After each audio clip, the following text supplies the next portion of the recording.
any word of what's caused it or whatever. And then they're like, oh, after like a bunch of other YouTubers like support him and are like, yeah, this guy's really, a good dude, and he's been a collaborator of ours for years. We got to all support him.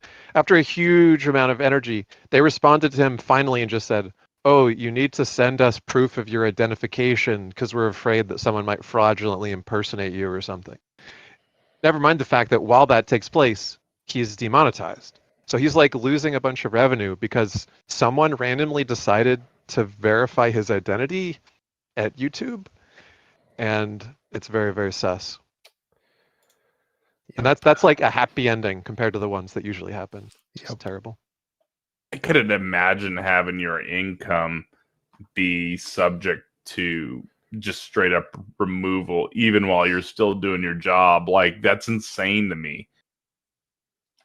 Yeah.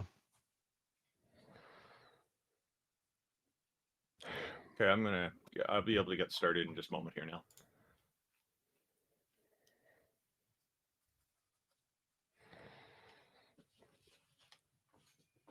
Yeah, so I do chess coaching, which pays like $100 an hour. I do poop donation. Failure to connect the server. Sorry, folks. Just if everyone can just bear with me for just a couple minutes. Yeah, thank you, everybody. So feel free to start raising your hands, guys. We'll be starting here in just a second.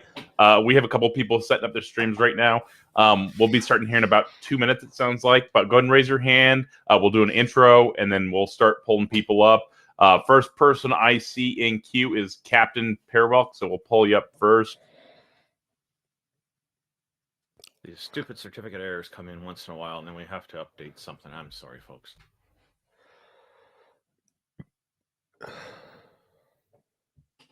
Should we pull up someone up and chat with them initially, or how do you want to do this while we wait, Randolph? Yeah, if you want to chat off topic for now, that'd be great. Yeah. Cool. So we'll go ahead and pull up the just first person in queue, I guess. Captain, what's up? Hi. I've been on the Theist Helpline before. I got some hate mail because of it from some guy. Oh. First ever hate mail. Congratulations. But I was wondering about like who is there like any research or anything on like who wrote the Quran? Or like what's that from like an atheist perspective?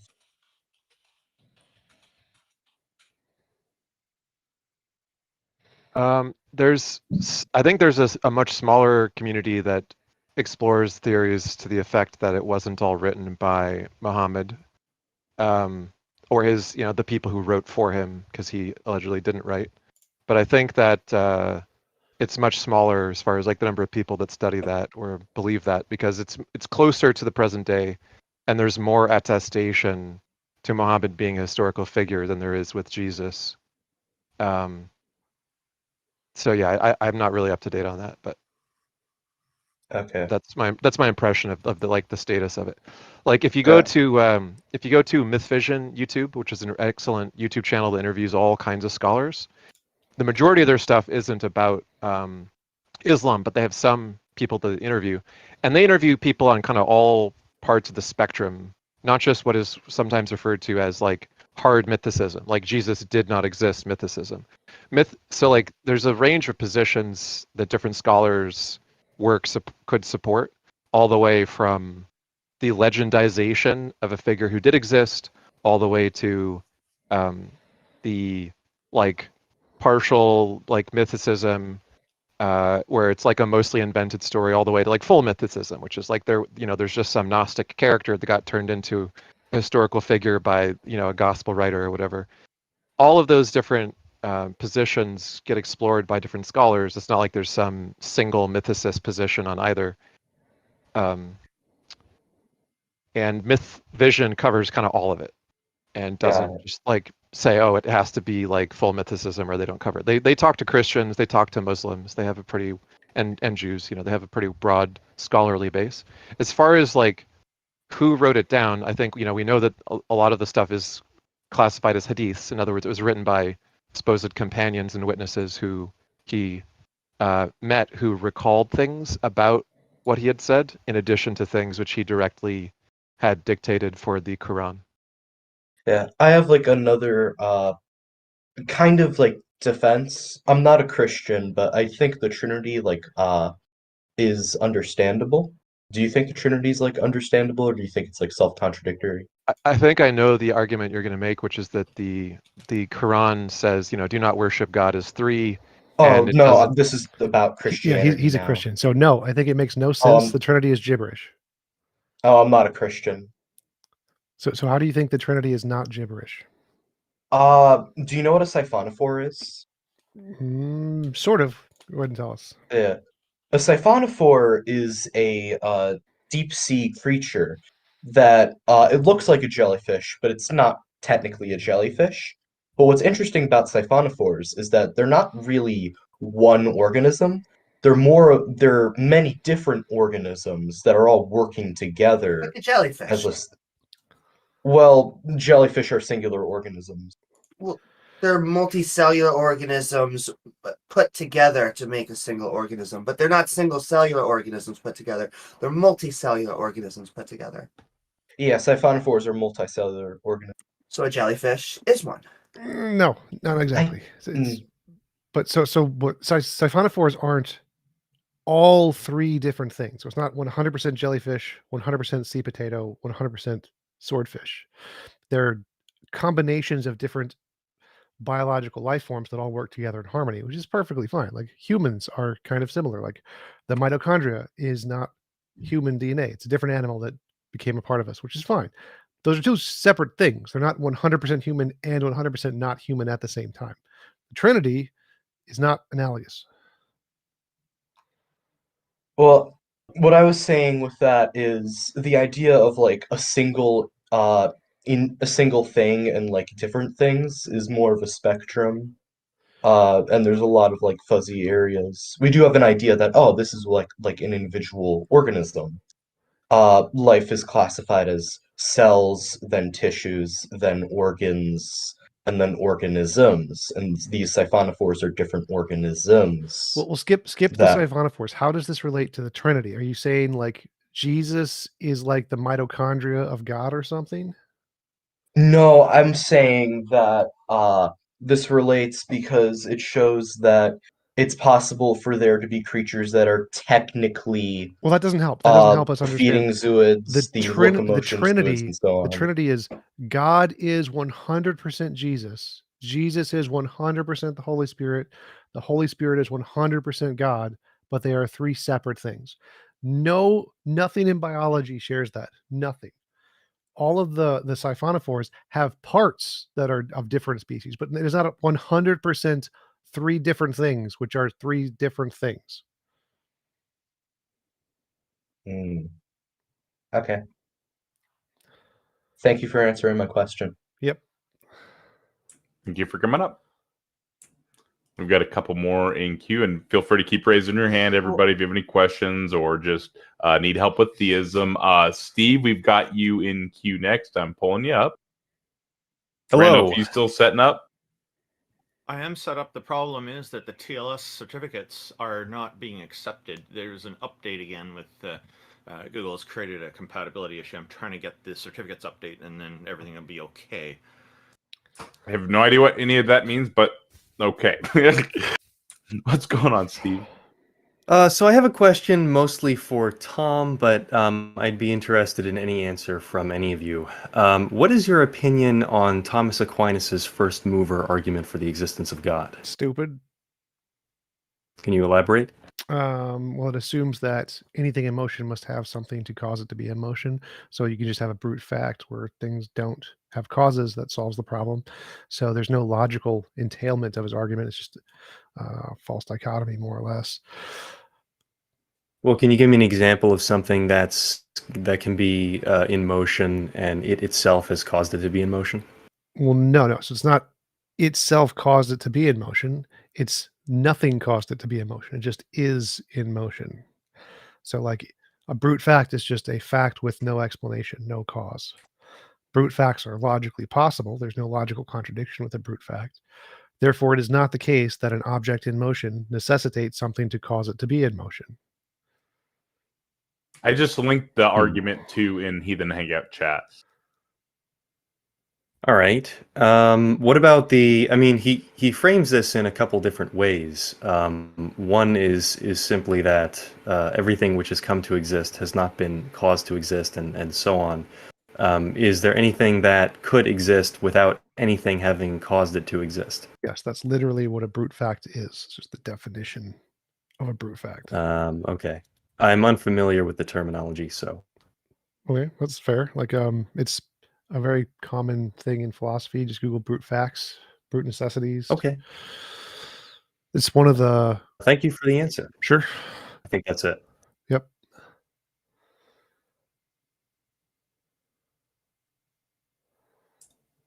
Do you want? Is it nothing else? Yep, that's it. Do you remove me or? Cool. Thank you for coming up. Too Fast Gone, you're up next. And if anybody else would like to chat, feel free to raise your hand there. Is he muted?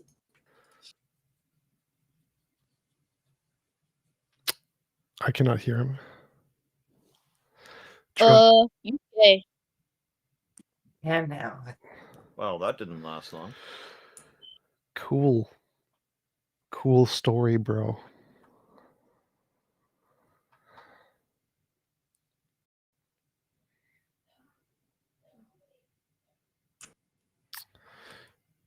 Anybody else?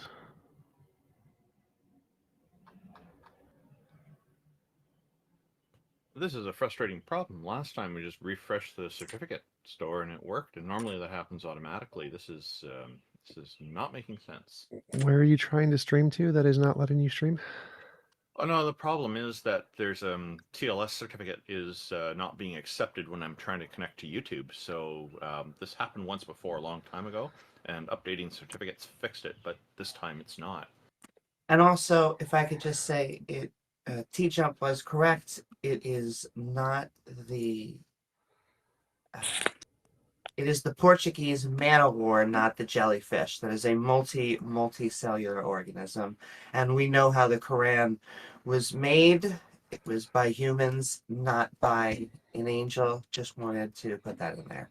By Zaid ibn Thabit, seems to be the most likely, who was personal scribe of Muhammad. Hello? Hello. Just on that point, this is not my question, but I don't think Muslims claim that an angel wrote the Quran. That's not what they claim. Delivered We the obviously, Quran.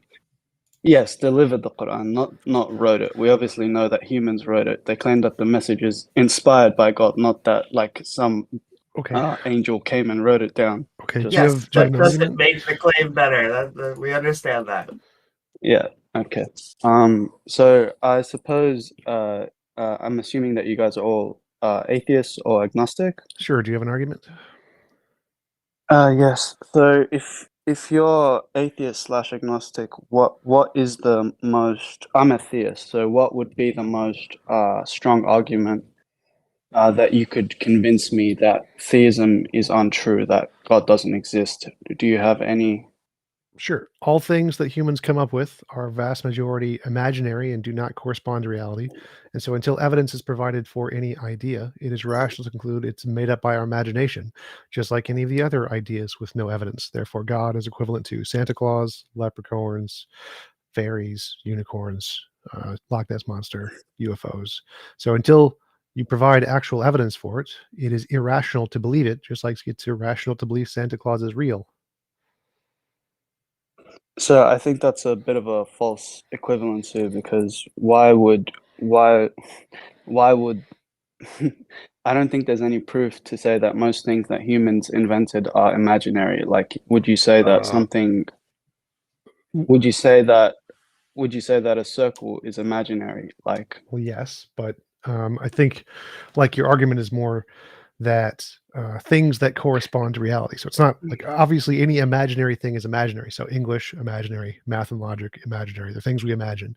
But the question is when we think of something in the world outside of our imagination, like what causes lightning, most of the explanations of lightning up until 200 years ago were all wrong. yeah, Every God of single the one of God. them. No, right? No, I understand. Right, God of big so gap. you said there was no evidence that most of the things humans imagine are fake, and so I'm going to try to give you some evidence. For everything that we tried to explain about the world up until about 200 years ago, every one of those explanations was wrong. So earthquakes, volcanoes, lightning, stars, every one of them was wrong. And so No, I understand. Yeah. the fact that we come up with explanations of things like the origin of the universe or whatever, that explanation is no more justified than the explanation of lightning 5,000 years ago. So there's no evidence of it. And so this is the reason why any idea that comes to our head is unjustified until we provide empirical evidence of it.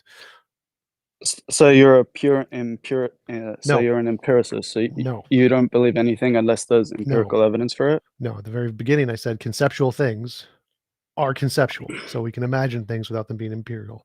But we need, if you want to say something exists in the real world independent of your imagination, then you need something like empirical evidence. So I don't think theists claim that God exists in the real world. I think they claim that God exists outside the physics. So theists don't claim that God exists in the real world. Theists claim that God exists beyond the real world in a metaphysical sense. I don't think you thought through that sentence very well. So if God doesn't exist in the real world, it means God doesn't exist. As in not in the universe. As in not in this universe. You mean obviously the physical world, the external world. That's so as in the universe that we're in right now, space, temporal. I don't care about that. So I don't care about the universe. I'm saying for anything to exist outside of your imagination, you need evidence of it existing outside of your imagination. I don't care if it's this world or another universe or another dimension or the metaphysical realm. If it exists outside of your imagination, you need evidence to show it exists outside of your imagination. No, I agree with that, and I think there's plenty of evidence to support the existence of a creator. Okay, that would be great. Oh, go ahead. Okay, so I think the simplest arguments are usually the strongest arguments. So, for example, I think a contingency argument or a fine-tuning argument would be a very good, strong argument for the existence of God. And by the way, I think when we talk about these things, we need to define our terms. So what would you define as God? Because I know as an atheist, it's very easy. Non-physical mind that created everything else. A non-physical mind that created anything else. Everything else, yes. So that would be your definition of God. Sure. Does this God have any traits in your definition? This is just the minimum requirement. So you can have a whole bunch of different traits. So that would be the basic definition you would use in your argument. Anything that was a non-physical mind that created everything else would be a God, regardless of the other traits it may or may not have. Okay, so would you concede that the universe is fine-tuned? No. Okay, so why? So here we can argue. I would posit that the universe is finely tuned, and in fact, that most physicists would agree that the universe is finely tuned, because I can point to, for example, the fact that where the Earth is in a Goldilocks zone. It's not too close to the Earth so that it would burn, and it's not too far away that we would freeze. Or, for example, I can point to mathematical truths, like, for example, the existence of seven constants. I don't know if there's a book written about it called Seven Constants, like pi and e. Wait. So just let me skip to the problem here. So the problem is when physicists use fine tuning, they do not mean a mind designed this. When they use fine tuning, what they mean. See, I see. Okay, I don't think God has a mind the same way me and you conceptualize the word mind. I would say intelligence. I'm using mind in any way related to intelligence, consciousness, any kind of intentionality, any of those. All physicists, when they say fine tuning, has nothing. It has nothing to do with consciousness, no intentionality, no mind of any kind whatsoever. Zero of any of that. When physicists use fine tuning, they're saying that the constants are proportionally related such that it allows for the certain kinds of physical manifestations we have today. It has nothing to do with the mind. So I agree that in physics, the word fine tuning is a concept, but it has nothing to do with a God, nothing to do with the mind, nothing to do with intentionality. In physics, fine tuning I understand. Just to answer the fine tuning argument. So in physics, fine-tuning is explained in multiple ways. It can be explained by a deterministic force of nature that entangles all of the other forces, like the fine structure constant. So all of the fine-tuning in nature can be explained by the fine structure constant with no mind. It's just a force that exists with no mind. Secondly, it could be explained by like the multiverse, like you mentioned, the Goldilocks zone and Earth. That's fully explained by the number of planets there are. If there are a whole bunch of different planets, some of them will be inside, some of them will be outside. It's just random chance. And so all of the fine tuning in physics, the consensus in physics is that it's explained by non-mind forces. In fact, no one in physics thinks God explains anything about the fine tuning or the cosmological argument. That's not a thing in physics. The consensus is like string theory, mini worlds, EPR, de Bois-Rome, no God. not. No, I understand. That's the current physical. Those are the popular theories that surround current physics. I understand that. That's not my argument. Okay. I'm saying that your answer to the fine tuning. So first of all, you do concede that the universe is finely tuned because you were just saying that it was, but you would just disagree on the definition. You wouldn't say it's from God. Right. So we agree the universe is finely tuned. Now the question is what he wasn't. Now you're assuming he is. That's fine. If we're using fine tuning in the technical physics sense, then I agree. If he's using fine tuning in the that's what I'm philosophical saying. sense, I'm saying in the technical sense that he's saying. So I'm not I understand what he's saying. I think you misunderstood. Yeah. So You're what not, I was saying. to be clear, you're not going to equivocate here in a second, though, and say that fine-tuned means that a god or something made it, right? Well, no. So he just clarified that he just means in the technical physics sense, which means not by a god. It just means in physics there is a pattern. I was just clarifying too. So gotcha. Yeah, that's fine. So then the question would be, well, what's the most rational reason for that? So what's the most rational reason for the universe being finely tuned in a purely physical sense, as we described? Right. You would say that it's chance, randomness. No. You would say that. Well, that's what you just said before. No, You're that's saying that one if of it the happened, explanations. I think the best explanation is the fine structure constant. The fine structure constant. So what's that? I'm not familiar with that. It's a single law of physics that causes all of the other laws to be tied together, so that any changes to one will cause proportional changes to the other. And you're saying that this constant explains fine tuning? Yes, literally. So like fine tuning is like there's a whole bunch of different laws, and they are all proportionally the correct amount to allow for life, right? And so if all of the laws are tied together by a different law that forces them to be the same proportions, then that would explain the fine tuning. Like that literally explains the fine tuning. Okay, but then the theist would answer to you and retort and say, well, who made the fine constant? It's so who uncreated. made it so that it would be this way? The question is what's the best explanation of an uncreated cause? So the uncreated cause is the fine structure constant in my model, and you think it's a god. So which is the better uncreated explanation? The one that has the evidence, which is physics. The fine structure constant has evidence, quantum fields have evidence, God does not have evidence. And so what's the best explanation of the fine tuning is the thing that has evidence. And it's better. It's a better explanation of being the uncreated thing than a god is. I wouldn't say so, because then I would. Why would you posit that that's uncreated? Why would you posit that that is uncreated? I don't understand. Because the best explanation of an uncreated thing is the thing that is the most fundamental in reality that has been demonstrated to exist independent of our imagination. So the thing that's most fundamental that has been demonstrated to exist. Clarify me? Just a second. Can you just clarify what you mean by uncreated? Not having something else that made it. So uncreated meaning nothing came before it. Sure, yeah, something like that. Hey, okay. I've got the stream working, folks. I'm just, if you don't mind, I'm just going to read the introductions and then we'll be able to continue. Sure. Thank you, everybody, for tuning in. Welcome to the Theist Helpline. This is your friendly and helpful hosts of the Theist Helpline in alphabetical order to be introduced.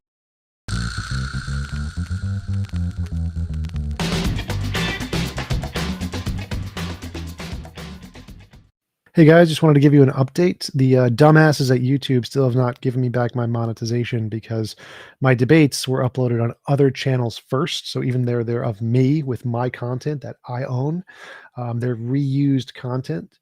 And under that policy, your entire channel gets demonetized if you're using reused content. So YouTube are dumbasses.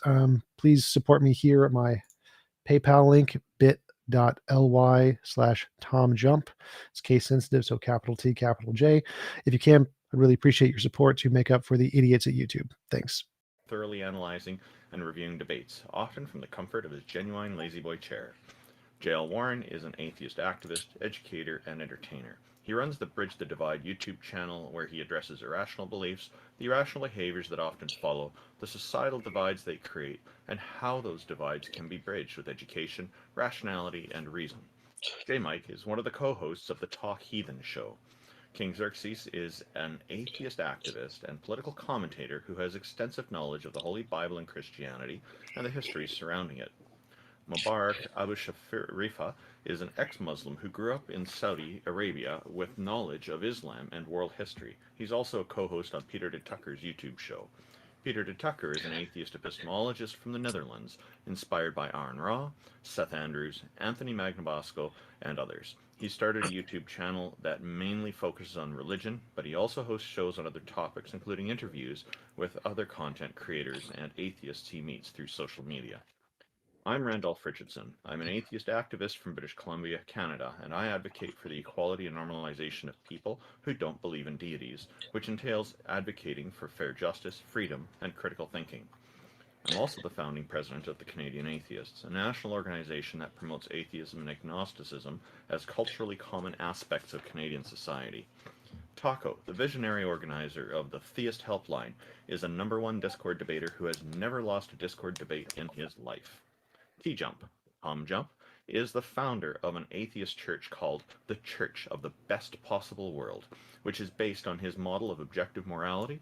It has the goal of doing what Abrahamic churches should be doing but are not, helping people by providing affordable housing.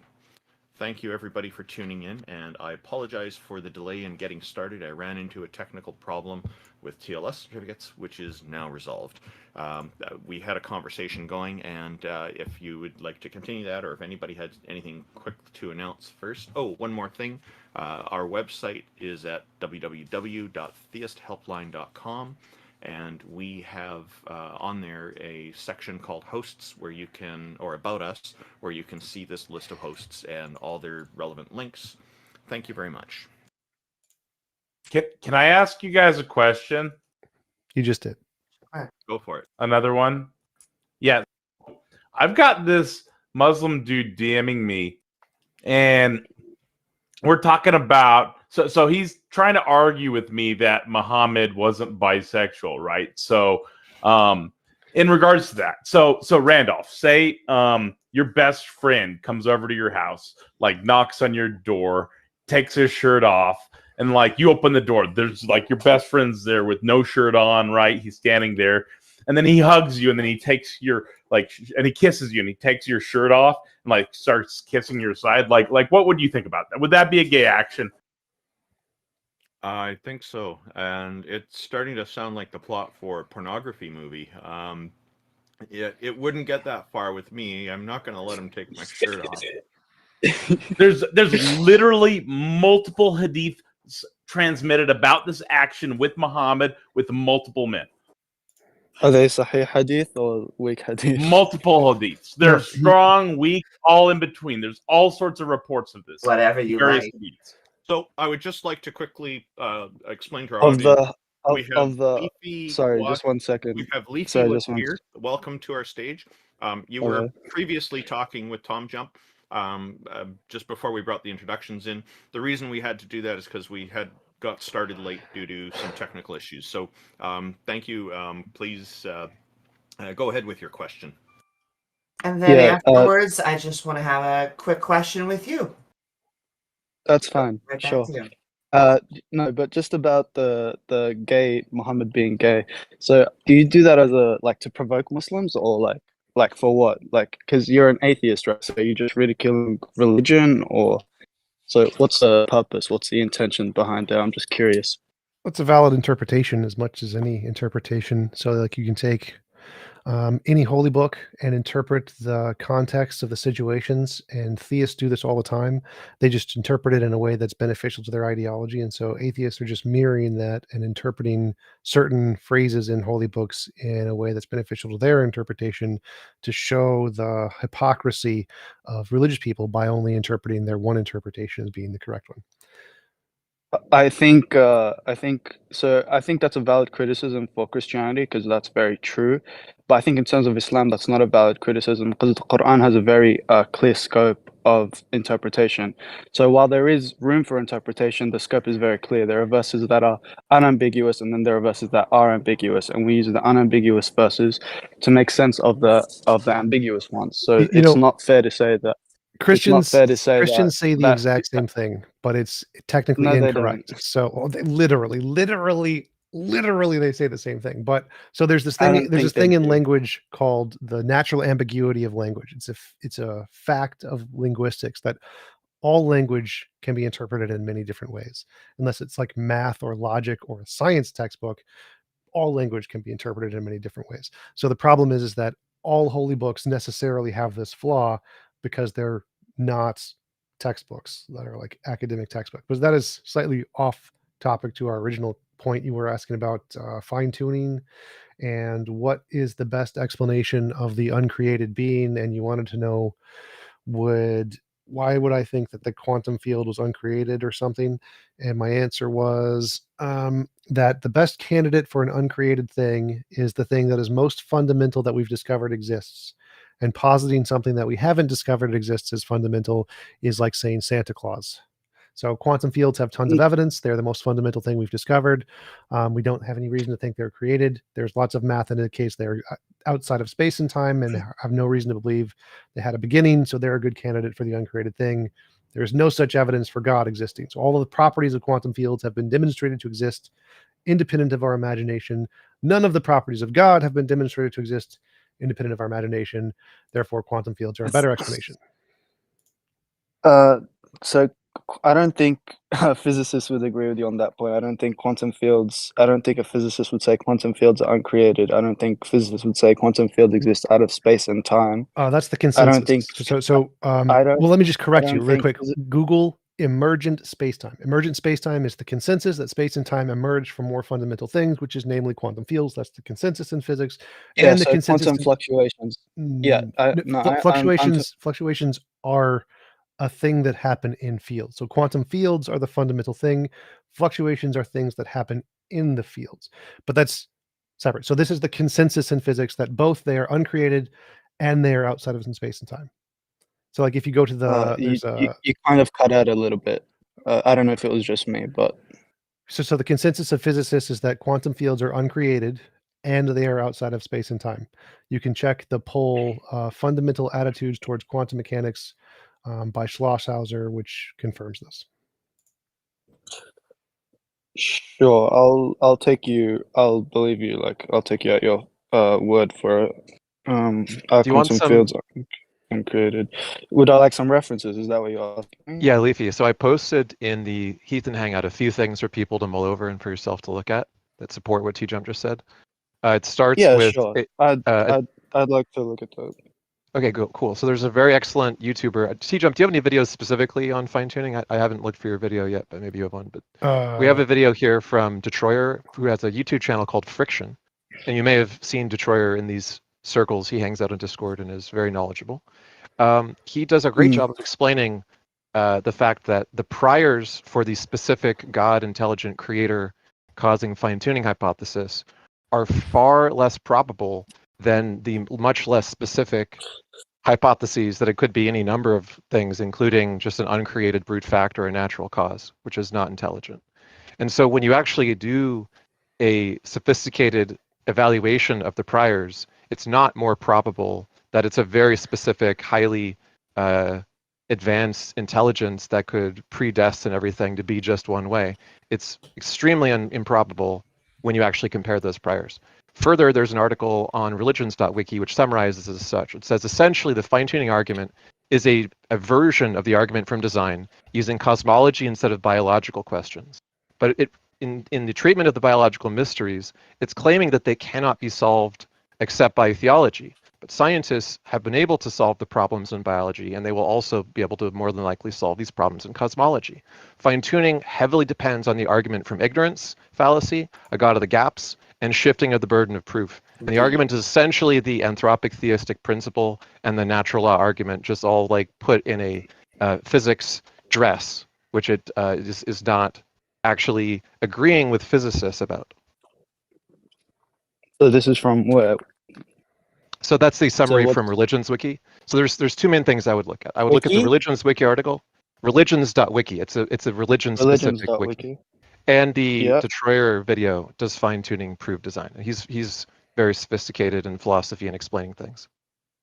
Okay, so you're positing that basically it's the same thing as an argument from design, but the only difference is it's using physics jargon biology. instead of biological jargon, right? Yeah. So you're saying it leans heavily, or it's dependent on shifting the blame. And what else did you say? I forget. And the anthropic theistic principle. It's basically saying, like, things are this way for us. Like you mentioned that you think that we're in the Goldilocks zone. The number It's of not that I planets, think that it's true. the number of planets in the universe, which don't have life on them mostly, is 1 0 0 0 0 0 0 0 0 0 0 0 0 0 0 0 0 0 0 0 0 0 0 0. That's approximately how many planets there are in the universe, the majority of which won't have life. So it's just an anthropic principle mistake to assume that because we're on one, the universe was just designed for us. Yeah, in fact, if I don't mind, Sorry, are you sure that number is that low? but would you mind maybe going over a concept and then answering a question? We hear a lot about fine tuning. Have you heard about the puddle principle, the puddle concept, puddle analogy? You're asking me? Yes. No, I haven't heard of it. Tell me what it is. So, a quote by Douglas Adams explaining the anthropic principle. He's trying to imagine a sentient puddle. If you imagine a puddle waking up one morning and thinking, this is an interesting world I find myself in, an interesting hole I find myself in. Fits me rather neatly, doesn't it? In fact, fits me staggeringly well. Must have been made for me in it. I would question the notion that life is fine-tuned for this universe. As both TJump and Ix were saying, isn't it kind of weird that a being that has infinite doors, an infinite amount of planets, only decides to use one? It seems kind of... I mean, first of all, I think you're assuming here. So first of all, we don't know if there's other life on other planets. There very well could be, and they could be out of our scope. Sure. So you're making a bold assumption there. But it's, in terms of the puddle analogy, can you repeat it again? Because I didn't quite get it. Like, I didn't quite fully understand what you were trying to say. Well, the puddle fits exactly to its hole that has been produced so from. You're trying to say that just because so you're saying in that same way that it fits exactly in the hole, we are exactly in the Goldilocks zone, and therefore that's a similar analogy. Is that what you're trying to say? It is, in essence, you are saying we live in the Goldilocks zone. We must have been fine-tuned to be here, instead of, no, we are just the life that arises when planets have Goldilocks zones. So are there no other planets in Goldilocks zones? Oh, they're probably, in fact, I'm they're pretty probably sure that millions, if not more. yes, but how come ours is the only one with life? How do you know it's the only one with life? I don't, but exactly, that's what I was saying before. I don't know it's the only one with life, but from what we know of modern science, which is like the most we can use from the most well-researched scientists we have, from the biggest telescopes we haven't seen any other life. This is the Fermi paradox. So you're just saying So we that's haven't why- received signals from an intelligent species advanced enough to transmit through space to reach us. I'm saying that based on the current evidence we have, what's the best explanation that we can think of? Right. The best Have you heard explanation of- for the Fermi paradox is... Hold on, just a Have you second. heard of- The Fermi paradox only Sorry, tells go ahead. us, like, why is it that we don't see radio signals from like advanced civilizations, right? And the Fermi paradox's like most popular response is that most civilizations go extinct before they can reach one another. Right. And we have several like near extinction threats that we're currently playing with fire about. So that's not at all implausible. So sorry, what were you going to say? I agree with you. I agree with you. Are you talking to me? I was going to ask you if you've heard of Occam's razor. Yeah. Yeah. So Do not multiply entities without necessity. Yeah, that's right. So it's to state basically that the simplest cause is usually correct or most likely true. Something to that effect. Yeah. What's your point? Yeah. So I wanted to make a case for the contingency argument. In that, so we could do it in many forms, but I think a deductive form is the strongest or the simplest to understand. So, which is why I was talking about Occam's razor. So, for example, you can posit that everything that begins to exist has a cause. Quick The question. universe began to exist. Are you doing Aquinas's therefore it has a contingency cause. argument? Hold on. Are you doing Aquinas's contingency or Leibniz's? More of a kalam, cosmological argument. That's not a contingency argument. Kalam is different. Kalam is a contingency argument. It's a cosmological argument. It's a cosmological argument. So there's Cosmological different. argument. just to clarify, Right. those are about the same. They're pretty much almost identical. There's more technical language, Yeah, but exactly. they're the same thing, literally. They're similar, but yeah, just trying to make sure that you know what you're explaining to us, so that we don't just get a big muddle of all three. No, I understand. Yeah, so as I was saying, the universe everything that the first premise would be that everything that begins to exist has a cause.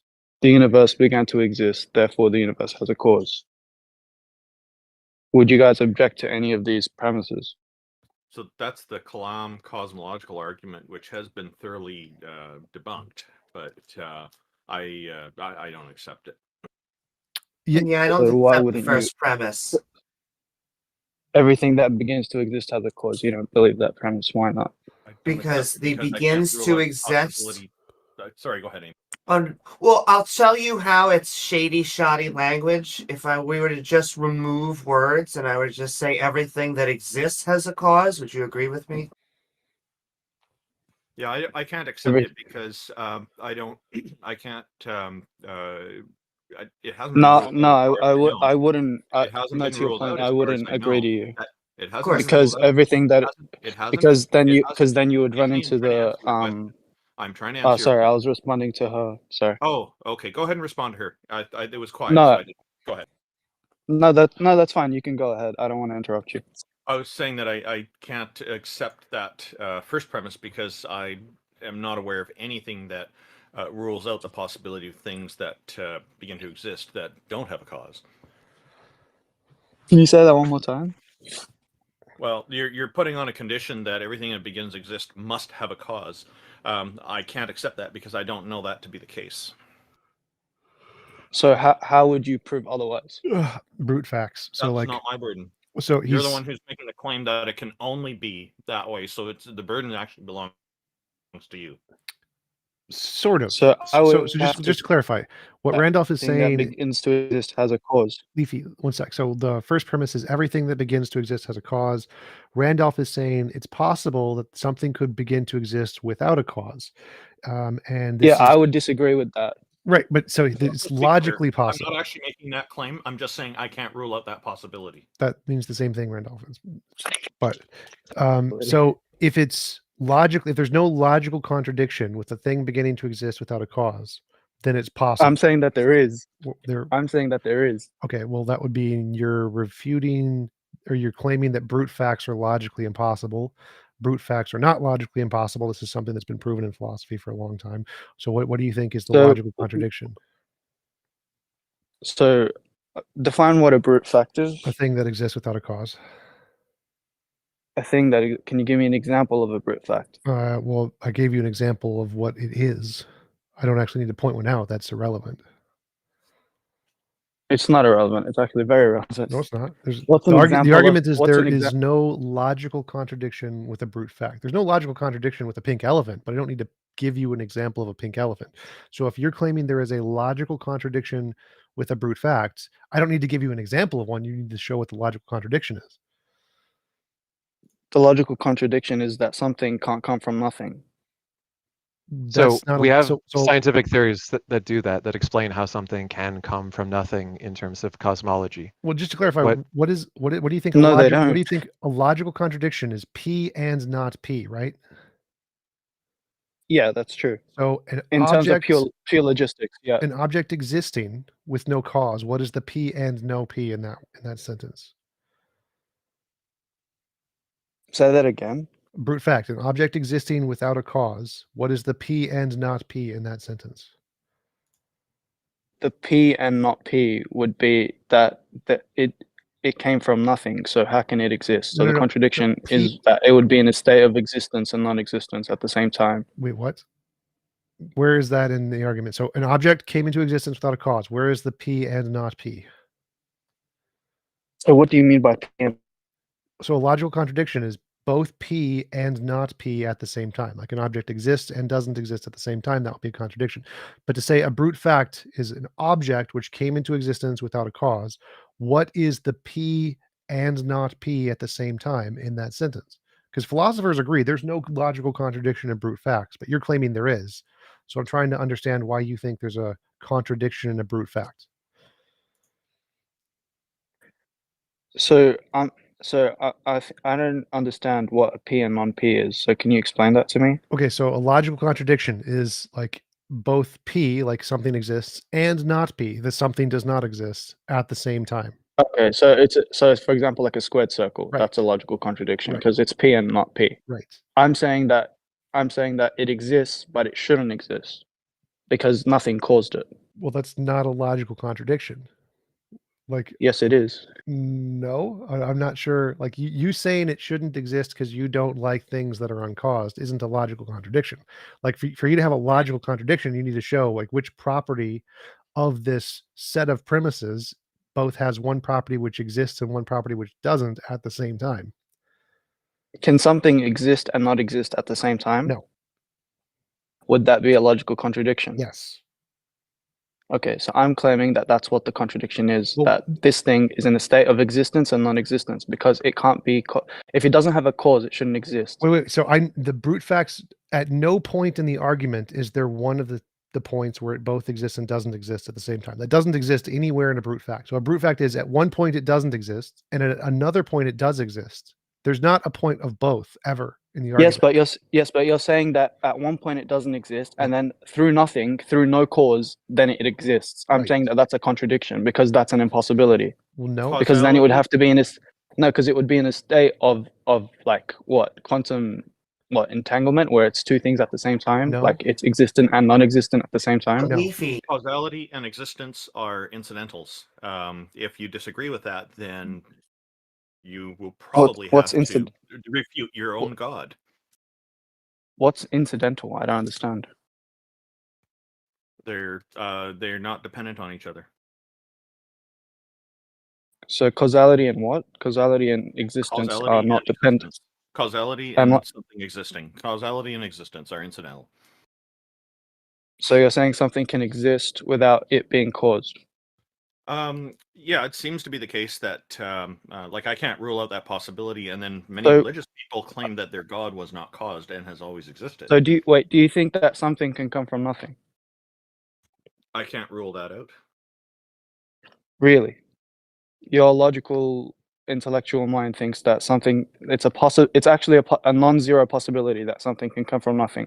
By the way, when I say nothing, let me just define my terms. When I say nothing, I don't mean like quantum fluctuations or quantum fields. I'm talking about the absence of something. That's what nothing is. You're talking about ex That- nihilo, absolutely nothing, and so am I. Ex nihilo. That's So right. what are so Do you think this- something can come from ex nihilo? Is what I'm saying. Okay, so the problem here is that absolutely nothing, as far as we can tell, doesn't have any characteristics, or it might. We don't know. No, the characteristics is it has no characteristics. Okay, and in that case, does it represent stability or instability? Stability. Why? That's a characteristic. That's a rule. Well, It's not absolutely nothing. No, but not not in the sense of that's an attribute. Stability in the sense that nothing's happening. It's nothing. There's no characteristics. So obviously, why would it be unstable? Unless you can say it's unstable. Like there's no evidence to say that it's unstable. So you would assume it's stable. So you're trying to pick a side on what is the characteristic of absolutely nothing. And I'm saying there is no characteristic. And I would agree. When I say it's stable, I don't mean that as in it's an attribute of nothingness is stability, which is what I feel like you think I'm saying, but that's not what I'm saying. Okay, well, if that's the case, if there are no characteristics, is it predictable? Is it what? Sorry? How can it be predictable if it doesn't have characteristics? Who said it was predictable? You did, by saying that it continues to be nothing happening with it. What do you mean? So look, so you're saying that predictability is a characteristic, and because it's nothing, it should have no characteristic. I'm saying I don't know what the characteristics are of absolutely nothing, and I'm assuming that it has no characteristics, and so that. Okay, well, we can run with that assumption. It's not illogical in that case for something to erupt from absolutely nothing. Yes, it is, because we can define nothingness as no characteristics. So if you would say that, then because we don't know the characteristics of nothingness, therefore something may be able to come out of it. That's illogical, because you don't know what the characteristics are. I just want to have a question. Sorry? Sure. No, I think Randolph's probably going to answer, but after that, I just want to ask a Amy. question. You go ahead. No, sure. You can. You said a statement. You said if it doesn't have a cause, it doesn't exist. Do you stand by that? If it doesn't have a cause, it doesn't exist. Yes. Are you gonna try and say, well, then what's the cause of God? That is exactly what I'm going to do. Okay, so there's a difference between. So this is the classic atheist. Well, if God created everything, where did God come from? And the thing is that God is by definition uncreated, and what uncreated means is that He exists outside of space and time, and He doesn't rely on causality. Are you saying God's So a brute that's- fact? That's what I was about to say. It comes all the way full circle. Oh, sorry. I just not at all. Yeah, he just said God's a brute. Sorry. Indeed. Yeah, Are you just saying met the God's definition of a fact? brute fact. Which is what? But you've now allowed non-causal things. You're now saying there are things either in or above the universe that do not have causes. I'm saying that there's one thing that's above the. I'm saying that it is necessary to posit, because otherwise you're just going to have what's the paradox called when like for example, I ask for $1 and the person says he doesn't have it, and then he asks the next person and he says he doesn't have it, and then it keeps going ad infinitum, and I'll never have my dollar. What's that paradox called? Are you trying to reference You know Hilbert's Hotel? Which one am I? You remember? I forgot the name, but I think Is you this guys know which reference one I'm to talking about. Hilbert's Hotel? I don't think that's the name of it. Like It has a please specific name. or whatever. You take away all the parts, you're replacing parts, or at least that type of concept. Like, No, So so it's fuck, I forgot the name. Just tell us about it. Tell us what it is. So basically, so I'll give you an example of it. So for example, if I want someone dead and I ask someone to shoot him and then he refuses, and then the he Grim asks the Reaper person, paradox. It's the I sharpshooter. don't think- It's the I Muslim don't think- version. The Muslim version is a bunch of sharpshooters, and you give one order to shoot they'll get first order. The first guy gives an order for the first guy to shoot, and then et cetera, but so no one shoots. It's the Muslim version of the Grim infinite regress. Infinite regress. That's what it's called. Infinite regress paradox. So there is that's no what it is. paradox. There is no infinite regress paradox. So there isn't a contradiction in infinite regress. It just doesn't exist. How is there no contradiction? Because again, logical contradictions entail P and not P. And that doesn't exist in the argument. So this is a confusion between theists who don't understand physics and philosophy. So like there isn't a contradiction with an infinite regress of events. There isn't one. Then why is it called an infinite regress paradox if there's no paradox? It's not. Theists have made up this term that doesn't exist in philosophy. So like You're saying that So you're saying the term infinite regress paradox isn't a philosophical term? It's a philosophical term made up by theists that doesn't exist in philosophy. Well, all words are made up. That just Sure. because they're made up by theists doesn't make them less legitimate. Well, yeah, it does. So, like, if there's only one field of philosophers who think something and nobody else thinks it, and it's not their field, then it's literally just they made it up and it has no relevance. That's like the flaw of democracy. Just because this certain people believes it, that means like just because the majority believes it, therefore it's true. That's not how truth is determined. No. So like, if a bunch of historians said that there is a paradox in biology, they're a joke. We don't care what they have to say because they're not experts in the field of biology. They can make up whatever terms they want, but they have no relevance. In philosophy, No, I agree with theists you. have no relevance in cosmology. Theists don't get a say in cosmology. They don't get a say in physics. They have nothing to say about physics. And so Are you trying to say there's no the cosmologists, therefore they get no say? Like, what's your argument here? yeah, Are you trying to say that being a theist in and of itself makes it? The term infinite regress paradox is a term made up by theist philosophers who have no say in physics, none whatsoever. So an infinite regress in physics, perfectly fine, not a problem, absolutely coherent with all the laws of physics and all of the things in physics. Philosophers who have nothing to say about physics, they have no relevance whatsoever, have made up this term because they think there's an intuitive problem with infinite regresses. Physicists don't care what those philosophers have to say. They get no say in the matter whatsoever. And so in physics, this idea that there's an infinite regress, perfectly fine. That's the consensus among physicists, regardless that the philosophers don't like it.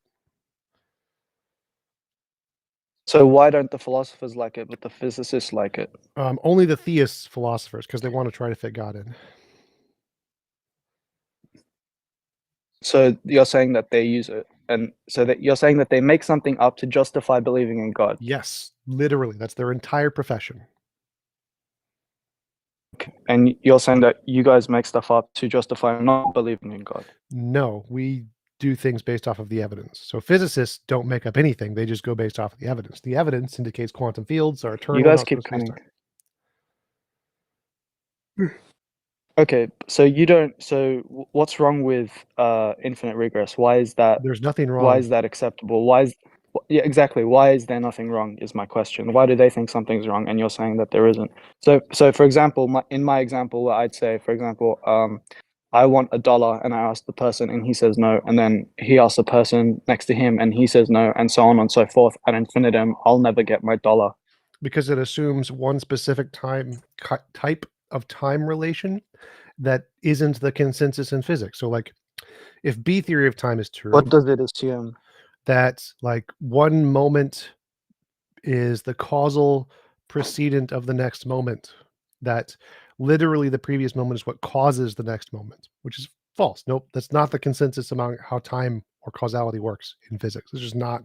So theists have made So what up if we assume that A theory of time? A theory of time, still, even an A theory of time, doesn't lead to this conclusion. Most of the A theorists also think this is wrong, and infinite regresses are perfectly fine. So nobody in physics really agrees with this at all. It's just a thing theists have made up that makes sense to them intuitively, but doesn't have any basis in physics or reality whatsoever. Sean Carroll actually did a whole lecture on this where he showed that it's infinite causal thing. I think it's on Skydive Phil too. Skydive Phil's YouTube channel, where he goes through this exact argument and shows all the reasons it's wrong, with the actual physicists talking about it. Yeah, this is not a thing physicists take seriously at all. The fact that it doesn't intuitively make sense is reality doesn't care. Physics doesn't care. Also, Leafy. No, I understand. Something doesn't have to be intuitive to be true. Like quantum mechanics isn't intuitive, but it's still true. Right. That's valid. That's yeah, exactly. But I don't see what's the contradiction in the infinite regress as a logical understanding. Why is it not? You said it has no basis in physics. Right. That I understand. So again, there's nothing in physics that says there is a problem with an infinite amount of states that happened before this state, because the intuition in the argument is that time is like the most fundamental essence of everything, and nothing supersedes time. Sorry, you're cutting. Can you say that again? Am I cutting? The intuition. Are you guys, can you guys hear me clearly, or is it just Leafy? We can hear you fine. All right, so yeah, Leafy, I think your it end. might just be me. Right. So yeah, maybe the argument from infinite regress has this one fundamental premise, which is that time is the most fundamental essence of causality and nothing is prior to time. That means that the previous moment has to have been there for the current moment to exist. If there is another thing that is causing events to happen outside of time, then you don't need a previous moment. There's this other thing that can cause the current moment to exist without a previous moment. So think about like on a DVD, you can select which scene you want to start at, right? You can start at chapter 3 or whatever. If there's this independent thing that can cause that moment in time to begin without a different moment, a previous moment, then there is this other factor outside of time that can select an infinite number. There could be an infinite number of past and future moments. And this is just selecting one of the moments to start at, which can exist just fine without a previous moment. So what's the mechanism that does the selecting? Or it could be any kinds, like is a quantum field, or anything outside of space-time can do it. But the point is that the argument for an infinite regress being a logical contradiction assumes that there cannot be this external force, which is just wrong. We're not saying that you can't have any infinite regress. We're saying there is no infinite regress problem. There could be a universe that is eternal. There could be a universe that has an infinite chain of events backwards. There's no logical contradiction in either. And so we would need evidence in one way or the other. By the way, there is a question from our YouTube audience from about 20 minutes ago from Beamsy. He's wondering if you're calling your God simple. Am I calling my God simple? Yeah, he's wondering if you're regarding your God as simple somehow. Some people see it as complex. Some people see it as not so complex, more straightforward. In my conception of God, so my conception of God is that it's something that the human mind can't physically fathom. Like the brain is limited and God is unlimited. So any conception I have of God is wrong.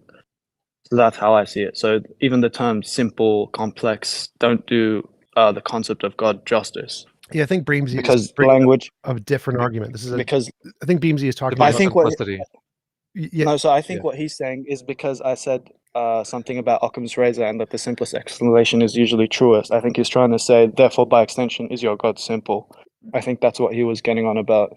Right, but there's specifically in Christianity, there's the argument of pure simplicity, and they think God is that from the Aquinas arguments, which is just, it's a different argument that you didn't bring up. Yes, yeah, no, that's not, I don't believe that at all. Okay, so I think that's what he was asking. So thank you for answering that. Yeah, no problem. I would like to ask you guys another question while I'm here. So you guys believe Islam is a false religion, correct? A plagiarized one, to be clear. Well, I think all religions other than mine are false. So yes. So you guys claim that Islam is plagiarized from Christianity or Zoroastrianism or whatever. There are also chapters within the Quran that I would say are false, as in Solomon did not have actual conversations with ants. So things like that. Well, can you prove that he didn't have conversations with ants? Like, Yes. what's your evidence for that? I think we can look at biology and see that No, ants are only able to speak with ants using trails, and they have no ability, no mechanism to form vocal sounds. I understand that. I agree with you. But Did the you thing just is that ask us to prove that ants can't talk? Yes, he did. No, that's but the most think amazing request we've ever had. Thank you for that.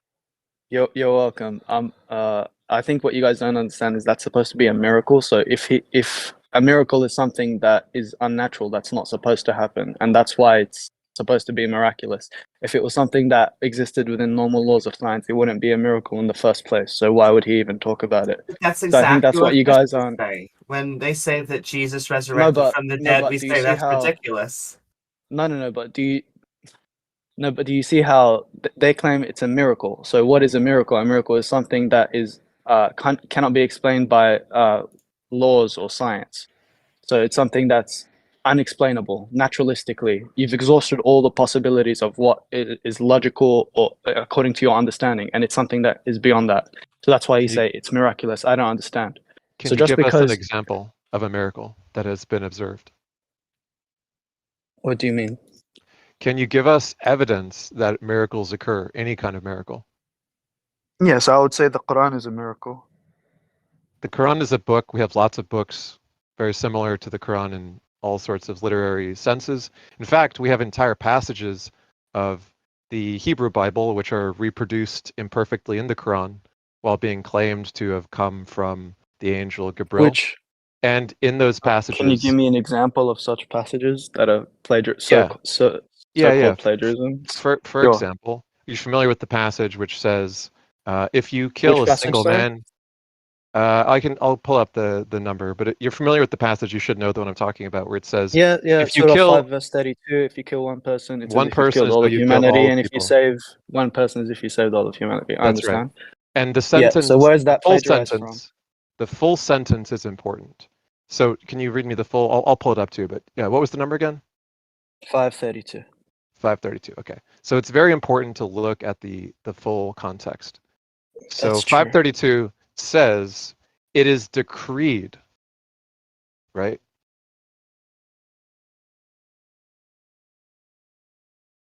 Because Are you of that, talking? we ordained for the children of Israel that if anyone killed a person, not in retaliation or murder, or and to spread mischief in the land. Obviously, these translations are going to differ slightly from each other. We could go into the different versions, but or to spread mischief in the land, it would be as if he had killed all mankind, and if anyone saved a life, it would be as if he saved the life of all mankind, right? Right. Okay. So where's that copied from? So here's the problem. You don't know the source, do you? Oh, did I give the wrong reference? No. The question is like, if you're unfamiliar with what this is analogous to, you're not going to be able to understand the problem. So you would assume that people might accuse it of being copied from the Tanakh, right? So you're saying this is copied from the Tanakh? I don't understand. It says we ordained for the children of Israel. That's describing something which is a divine commandment on the children of Israel, right? We ordained. So who's Yes. the we? In your reading of this, who is the we? This We is God. God. God is this Right. this is his God. plural we. Yeah. Okay. So the actual quote is from the Mishnah. It's a rabbinical opinion, not a commandment. It's an interpretation that one rabbi is sharing of how he thinks the Hebrew Bible should be interpreted. It's not a commandment of any kind. It's not binding. Many Jews don't even believe in the Talmud or the Mishnah or obey it in any like authoritative way. And the reason for that is it contradicts itself. There are multiple contradicting opinions in the Mishnah and the Talmud, which give totally different opinions on the same things because rabbis had different thoughts, right? So it's not just a quotation from a source. It's a quotation that misattributes the source as a commandment when it's actually just a rabbinical opinion. And furthermore, it misquotes it because the actual quote just says, if you killed a single Jew, it's as though you killed all Jews. It doesn't say any life. It is only referring to killing Jews. So it gets the quote wrong. It gets the source wrong. It gets the authoritativeness of it wrong. It's a misquotation of various sources, including the Mishnah and the Old Testament, which is evidence that it is more likely that these are a result of Muhammad and the compilers of the Quran being familiar with all these other Abrahamic religions, and that is the inspiration for all these quotes, but that they did not properly copy them. They were orally transmitting them, which is why they made so many mistakes. So what's the mistake? I don't understand. Okay, it misquotes the original quote. It cites it What's as a the commandment. original quote? The original, the Jews said the same thing, but with Jews. Yeah. And what you're claiming that's from where? What's the reference for where it's copied from? I'll get you it's Mishnah Sanhedrin 4:5. Okay.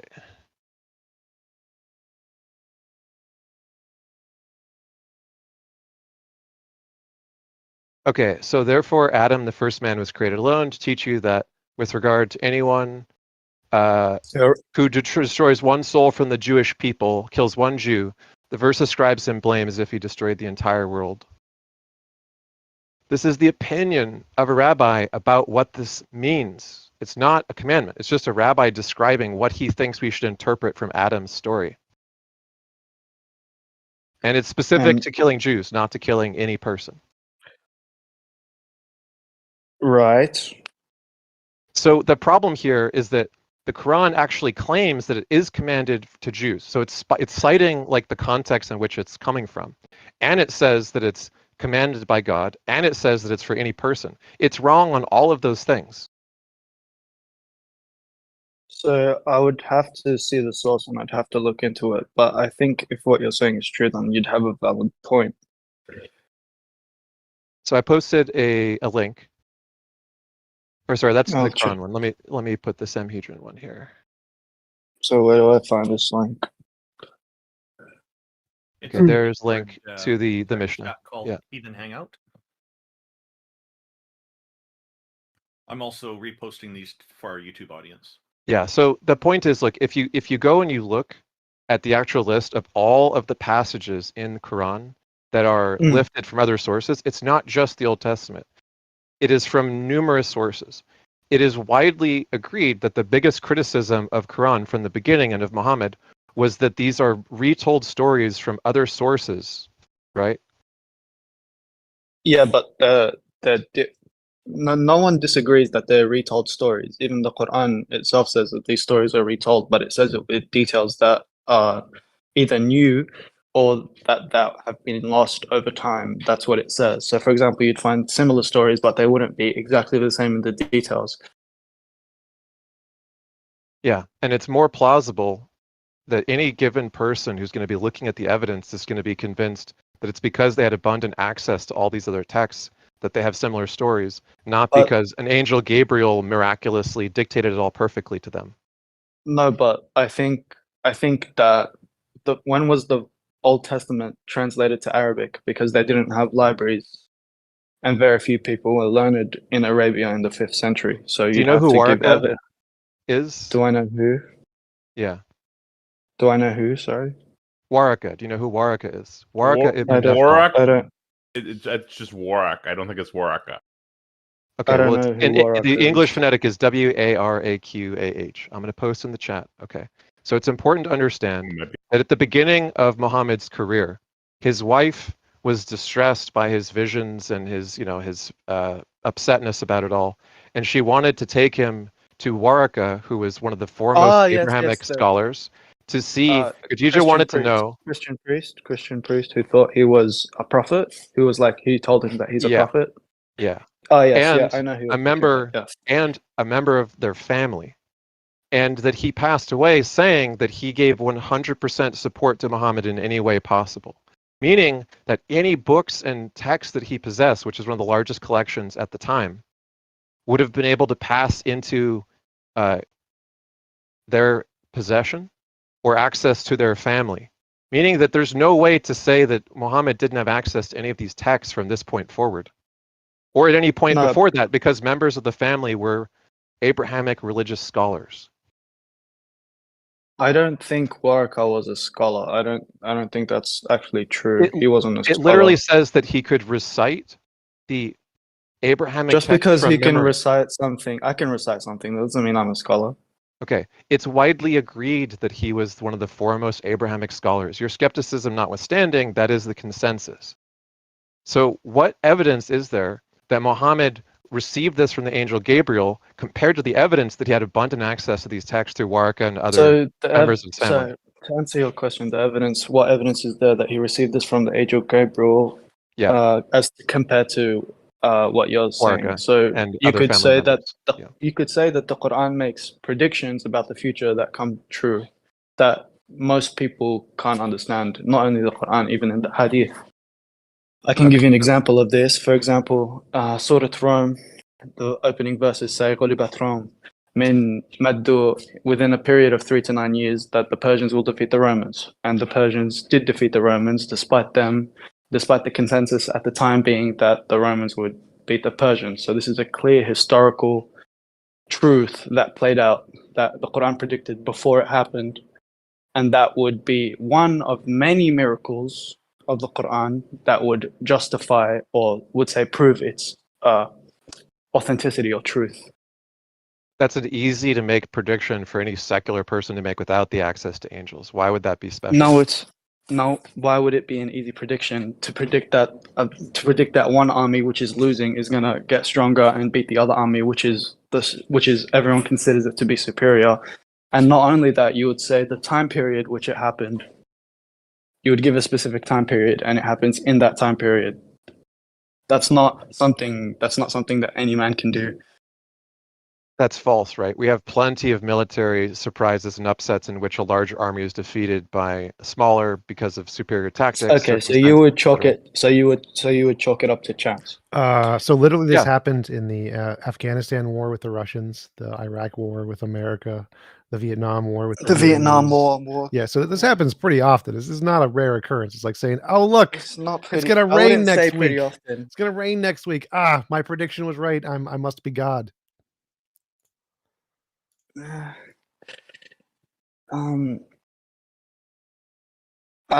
don't. I think that the problem I don't. problem with hold on a second. I think that the basic problem whenever somebody wants their prophecy to be taken as like a really good prophecy is they're usually not familiar with all the other nonsense prophecies that have also been held up as being amazing by other people who are just as credulous to only one set of prophecies and unaware of all the others. You're also not taking into account all the failed prophecies because those don't count in your head. Okay.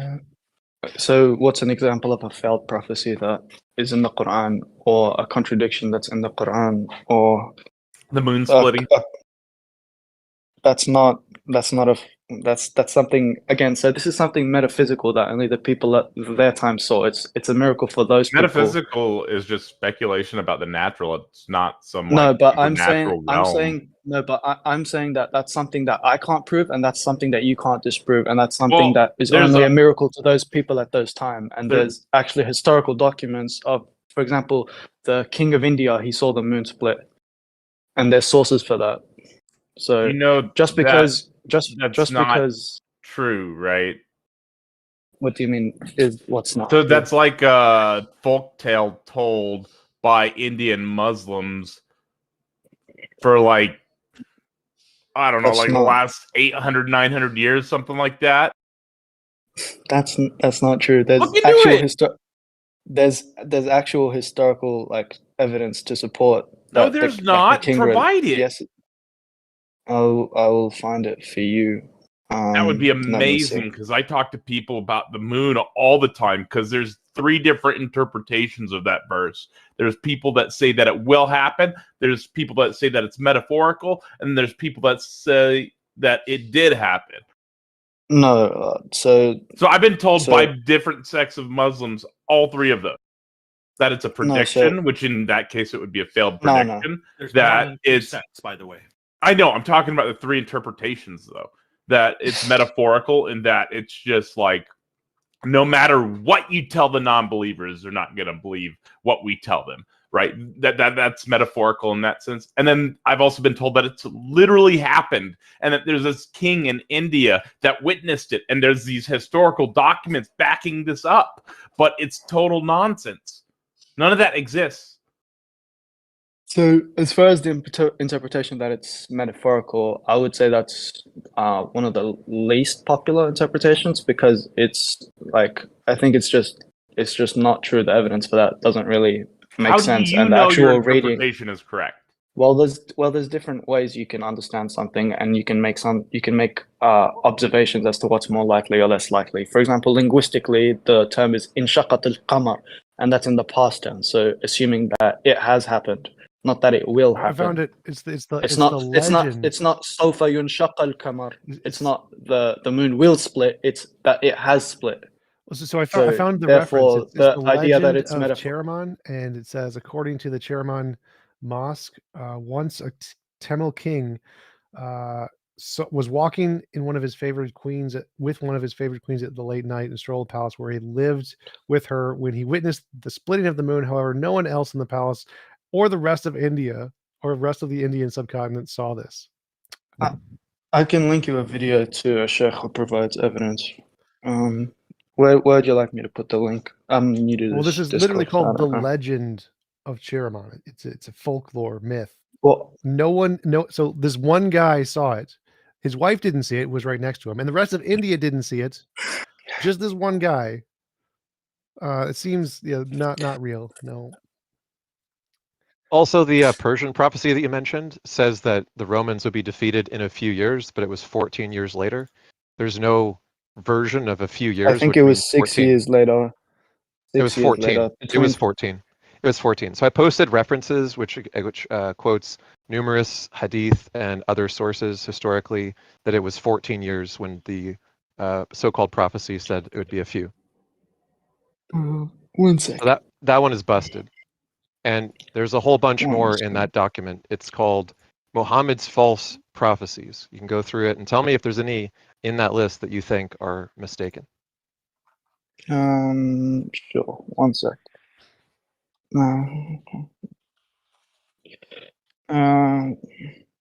The See, feet the of thing the is, Romans. what you're not Yes. doing, Leafy, is you're Yes. not starting with what are the facts and then trying to compare the different explanations for the facts.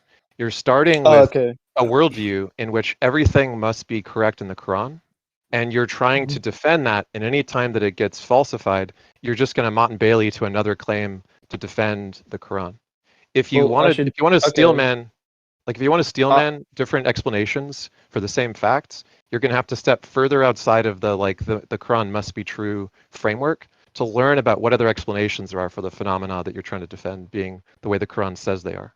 Okay, so let me start with the facts and then go back to the Quran and Hadith, and then so you want me to do it backwards? So that would be more valid to you? I'm saying you're going to have a more fruitful investigation to try to actually learn what's true and understand it for yourself.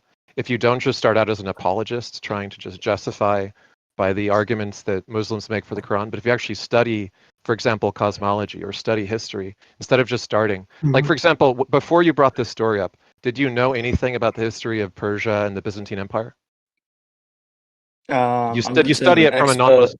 Did you study it? I'm I w- not saying being an expert. I'm just saying, like, did you do any investigating from a non-Muslim source, or are you only relying on Muslim sources to start all of your arguments I'm with not no only investigation? relying. I don't only rely on any source, whether it's Muslim, Christian, theist, non-theist. I'm not biased in that particular regard. I'm just making an argument, and I want to see how you guys refute it. I want to see what's your perspective. I'm not coming here with a pre-programmed mind trying to justify anything. I'm not narrow-minded in that way. That I think you're trying to. I think you got the wrong impression. Like you think I'm just narrow-minded. I can't see it from any other perspective. The one that you said that I should start with fact and then go back to it and see if that confirms, right? In general, yeah, you want to start with what are the facts that we can confirm, and then what are Okay. the best explanations for those facts? Okay. So how about the fact that that the Saudis? Okay. How about the fact that the tallest building in the world is the Burj Khalifa, and that's in Saudi Arabia, and it's built by people who were 100 years ago, a century ago, were barefoot Bedouins in Saudi Arabia, So and you're that a not going to man, like you're not going to and like that the reason for that. sure, and that Okay, so the man who predicted that 1,400 years ago, an illiterate man in the desert, said that they would be competing with each other who can build the tallest buildings, meaning that the advancement of technology will be the way that people compete with each other instead of battle like they did in their day. right, but So the tower that would be the fact, and then that would be the prediction. So is that's that not a more prediction to your about the liking? future. That's not a How's prediction that about not the a future. prediction? It was Yes, already it the is. case. Now, hold on a second. It was already the How? case. If you predict something that's already happened, then you're not making any novel predictions. If you're predicting that people are going to compete by building the biggest buildings, you're just regurgitating the Tower of Babel story with a futuristic version. It was already the So you're case gonna that there tell were. me are you gonna tell me that the tallest tower in the world was already there? What I'm saying is that people already competed over who could have the biggest pyramids, the biggest buildings, the biggest temples. There's nothing new about that prediction. It's not even a Yes, prediction. It's just an observation of how the world works. no, it is a prediction because he says will when the word will is used. If I say you will do something, that Okay, means I'm if implying that you will do it at some time in the future. He didn't say they are doing it right now, because that's not a prediction. Then that's an observation. Yeah, but if you predict But something that's already been happening before you say it, it's just not a novel prediction. if you predict something that's already happening before you say it, then it's not a novel prediction. Because right. It's like what if you're if I doing- predict the sun will no. rise tomorrow, is that evidence that I'm a divine, all-knowing being? No, because that's something that always happens repetitively, and you have no reason to assume that it won't. If you predict that the sun won't rise tomorrow and it doesn't, then I would say Right. there's a strong case to be made that you are. Exactly. So like So if I predict are you that, trying to say that before, when Muhammad was making this prediction, people were already competing with each other for the tallest buildings in Arabia? yes. So you're telling me that the barefoot Bedouins in Arabia were already competing with each other who can build the highest buildings at the time of Muhammad? Is that your claim? Yes, you remember the pyramids? They predate him by 4,000 years or so. This is a thing. Are those built by barefoot Bedouins? No. So he's predicting that the group where he lives will start doing what everyone else in the world has already been doing for thousands of years once they get more technology. This is not a novel prediction. This is like saying, oh, look, the people in Ireland will start to grow crops when they have agriculture. Oh no, what an amazing prediction. Like we didn't already see that happen everywhere in the world first. Like, this is things all humans do once they gain technology. They do this everywhere. Not a prediction. I feel like that's easy to say when if it didn't happen for whatever reason, then you guys would be saying the opposite. You guys would be saying, well, how come he said this and it didn't happen? Right. That would be So furthermore, But it's a self-fulfilling prophecy because the prophecy is believed in by the people building the building. This is like if I said, look, here's a prophecy. Everyone believe in this prophecy, and then when the people who believe in the prophecy do the thing the prophecy says that they're going to do, they go, look, the prophecy was true. And as for why I see what you're saying, but the prophecy would still be true in that case a prediction, because they still had the resources to do that. Like a prediction, there was no guarantee throughout history that the barefoot Bedouin Arabs, who are like known for being poor, backwards, right. lower If you class stop, people, were gonna become. You want me to stop? Sure. no, I was just going to say I thought you were done. Yeah, I was going to say if you stop the clock, okay. it keeps the right time twice a day. And any collection of prophecies is going to have some predictions that turn out to be somewhat true. But as in the example of the Persian Byzantine example, the prophecy was wrong, right? The prophecy predicted I'm that it would pretty happen sure. I'm in a pretty few sure years. it was 6 years. No, I I'm literally pretty sure it posted was a 6 list years. of sources that confirm it was 14 years. So I in haven't examples seen like it yet. that, if you make a vague prediction about something that happens in the near future, you're likely going to have chances to get some of those to be true, but they're not going to happen consistently with precision, which is why it says a few years, but it was 14. We see similar stuff in biblical. Can you show me where you said you posted the thing? I don't It's know in where the to find it. Heathen, Where the Heathen Hangout channel. but it's like so many people are talking. So how do I just keep scrolling up or? You have to scroll up. That's right. Also, the difference between, or as they have been talking about, is the difference between religion and science. Religion is able to make postdictions, and science is able to make predictions. So if we have a meteor event, science should be able to say with great accuracy where and when a meteor event is happening. What happens in religion is a meteor shower occurs, and then they go back into their text and they say, hey, this kind of sounds like a meteor shower. This must mean that our religion predicted a meteor shower. Science and religion serve different purposes. Of course, science is Oh, I predictive. agree. Yes, exactly. So you're conflating the two. You're saying that science is What better is at useful, predicting the what is future. not? No one can test that. Are you saying that religion is useless? That is what I'm saying. Luffy, I think you're wrong. Walaikum salam. If I may, very quickly, I think the point of sort of proving the predictions beats around the bush. At the end of the day, and I wanted to comment on the previous conversation you two were having, you and IX, about how the Quran is getting stories from the Bible and from scripts, Abrahamic, different religions, etc., stories from different religions. I think at the end of the day, that all doesn't really matter, because the argument for Islam is that it is such a coherent and consistent religion by itself. You have a very strongly sourced holy book, one that claims authenticity and is proven to be authentic through That's different true. scientific methods that Muslim scholars have used from the beginning of Islam. Not only And then used, but you have invented. exactly, yeah. And then you have a system that is exported, taken by societies, taken by cultures over a period of 1,400 years, and have flourished with it. Yes, That's it might be the downfall of Muslim countries, but trust me, my friend, the system, in order for it to develop such civilizations and societies, had to be consistent and coherent. So the question that begs itself is this: if the Quran was just this made-up fable, or if it was just a collection that Muhammad plastered together, Muhammad, peace be upon him, plastered together into one story, then how come did we have such development out of such a randomly sort of put up religion? That is my question. It's not to the random, atheists. right? It's sourced from a so- structured set of texts which are themselves structured to be self-consistent. So if you start from something like previous Christian Abrahamic thought, which already have had, centuries of harmonizing and theological and polemic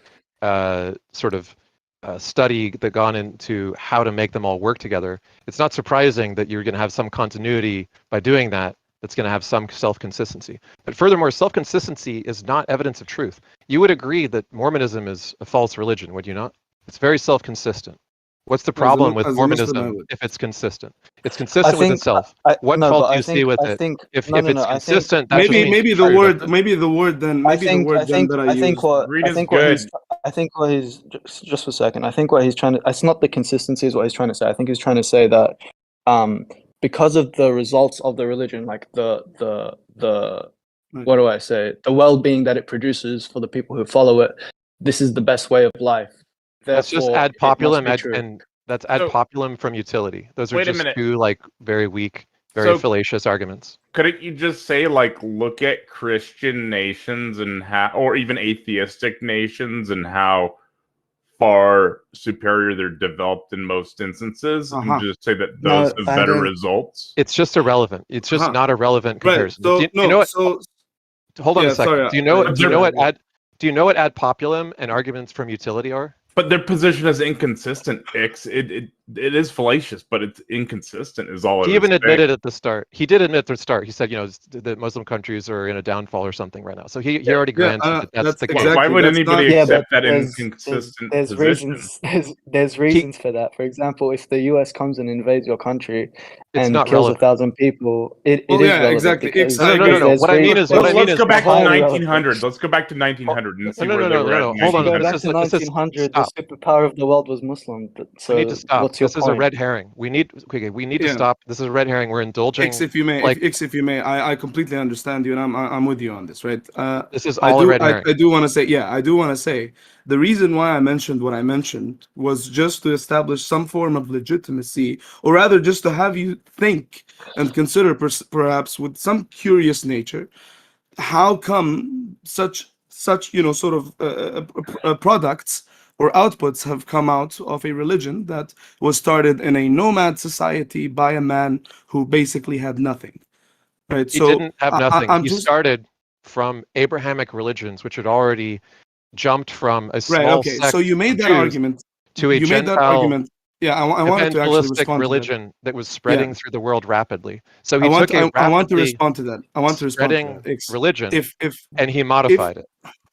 if you have Okay. if you have a Japanese made car, right, and you take another American made car and another, I don't know, Czechoslovakian made car, and take random parts from each one, can you fit it in your car? Can you make it work in your car? Would it be in this efficient? case, like 95% of the things he copies from are literally from the same car in your analogy. I, They're all from have you, Abrahamism. But the thing is that the theological.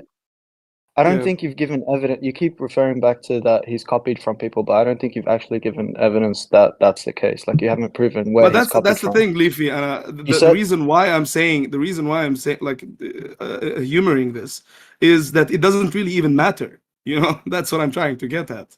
It really doesn't matter if he did copy or didn't. For me, for example, I was an atheist for 8 years, but then thankfully I reverted back to Islam. I am a Muslim-born person.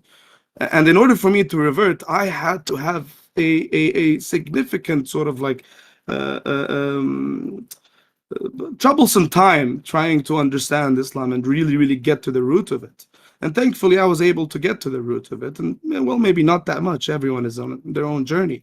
But at the end of the day, for me, it was a pragmatic solution. I saw that the religion was very pragmatic and that it has a lot of productive value. Right. And that I would productive value is I would disagree with you. So I would disagree with you. You're saying that it doesn't matter whether he copies or not. I'm saying it does matter, because if he did copy, then it's a false religion. If he does, you're saying that regardless if it's true or false, you're saying regardless of whether it's true or false, it benefits me, it suits my well-being, and I'm a pragmatist. I care about its utility. Therefore, I'm gonna follow it. Me and I'm not saying I I'm not saying I would argue against that Rasul Sallallahu Alaihi Wasallam got al-wahi, that God actually. No, What but I'm saying is that when they're saying copying, you do know that the Abrahamic story is in essence a continued story. There are obviously going to be, there's obviously going to be I told them similarities. that the Quran itself says this, that it's retelling Right. the same So story. why I'm saying Yeah. regardless is not to astaghfirullah say why it didn't happen.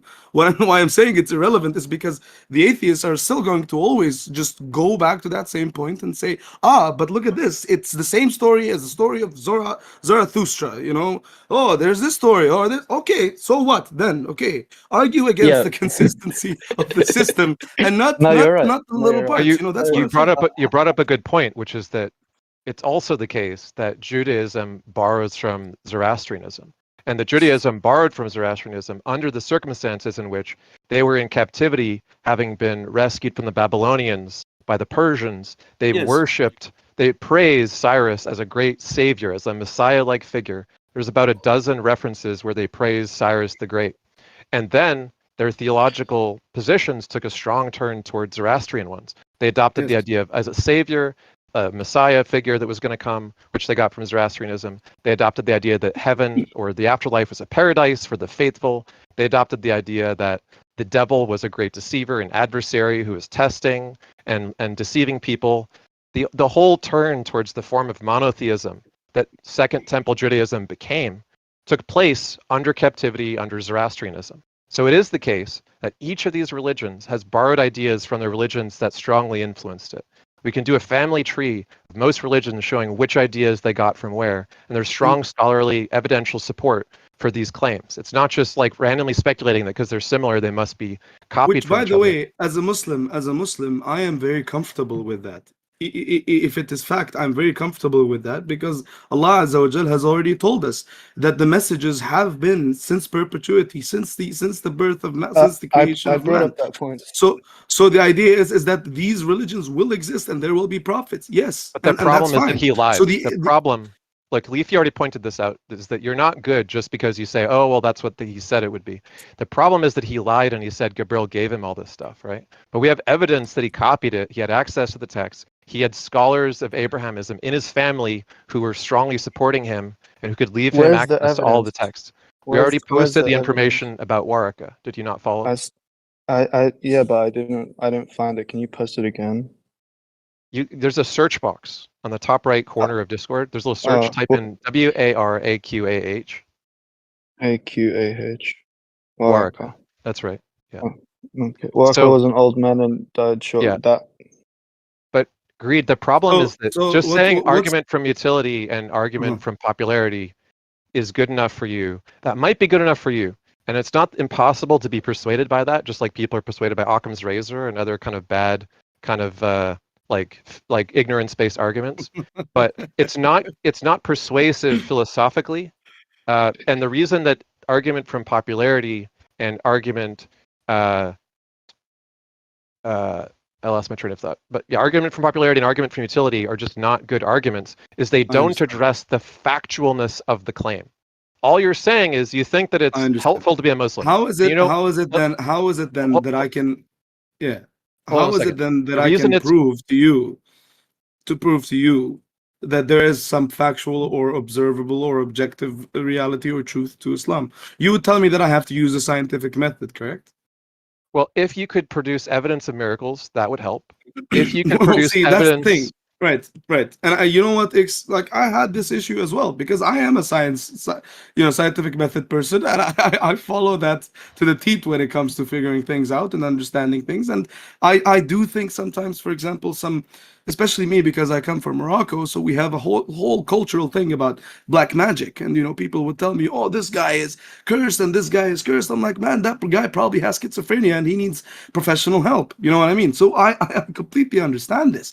The thing is right now is when we deal with stories from the Quran and when we deal with the story of life as Allah Azza wa Jal has told us, there are going to be miracles which are supernatural, so they cannot be observed naturally.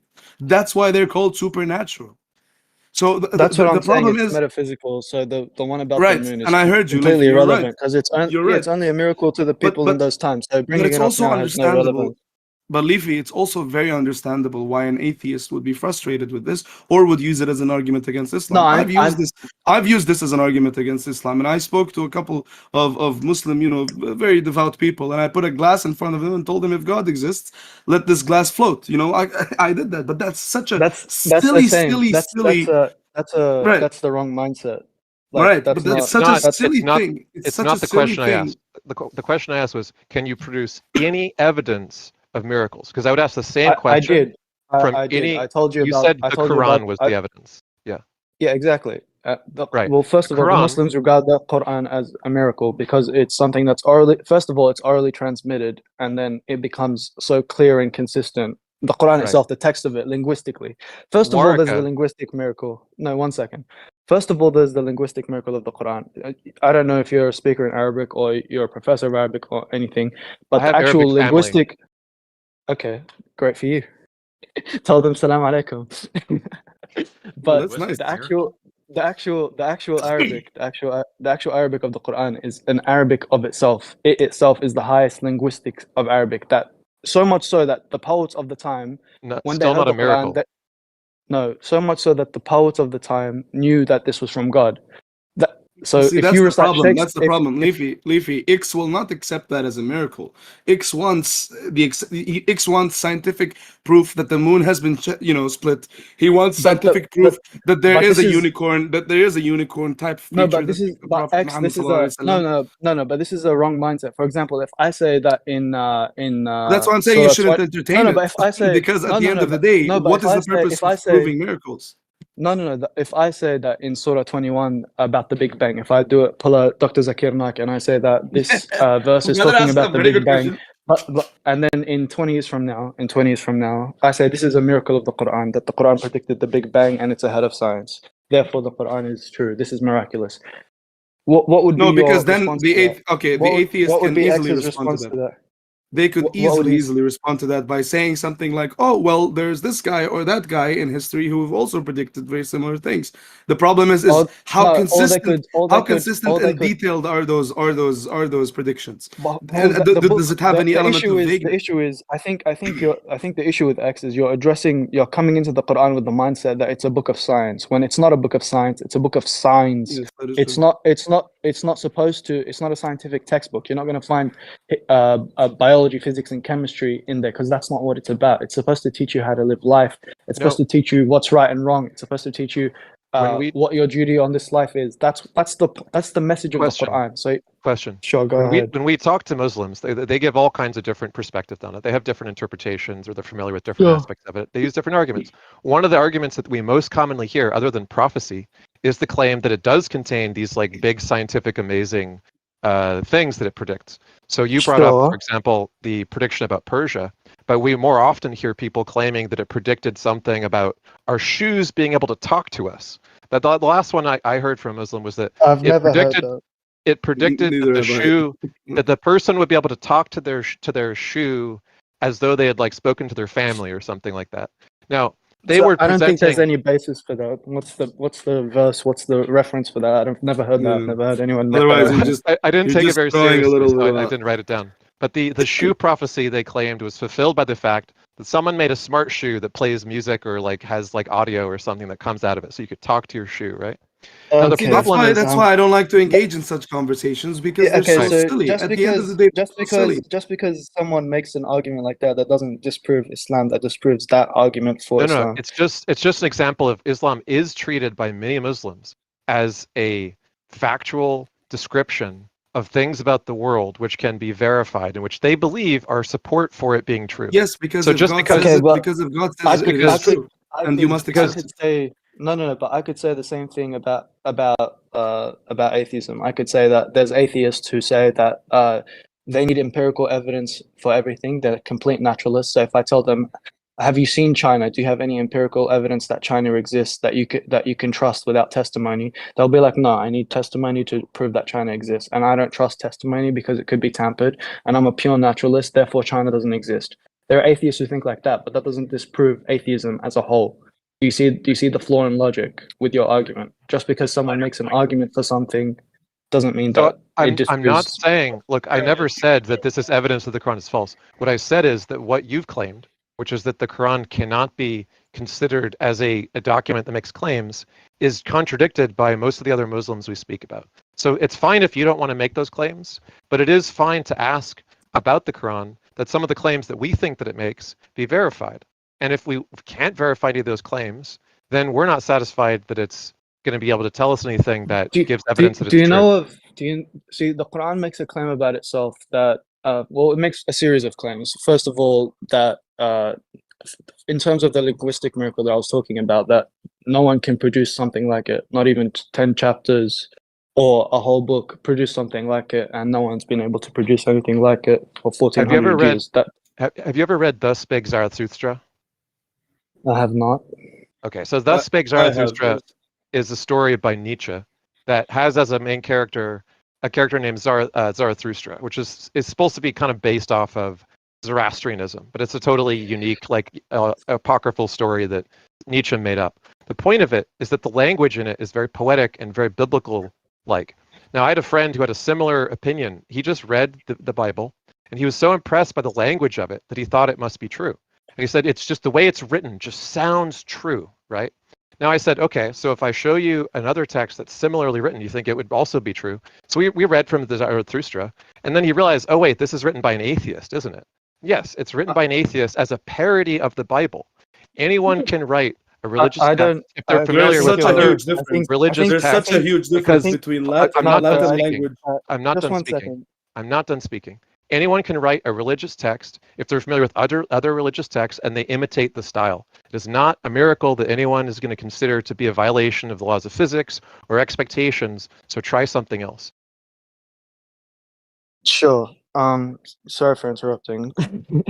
So I think you misunderstood the point. So, just because, so what I was saying was that the actual linguistics of it is different. First of all, the Bible isn't in English. The Bible is, the Old Testament is in Hebrew, Arabic, and the New Hebrew, Testament is and in Greek. So for someone to be like, oh, uh, it just sounds true. That's not my argument. You've like oversimplified it to the point where it's kind of ridiculous.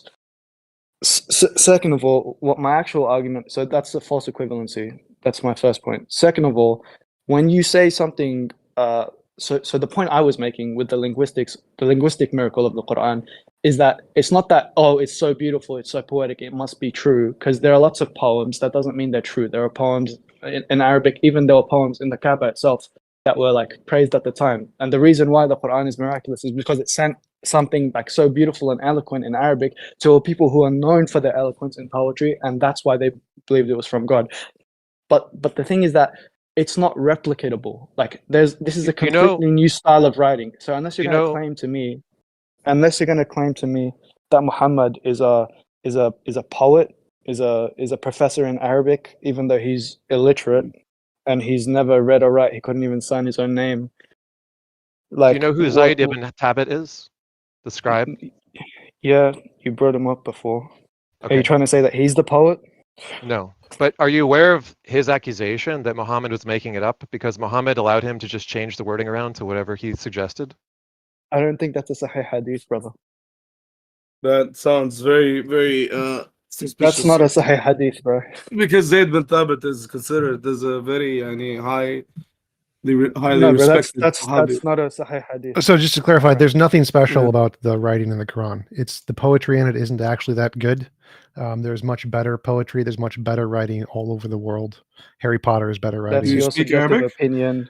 That's your subjective opinion. I don't even do you think speak you Well, no, care no, Arabic? no. about it, So bro. your subjective opinion is that the Quran is written well. Like most Arab scholars, not the case. No, like people who aren't Well, it's not. Muslims. It's not. It's not a. It's It's not not a my subjective opinion. What subjective is- what opinion. is- It's Yeah. the opinion. It's the opinion of us. It's opinion of 1/4 of humankind. The Muslims. And Okay, ev- so and how, almost how do every you person who scholarly speaks- how do work- you and show almost Wait, and stop, almost stop, every stop, stop, single stop. person. You guys have a feeling that your holy book is special. That's nice. How do you objectively verify that?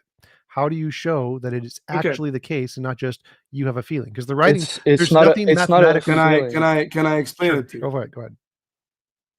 In literature, in Arabic literature. Now, I am a theologian, but I did not study Arabic literature. That's a whole different world, right?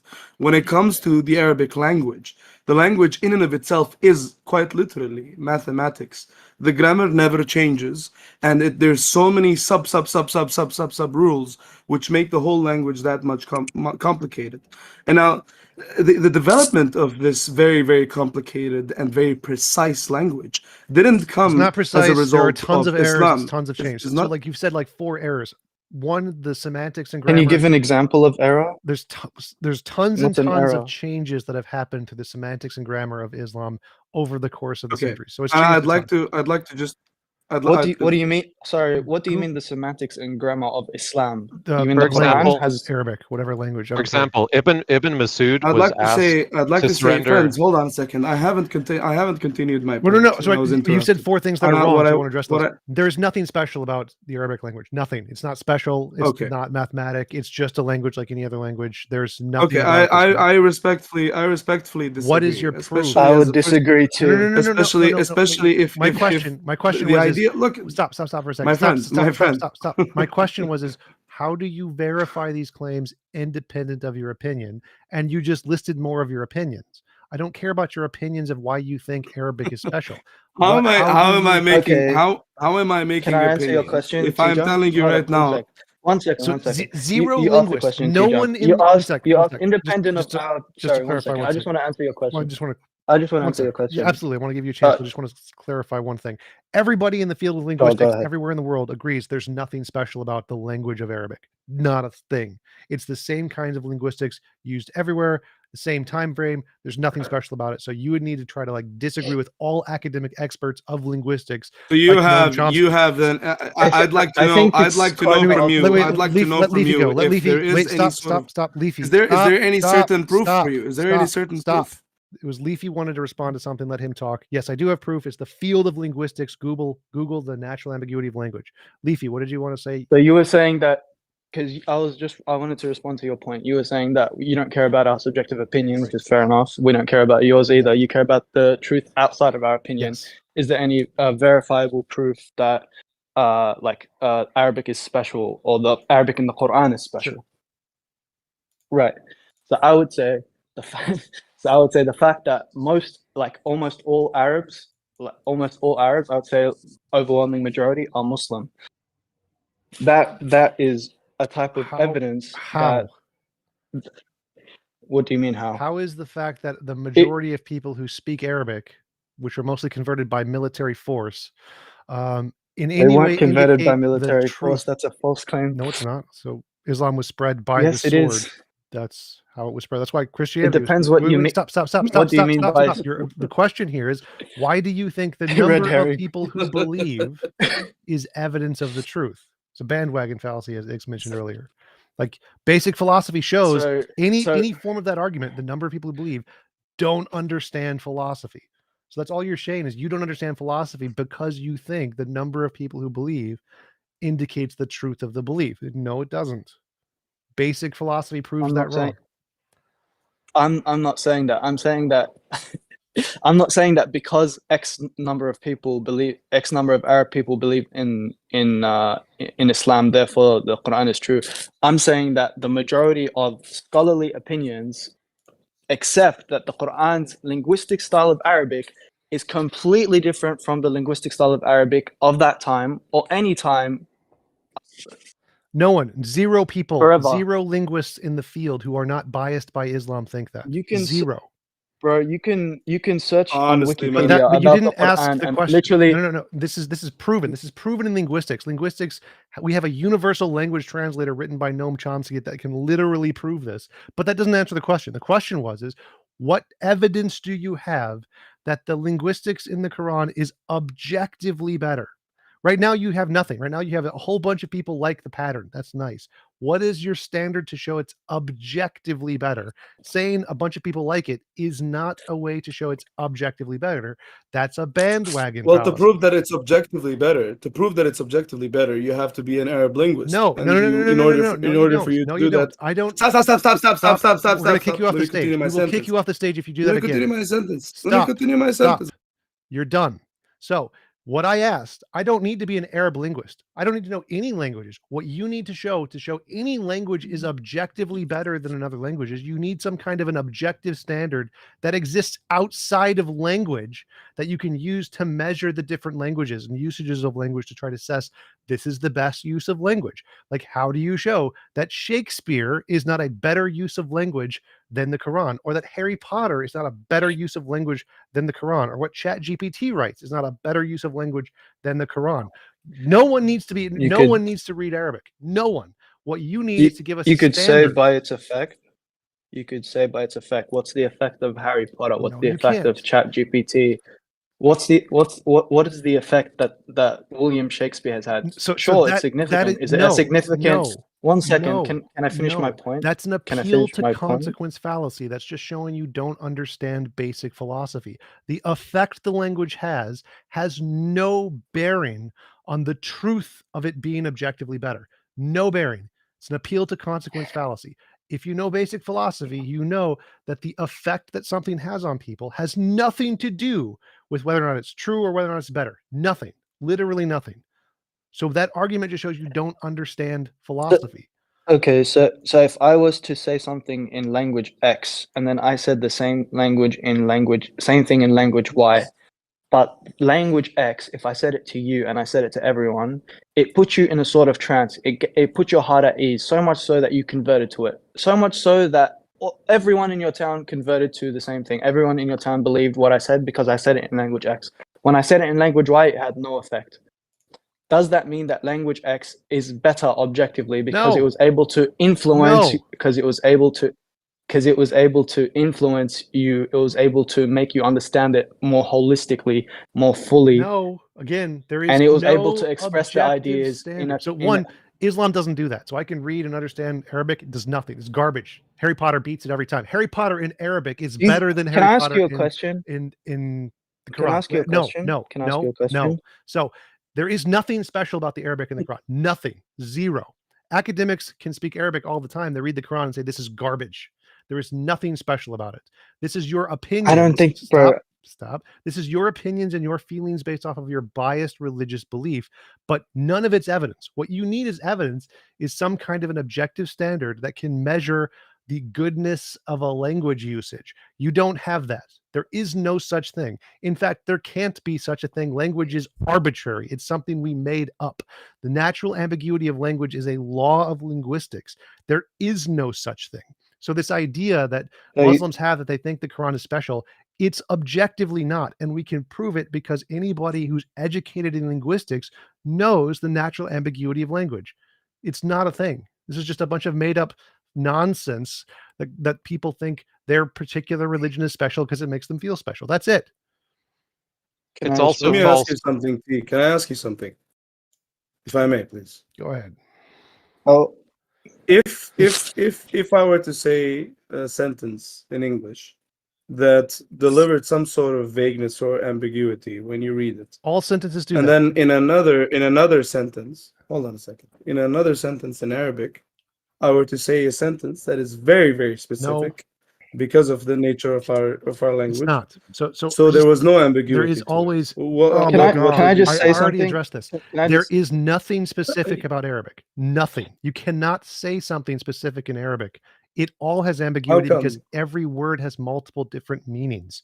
This is literally a Well, that's Every law, word because has multiple a multiple different different. law of This is linguistics. This is a law of linguistics. As this is what. Stop as a talking. point of Hold on, Theo, moderation, guys, just one before second. before you guys respond to TJump, just a point of moderation.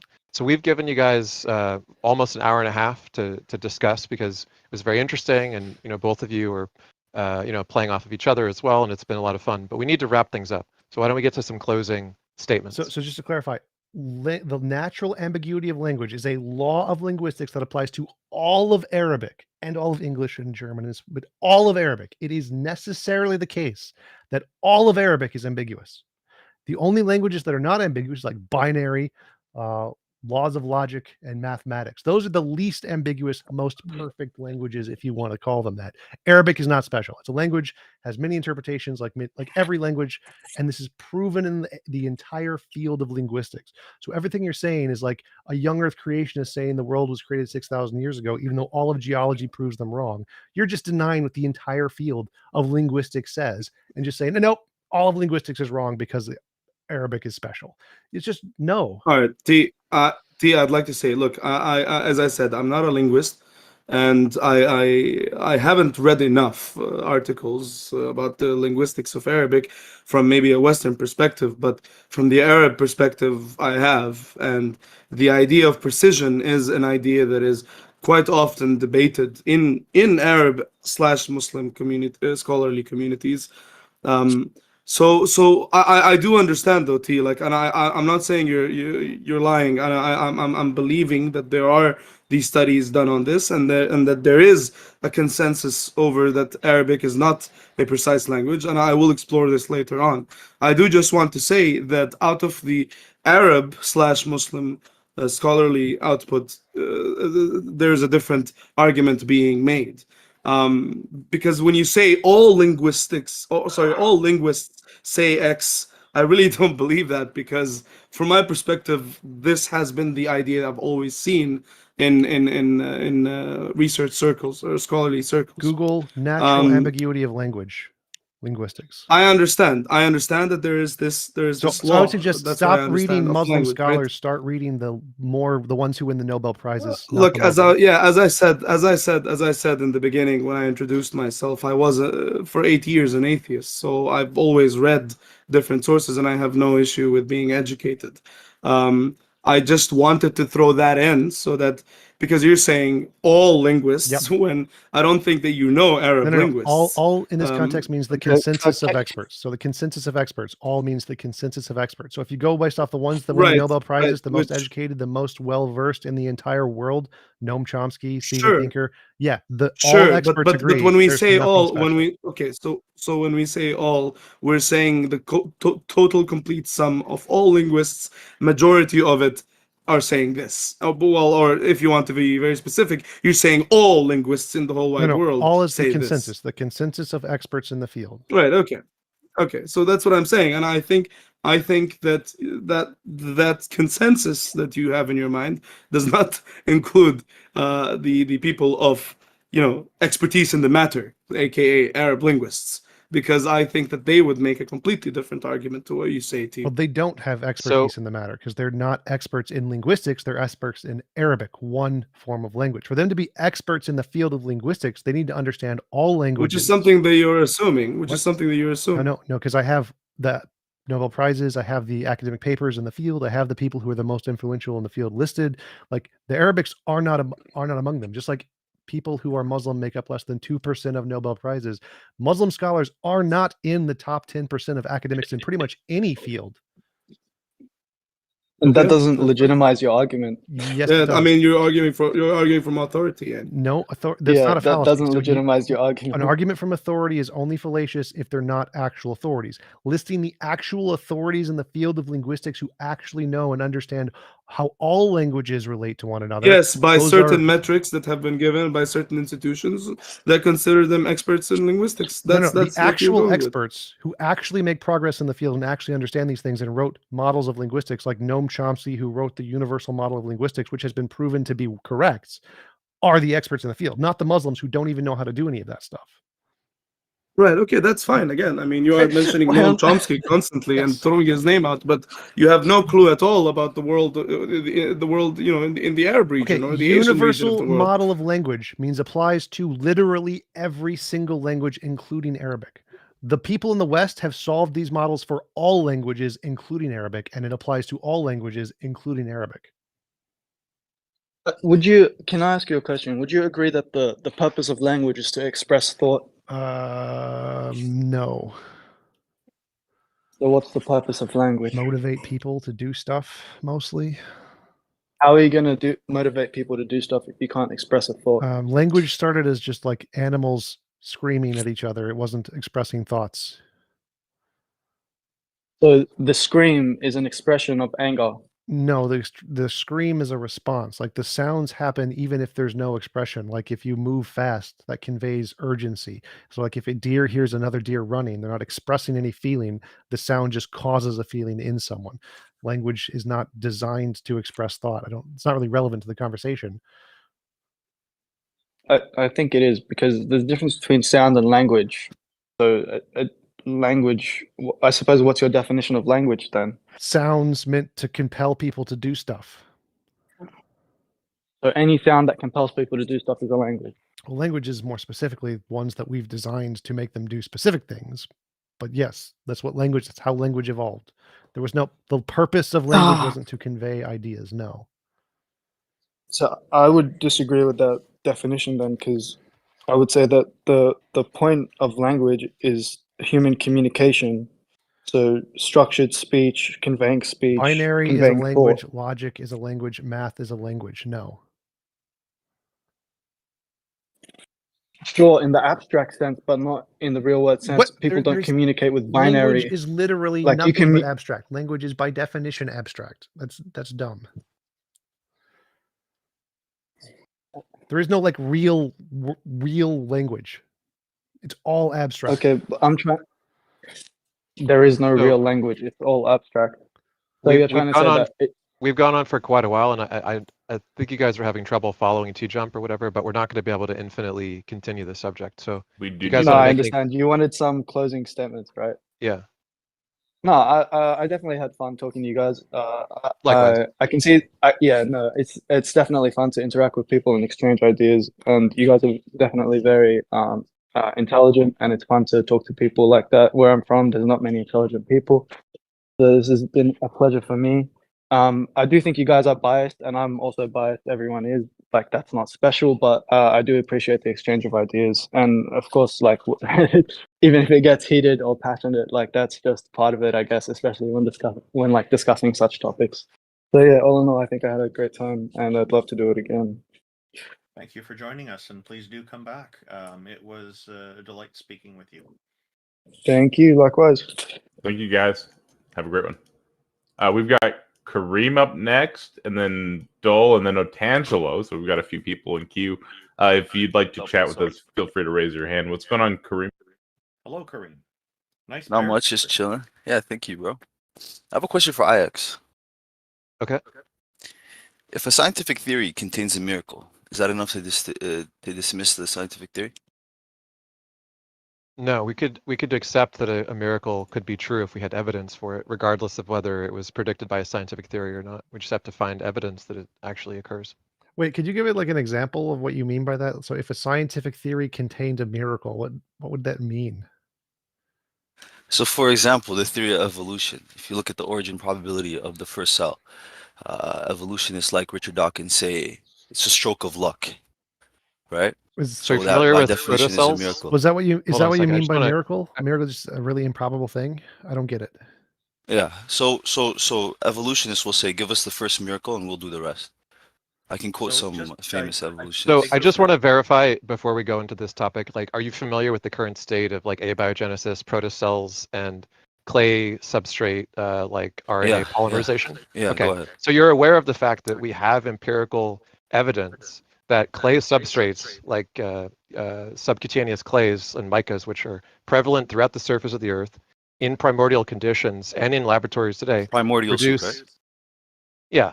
So under circumstances that were present in the past and under circumstances which are also present today, that you get random polymerization. In other words, long randomized chains of molecules that are bootstrapped by the surface of clays, which act as a binding surface. So it's like if you were going to cook, you'd need a table to cook on because it gives you a flat surface to do your prep on, right? Similarly, molecules to react and form a long chain, there has to be something for them to attach to while they form the chain.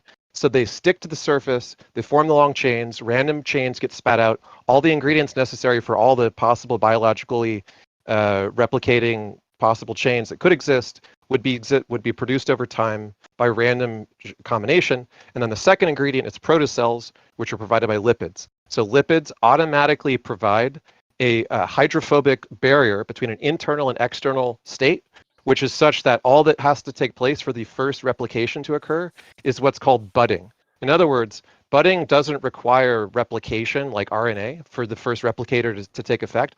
All it requires is enough of a repeatable chain reaction that produces products inside the bubble, such the bubble grows and it splits into two identical bubbles with similar contents. Do you understand that that's all it takes for replication to bootstrap? Okay, yeah, this is a very ideal assumption. Can you send the evidence, or can you send any evolutionist that confirms this to be true? Yes. And before we continue here, just want to mention for people who aren't familiar, because this is an error that comes up a lot. I'm not saying you guys are making it, but evolution and abiogenesis are very different things. I think of abiogenesis like the spark of life, and evolution is the change of life. So that's and it's not uncommon for a lot of people to think that evolution is about how life begins. That's what abiogenesis is. I just want to clarify that for anybody. But you need Wait. I don't want to go. I don't want to go any further on this because my question is you asked if scientific theory includes a miracle something, and I don't understand what you mean. So evolution and abiogenesis, there are no miracles in any of that. Well, it is a miracle. Abiogenesis or primordial soup. No is not one an in science established theory. thinks that's It's a based on miracle. assumptions. So no one in science thinks that a miracle. So well, I can quote Richard Dawkins. He says it's a stroke of luck. He was actually asked on video how did the first cell form. He was asked. He was asked, and he said aliens came and put it there. No one in science thinks that's a miracle. No one. So what do you mean? Can you send me one person that says abiogenesis is an established theory? Richard Dawkins also doesn't believe that aliens put us here. He was asked a question. I don't care. I'm trying to clarify what you're back trying to ask a little bit because I don't understand your original question.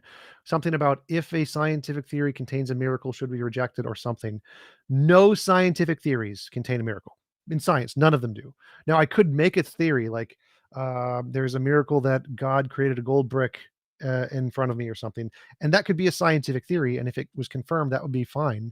But like, what are you trying to ask? Oh, okay, I'll explain it. So for the theory of evolution to be concise, you need two assumptions. One is the origin probability, and one is the shift probability. I forgot the exact word, but the shift from one species of evolution to another. The probability of the origin probability is close to zero, and the probability of shifting to a different evolved state, I forget the name of it, I'm sorry, but it's close to 1. So these are two assumptions that you need to build the theory of evolution. When Darwin brought his theory of evolution, he didn't even know the complexity of the cell because the DNA or the double helix wasn't discovered. So later on, scientists tried to say that, okay, so the cell is kind of thing, so they couldn't have a way to explain the intricacies of the cell, so they made up primordial soup. But there is no evidence, and there is nothing in the world of evolution today that says abiogenesis or the creation of the first cell is a concrete. It's not been established. So I'm asking you. You sent one YouTube video. I'm asking for scholarly articles, please. You're wrong, Kareem. So the primordial soup, I assume you're talking about the like Uri Milner experiments. Those are, or not Uri. I always get the name fricked up. Uri Geller experiments. Those experiments are very, very out of date compared to what we're doing now. So what I just described to you, the clay RNA synthesis stuff, is done on many different clays. It's been reproduced by many different labs.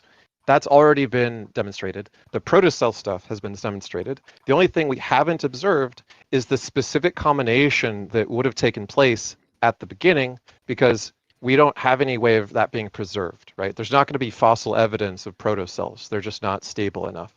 However, what we do find is we find evidence of a universal common ancestor going all the way back to early protocell-like creatures. And we find evidence of some of the earliest forms, like archaea, still to this day around the posited places where they're most likely to have occurred, which is geothermal vents. So the oldest organisms known to exist that we do find evidence of are clustered around geothermal vents, like the theory predicted. So the theory gives us a model for how it happened, which has reproducible steps.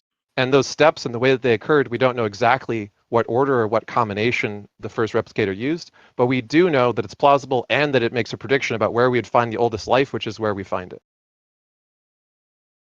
Okay, so simply just send me the article you're referencing, and I'll take a look at it. Sure. I DM'd Ix and Randolph the link to a bunch of articles. Yeah, that's a good article. But I want that's a to good article. to address your main point. You have two hypotheses: either like a god did it or natural processes did it. Now, to have evidence, what you do is you say, if my hypothesis is true, then I would expect to find such and such if we do another experiment. The abiogenesis people have made predictions like we will, if the abiogenesis happened, we would expect to find there's a process, a natural process that happens on Earth, that corpuscles, the thing that encapsulates cells, form naturally in the environment. And we found that. We found that on clay, RNA forming these on clay, and it happened. And there's dozens and dozens of these examples where we start with the abiogenesis hypothesis, make predictions of if this is true, here's what we're going to find, and then we successfully find that. And every time we do, that's more and more evidence for abiogenesis. There have been 0 cases of starting with a God hypothesis, predicting we would see something, and then seeing it. So there's 0 evidence of the God hypothesis. Can I interject on Sure. that? Yeah, so do you know what methodological naturalism is? Yes. So what is it? Can you explain Why to me? did you bring it up? Because you said you can't start with there is no evidence of starting with a God hypothesis and then getting. Well, methodological naturalism allows you to allows you to start with a naturalist you can start with anything you want. lens So for when you're observing science. no, So it's based on a no. conclusion, and we have to find No. evidence that supports that conclusion. no. So you can start with whatever you want. You can start with a God. We don't care. Methodological naturalism No, is you just don't that, start with a God. yes. So a hypothesis, you can start with whatever you want. You can start with God. You can start with leprechauns. You can start with fairies. You can start with naturalism. Methodological naturalism is just the fact that the only verified things we have are natural things. And so in science, the only verified starting points are scientific natural ones. But you can start with That's God. philosophical naturalism. No, That's not methodological No, naturalism. philosophical naturalism is saying there literally is no God. Methodological naturalism is saying there is no evidence to start with anything but naturalism. They're not the same. No, No, methodological stop. You naturalism don't would know be- these things and they are irrelevant to the argument. So just don't talk about them. The question is, what matters is you can start with whatever hypothesis you want. God, fairies, leprechauns, naturalism, we don't care. And the one that has evidence is the one that can then be used to make predictions about the future we don't know yet and get it right. Naturalism and abiogenesis have done that many, many, many times. God has done that 0 times. That's why abiogenesis is more supported than God for the origin of life. You're not allowed to start with God in science. Yes, you are. Yeah, can you send me someone that did? No, because they don't. They fail. All of those God hypotheses fail. They don't work. So what's the proof for this claim? No one in science stops you from publishing a paper on anything you want. You can literally go publish a paper right now and include God, and if it works, it'll be accepted. So science doesn't preclude Yes. anything, nothing. You can start with round squares, married bachelors, magical potatoes. We don't care. All that matters is if you can use those to make predictions about the future, about things we don't know yet, and get it right, that's evidence of what you want. So I do have evidence. So the parapsychology journals, there are parapsychology journals in my conversation with Alex Sarkiris, where there are academics who start with the belief that there are like non-physical minds, not God specifically, and they use those to try to make predictions and publish papers on these. So you can start with those. You can start with anything you want in science. Nobody cares. What matters is if you can use whatever you start with to make predictions. And if you can't, it's dismissed. We dismiss it. But you can start with whatever you want. Gods, go for it. Yeah, but we're talking about the theory of evolution. Yeah, so if you want to start with God created all life and did all evolution, you can do that. And then that's your hypothesis. And then if you can make predictions based off that hypothesis about stuff we're going to discover in the future and get it right, that's evidence of your God. And science is totally okay with you doing that. It's just never been done. No one has ever been able to use God as a hypothesis to make successful predictions. We have been able to use naturalism to do this, which is why we accept naturalism. We don't say you can't use God. No one in science says you can't use God. The problem is no one in the past has ever successfully used God to know anything successfully about the future, which is why we think it's garbage. So by the way, you asked for some papers documenting this, so I posted just a spattering of things on it. I've got Yeah, astrophysiology page from NASA talking about the theory. I've got a page on the most recent like laboratory efforts to reproduce the protocell formation process, where they used clay, which forms hydrogels. Yeah, and where'd was you send it? simulated. It's all in the Heath and Hangout channel, so everyone can read these sources. You're going to have to use your search box and your scroll bar. Okay, so We're there's also a sharing bunch. these in the text chat on YouTube as you post these. Thank you. Could you send them? Right. Because I don't know how So- to use either of those things. I've literally never found anything. Could you just send them a DM with some of those? It might be easier. I'll send in the most recent one, sure. The point is, like, if you actually look into this stuff, you will find that there have been a vastly expanding field of abiogenesis research showing that there are multiple plausible pathways, such that we now think that there are multiple beginnings of life and that it's probably an overdetermined phenomenon. In other words, there's more than one common ancestor potentially that could have been ours, and which probably some of those went extinct before ours became the primary one. So multiple cells originated the tree of life. The conditions necessary for these protocells to kick off began at exactly the time where we see life beginning in the early Earth's fossil record. But you we know that find conflicts life- with it. Yeah. We find life in the fossil record at the same time that these clay substrates became amenable to that formation process happening in them, right? So the development of the Earth produced the conditions necessary for life, and almost immediately life began. That conflicts with Darwin's theory of evolution because Darwin didn't that's have a based theory on of the assumption. abiogenesis. He didn't know. No, sorry, I'm saying based on the assumption that a single cell was the root of all evolution. No, it doesn't. The point is that That doesn't. we're probably doesn't- all descended from a common ancestor, but multiple common ancestries could have begun and gone extinct before the one that we're descended from became the one that predominated. And they were single cell organisms, not like a single one. Just to like, clarify, like Jack. Darwin's theory doesn't say we literally came from one organism, one individual cell. That Exactly. it could have been a bunch of. When it says there's a common ancestor, it's a common ancestor species. It could be a whole bunch of different cells that came together and mixed, and that's the origin of life. It doesn't mean it literally came from one living organism. Well, that's what distinguishes it from Lamarck's theory of evolution. No, it's not at all what distinguishes it from Lamarck's theory. Lamarck's theory has a bunch of crazy stuff in it. It has nothing to do with the origin of life whatsoever. And it's because generally do you think- populations of genes mutate over time. Do you think the theory of evolution can explain why species parallel to one another evolved with the same characteristics like You eyes? mean convergent evolution? That's conditional by the circumstances that they're shaped by, right? So you're going to get lots of crab-like creatures in the ocean because the ocean's an environment where it's really good to be a crab. So that the same forces shaping different creatures are going to shape them in similar. I'm saying fashion. like insects. Insects and mammals, we diverge very high, and we have the same characteristics such as vision. Yeah, because vision is useful. Yeah, we have evidence. Yeah, we have evidence that vision emerged multiple times. Like that's proven that there are many, many different species who developed vision independent of a common ancestor that had vision. Because vision is so useful that any Oh Any no, the common circumstance- ancestor didn't have vision. But they're still That's right. animals. That's right.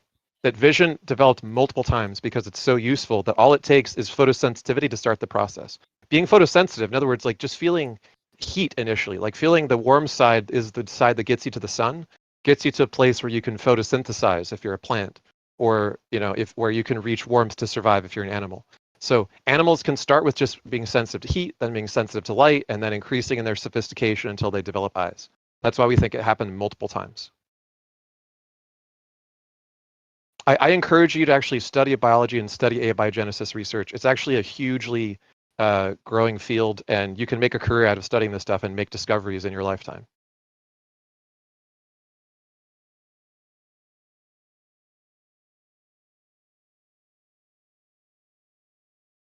You send me Science Daily, right? That was one of the ones. There's others in the chat. I just picked one because TJump wanted me to make sure that you look at least one of these. Again, evolution is both From what I a understand, it's an theory assumption. and a They're saying we fact. propose. That is how that theories doesn't are. the we propose part is the beginning sentence that doesn't make it an assumption. Propositions are like, here's the thing we think is true, and then we're going to try to find evidence for it. It's like it's a hypothesis stage. Like you propose a God exists. Their methodology was to actually test experimentally in clays whether or not they could produce protein protocells in a clay hydrogel, which they were able to. These links The are point also is this is one paper out of dozens in the field which have all independently explored different aspects of this process and expanded the amount of evidence supporting the clay hypothesis, which is the prevailing hypothesis to date. I posted Where do I read all the evidences? So one of the links that I posted was the Wikipedia page, which lists all the different hypotheses, and the clay one is on there. Found one, the Science Daily. So I posted a link to the YouTube video as well. In the text chat there, you will find all these links. They're showing that X posted them in Discord, and that's how you'll know. Just look at around this time, which is approximately 2 hours into the video if you need to reference later. Yeah, can you at me in these? I can't find any of these. Okay, there is a channel called Heath and Hangout, and we're going to send you... I don't see that. Okay, I know that it's hard to find. The reason people have difficulty is because of the way Discord channels work now, where you have to like add channels. So there's a thing that says channels and roles you have to click on, and has a search box and so on, and you can search under browse channels to add channels to your thing. I think honestly that's one of the biggest obstacles that new people who aren't as familiar with the changes to Discord have with finding our links and following the chat. It's garbage. Send them a DM. DMs are easier. I'm going to send you a Discord link. What a Discord link does is it links to the channel directly. And you can follow that and it'll take you directly to it, even if you don't have it bookmarked. I think that'll work.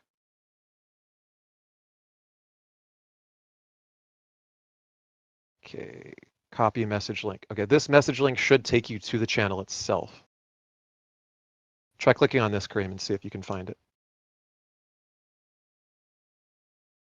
It'll look like a weird little link that says politics and then has a little chat icon on it. Yeah, I'm looking. Yeah, I see the Science Daily article you posted. Where's the studies? I'm just trying to find the study.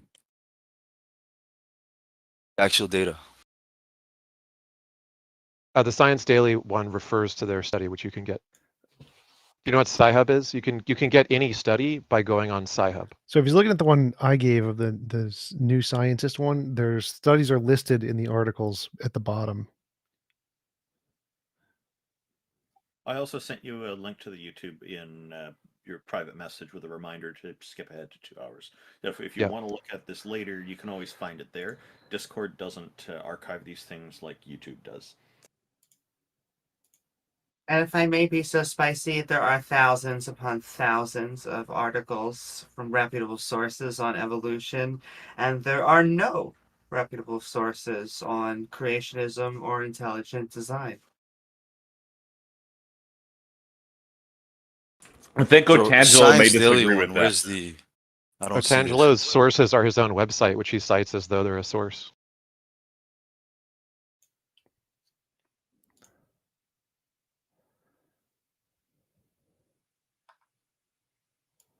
So I see the two articles you posted. I'm looking at the bottom. There's nothing here. Materials provided by. Copy. I will find you one of the sources. Let's go. New Scientist. Search for. Okay, I think I found it.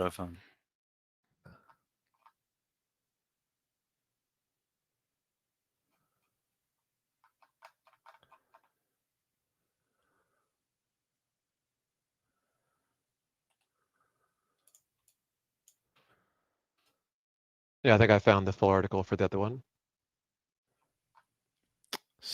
Okay, Science Volume. Okay, I found. Yeah, I found another one, which is enhanced transcription and translation in clay hydrogel and implications for early life evolution. So I'm looking at the New Scientist first article, and the fourth paragraph down or fifth paragraph down, it says Thomas Check at the University of Colorado Boulder, and it gives you a Science Volume 231, page 4737. That's a scientific journal. The very next paragraph says Harvard chemist Walter Gilbert dubbed in 25 years. Nature, Volume 319, page 618. That's another paper. It also gives these are links, and they link directly to the papers. The next one is a few more paragraphs down. It says by 2001, RNA using an RNA as a template, RNA self-replicating RNA. Science, volume 292, page 1319. That's an academic journal. Then the next paragraph, it says molecular biology in Cambridge in the UK, RNA enzyme called TC19Z.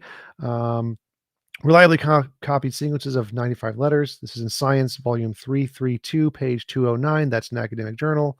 So, like, they're literally, here's another one, 2003, Hikaru Suja, Nature, Structural Biology Journal, volume 10, page 713. There are literally dozens of them in this New Scientist page. They should not be hard to find. They're in quotes. It says Nature, then gives you a volume, and then gives you a page number. And here's a full copy of the paper I was citing. Enhanced transcription and translation in clay hydrogel. Basically, people are just not up to date with the latest abiogenesis research because you're listening to creationists and intelligent design people who strawman and like caricature this stuff and like aggrandize their scientific quote unquote accomplishments while relying on you not knowing about the latest research. No, I have no issue with evolution. It doesn't conflict with my theology. Abiogenesis is a well understood phenomenon at this point.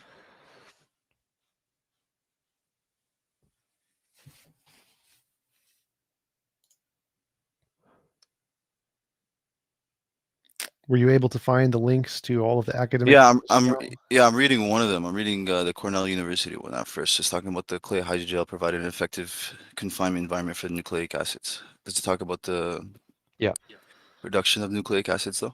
I'm just asking. That was one of the predictions made by the abiogenesis hypothesis that we would find this. We then looked and found it, and it was correct.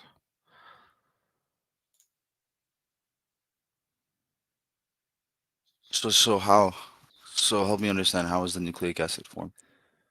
Nucleic acids form spontaneously. We have numerous examples of the precursors of life, cytosine, adenosine, etc. They form spontaneously in natural aquatic chemistry. Yeah, can you link that one? And while he's linking that, I would like to ask you, Kareem, how did God create a single cell organism or a cell self-replicating?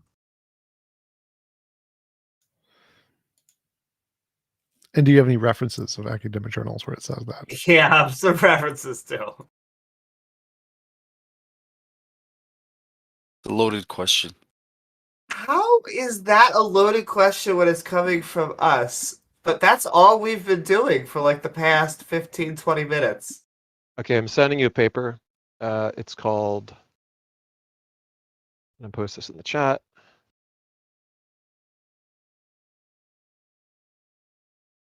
The point is, like, these things take like literally Google search in 30 seconds to find. It's really good to do your own research and look into this from this point forward. Synthesis of prebiotic organics from CO2 by catalysis with meteoric and volcanic particles. Emergence of prebiotic organics was a mandatory step towards the origin of life. The significance of the exogenous delivery versus the insidious synthesis from atmospheric gases is still under debate.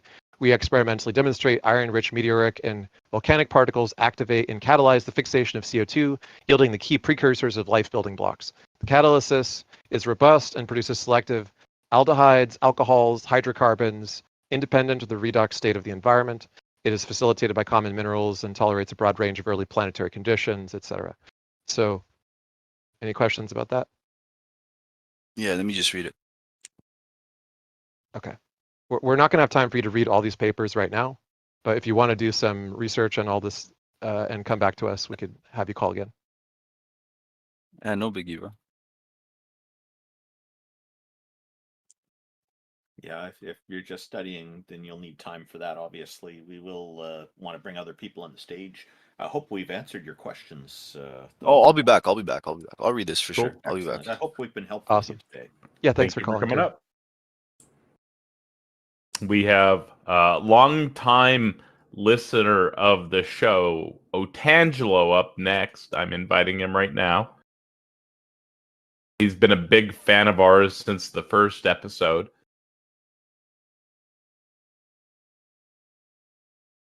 Maybe he's AFK.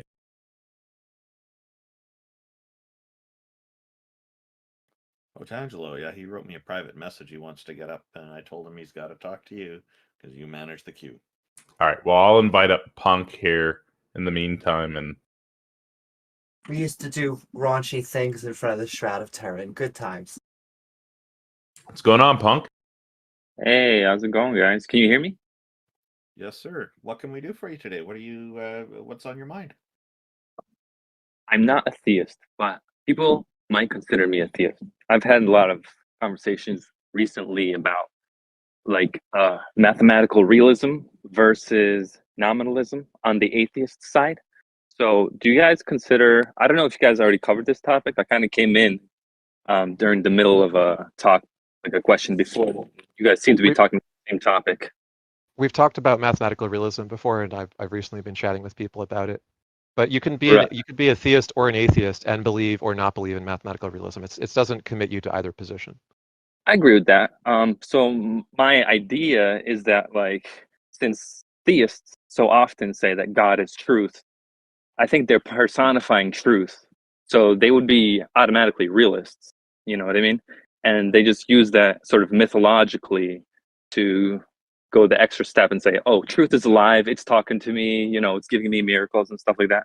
So, as atheists, if we're trying to convince religious people towards, let's say, even any kind of atheism, realism would be easier, right? Other than trying to make them into complete naturalists, nominalists. That seems like a longer distance to go, belief wise. I mean, the arguments like Kalam usually rely on some claim that one thing is the cause of all the other things, and then they have to separately argue that that thing was intelligent, right? The why does it have to be intelligent part usually is not really answerable. And so it is easier if you just grant all the things that they want to say are true and just say the one part about it having to be intelligent is false.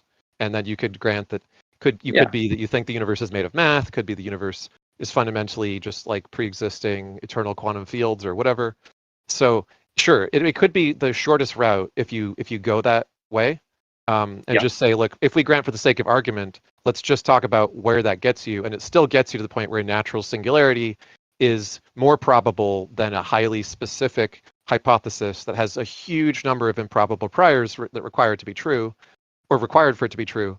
And if you look at Graham Oppie's analysis of the Gödelian cosmological argument and so on, he does this, right? He just says, look, all these very complicated arguments get you to is some kind of singularity or first cause, which could just be natural. And the claim that it can't be natural just falls apart. In fact, it's more probable that it would be a natural origin than an intelligent origin. I believe so, yeah. So I watched the video by TJump. He said something like, he was advocating a anomalous position, I think. So I was curious about what he thought about it. But I totally agree with you with everything you just said right there. Unless he's gone. Yeah, I think that there's a lot of mathematicians who are attracted to mathematical realism, not necessarily full Platonism, but just mathematical realism. And there's a lot of physicists who think that there's a subset of math, which is the kind that describes things like the manifold geometry of space-time itself and so on. They think that those things aren't just approximately accurate, that they're perfectly describing the actual shape of reality, in a sense. And if it is an accurate description of how reality works, so to speak, we could at least say that those descriptions are the real description, even if there might be psychologically determined choices in mathematics. In some areas, there might be some areas where you couldn't have it any other way. And so that subset of math could perhaps be said to be real in the sense that it is a real property being accurately described. I don't personally think that gets you to Platonism or the idea that these things, just because they're perfectly accurate descriptions, are somehow ontological things. I don't understand that part yet, but maybe the mathematicians could convince me. Let me just try. You know what I mean? Why do I think that the description is the same as the actual thing? It's kind of like your brain is sort of making models of these abstract objects. The hardest thing, I was a nominalist my whole life until 5 years ago. I don't know what happened to me. Maybe I became stupid. But these things have logical structures that are objective, right? math, let's say. And I guess the only reason you would believe that there's just one thing is like probably a preference towards monism. You know what I mean? Like there wouldn't be a physical world in an abstract world. If you want to use Occam's razor to say, oh, monism is probably more likely, I don't know if this is even a rational or scientific way. It's just a kind of a preference thing, I guess. So it would make more sense if it was just one thing, and the abstract thing would be more. It would be easier to explain how that exists than the physical world. Are you a subscriber to like Max Tegmark's like mathematical universe hypothesis? Is that Yeah, I read his book, and Okay. this is the result. Okay, that's fine. So like I'll be the first to grant I've met Max Tegmark. I think he's a genius, but I'm not qualified to agree or disagree with a lot of his theories because they're out of my depth mathematically in physics and so on. Right? So like is it a defensible position? Absolutely. And is physics an interesting and experimental world where we can have like an underdetermined question and have like multiple competing hypotheses? Absolutely. And is it possible maybe there's some way of like falsifying the mathematical universe theory, like some investigation into whether multiverses exist or something like that could at least like make it more or less probable than other theories? It's possible. So I don't think so. You think it's impossible? Probably not. It's probably not falsifiable because let's say we do find an equation that perfectly predicts our universe. By definition, like anything outside of our universe is beyond our observation. Any kind of empirical evidence needs to have some kind of experiment that you can do. It's not like we can travel to other multiverses or anything like that. We're mathematically. Let me put it this way. Like when you have an underdetermined question like cosmology and like how the quantum mechanical and Newtonian like relativistic models could be combined into some grand unified theory. These questions could be in a state of undetermination forever, or it could be that a bunch of them just get falsified and the one which seemed unfalsifiable is the only one left. And at that point, we wouldn't necessarily say that it's verified because we don't really do verification in science. But what we would say is that it's the theory left standing, right? So I think it's a perfectly valid enterprise. And a lot of times scientists get accused of like only believing in things they can see. Like we get accused of scientism. We get accused of what was actually only true very briefly of logical positivists. And the very same logical positivists like Shaw who believed this stuff, they repudiated their own beliefs and admitted they got it wrong and that metaphysics is a valid part of the scientific process and philosophy and that theoretical physics is inherently in advance of any observation, right? Exactly. So I totally agree with you, and that's what I support. Is like I'm sick of people saying metaphysics is not real, and physics is about like extending your boundaries as far as you can, and then metaphysics is just guessing what's beyond our ability to see, and the best way we can do that is with logic. I think, It's a valid way to try to explore and formulate conjectures. I think that's the essence of it, right? It's like we have a conjecture formation process, which is very imaginative, relies on like mathematicians' intuitions about like the shape, like manifolds and stuff. It's like very weird stuff that they use to come up with the conjecture. But ultimately, we want to investigate and see if there's any way to see if it's justifiably probable or improbable, and that process can be deductive when we eliminate competing theories. I gotcha. So what do you think about this idea being, this is my last question here, I'm going to bring it to a close. What do you think about this being like a place for atheists to bring to theists, people who believe in a God, and be like, hey, there's this nice little thing right next door. It's almost like theism, but I think that too. It's just a little less crazy. I think that too. I think that a lot of theists will eventually become like simulationist mathematicalists, because simulationism, mathematicalism is like basically trying to keep your cake while admitting that the cake is a lie. And it's the only rational way to go. You would not be able to defend any kind of inerrant scriptural belief, but you could defend some kind of like pseudo-deism or something like that, perhaps. Well, my strategy has been recently talking to theists is like, this is what they meant to say, that it's mathematical realism, but they tried to explain it to like people who didn't even have a high school education, so they had to give them metaphors, and then those people made the metaphors real. They took it too literally. So that's my strategy. I don't know if it's going to work or not, but that's all I got. Yeah, let us know how that goes. I think it's an interesting approach. All right. Well, that's all I got for you guys.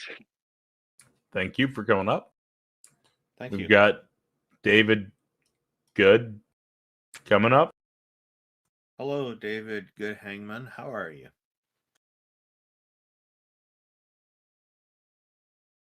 You got to speak up. We can't hear your microphone. Maybe you have to fiddle with your audio settings. He's been in David? the audience for a while. He might have to leave and rejoin. You might want to try exiting. Oh, there it goes. There. Go ahead. We can hear you. Okay, okay. Let's see. Right, truth is something that manifests in the real world, right? Or in reality. Sure. Right? So because right, the Christian belief manifests itself in in reality, would it not mean Christian belief would be true? Can you explain what you mean? Well, right, I don't know if you know the law of attraction. You're talking about like the sort of supernatural Yeah. belief that if you think about something hard enough, it'll happen. Well, no, well, like thinking like, I would kind of be dumb just okay, I think this and I don't make any cause to make the effect. Just okay. I mean, people would say okay, the cause would be thinking, but I'm not making any cause in the reality to make my reality become reality. So following I that need logic, would you also say that Islam is true and Harry Potter is true? Well, wait. So basically, right. When I'm talking about, beliefs and just like Christianity as a whole, right? I'm saying, okay. By that logic, yeah, okay. Fair enough, right? Fair enough. I mean, it could be that Islam or just like any other religion could be true too, right? I mean, The law of attraction is um, false. Like before we go any further, I asked you if that's what you meant. Let's just save time. If you're arguing from the law of attraction, the law of attraction is not a law. It's just like a made up superstition.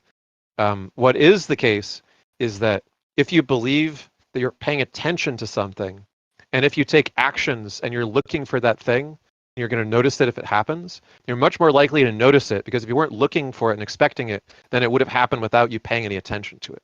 So what we do see psychologically is just like an expectation bias. I forget some of the words for the different versions of this, but one of these is the like a proximity bias, basically, which basically says that like when two things happen close together, we assume that they're related or causal. So the fact that you started like believing in your law of attraction or praying or no, whatever it is. wait. I'm sorry to like cut you off there, but Okay, go ahead. it's for me personally. Like, I mean, of course, through historical and also through Bible's words, right? Jesus got on the cross. It's for people where okay, it's for people where the resurrection and like resurrection and dying for the sins. That's really the hard part, and also going to heaven, with the Creator. That's like the hard part for people to believe, right? The thing is, me personally, my faith grows through prophecy, right? It grows through prophecy, through seeing with my own eyes, with my own senses that this corresponded into reality, and it has been, foretold before it even happens, right? And So people say, okay, that is like really easy to do. That is really easy. It's not easy. there are It's not dozens easy. It's of not easy to competing. predict what's going to happen in the next Look, 2,000 years. It's not easy. there are dozens of competing beliefs about prophecies, but I have some disappointing news for you about a lot of the prophecies in the Bible. I take it you believe in biblical prophecies, right? Yeah. Okay. So one of the things you may not understand is that the genre of writing that the Bible is made up of varies from book to book and even from section to section and from author to author because it wasn't written by a single author at a single time. And it wasn't written for a single purpose. Now, the genre that people commonly refer to collectively as prophecies are not always what they seem. Now, are you familiar with the book of Daniel? Just to start with a simple example. Do you believe that the book of Daniel contains like a 70 weeks prophecy that predicts Jesus? Well, If you're not man, familiar with it, that's okay. You can just say you're not sure. I'm trying to not lean on my own understanding, right? But actually, I'm trying to not lean on my own understanding right now. It's okay if you're just not familiar with it. Just say I'm not sure. Like it's okay. Just tell me if you're familiar with it or not. Book of I'm Daniel. not really Have you read it? with though. Like I definitely read it, but like Okay. I don't remember everything. Do you remember who the main character is? It's Daniel. Okay. Do you remember when Daniel is said to have lived? It's about 600 BC. Okay. So the time that Daniel is said to have lived, and the stories about his life, and you know that he went into a cage with tigers and they didn't eat him and so on. That whole story is written in Aramaic, right? Yeah. Now, Aramaic is a different language than the rest of it is written in, which is in Hebrew, and in some of the later versions in Greek. Now, the reason it's written in multiple languages, most reasonably, is because the stories came from different time periods. They're literally written at different times, and the author combined them together. Okay, so the old bits about Daniel, which purport to be about someone from 600 BC, contain numerous anachronisms. In other words, they're historically inaccurate. They do not accurately describe things that we know to be true about the politics and the names of things and the customs of the time that it says that it took place in. So it's implausible that it was written at the time and faithfully recorded at the time because they wouldn't have made such mistakes. Secondly, the part that's highly accurate is the part that's written in Hebrew and later in Greek, which takes place at the very end of the story. That part is extremely accurate to events that perfectly correspond to the abomination of desolation occurring in the Jewish temple, which actually did occur under Antiochus, who is a hostile Greek governor who humiliated and antagonized the Hellenistic Jews living in the Holy Land at the time. So what you have is a bunch of old stories that are anachronistic and inaccurate in an ancient language, Aramaic, which are combined with a modern language, which is the current Hebrew, that was written by a Greek author around 264 BC, who was very pissed off at Antiochus about the humiliating treatment that Jews were receiving from Antiochus's going into the Jewish temple and worshiping pagan gods and just generally disrespecting the Jews. That's what actually explains the story. Not that it was literally written by a person 600 years ago predicting that Antiochus would do it, because the story claims to be a prophecy predicting everything that was going to happen, but it's actually a highly accurate historical account of things that already happened by a person living in the times they had. I know, but like the thing who is, made up a fake story about it being predicted by Daniel in 600 BC. That's the kind of prophecy that we find in the Bible, is not literal prophecies that are written in the past predicting the future, but prophecies, quote unquote, pseudo-prophecies that are written in the present about things that have already happened, and then make inaccurate predictions about the future which are false and don't come true. Because the same story predicts that Antiochus will die in a very specific way, and Antiochus dies in a completely different way that differs from the prediction in the story. The only actual prediction in the story, which is Antiochus' death, is false and is not accurate to what actually happened. Okay, tell me at least one prophecy that, in our current generation, like the 2000s, 1000s, 2000s. Let's see, what kind of prophecy hasn't come true? Hasn't come to pass? I literally just told you that he predicted that Antiochus would die in a very specific way, and Antiochus died in a totally different way. The reason that he got that wrong is because what day? It's about 264 that he predicted this, and Antiochus died around like I don't remember the exact date, but he died at a different time than was predicted in the story. The point is, there's a word for this. It's such a common pattern. There's a word for it. It's called ex eventu. In other words, after the event. And there are numerous apologists trying to justify that the Bible is still true, even though it's hard to justify that it's not ex eventu. They're saying, look, yeah, it is ex eventu. You're right. The scholars are right. They've proved that it's ex eventu, but the Bible is still true somehow. That's what apologists have to do if they're familiar with this scholarship and take it seriously.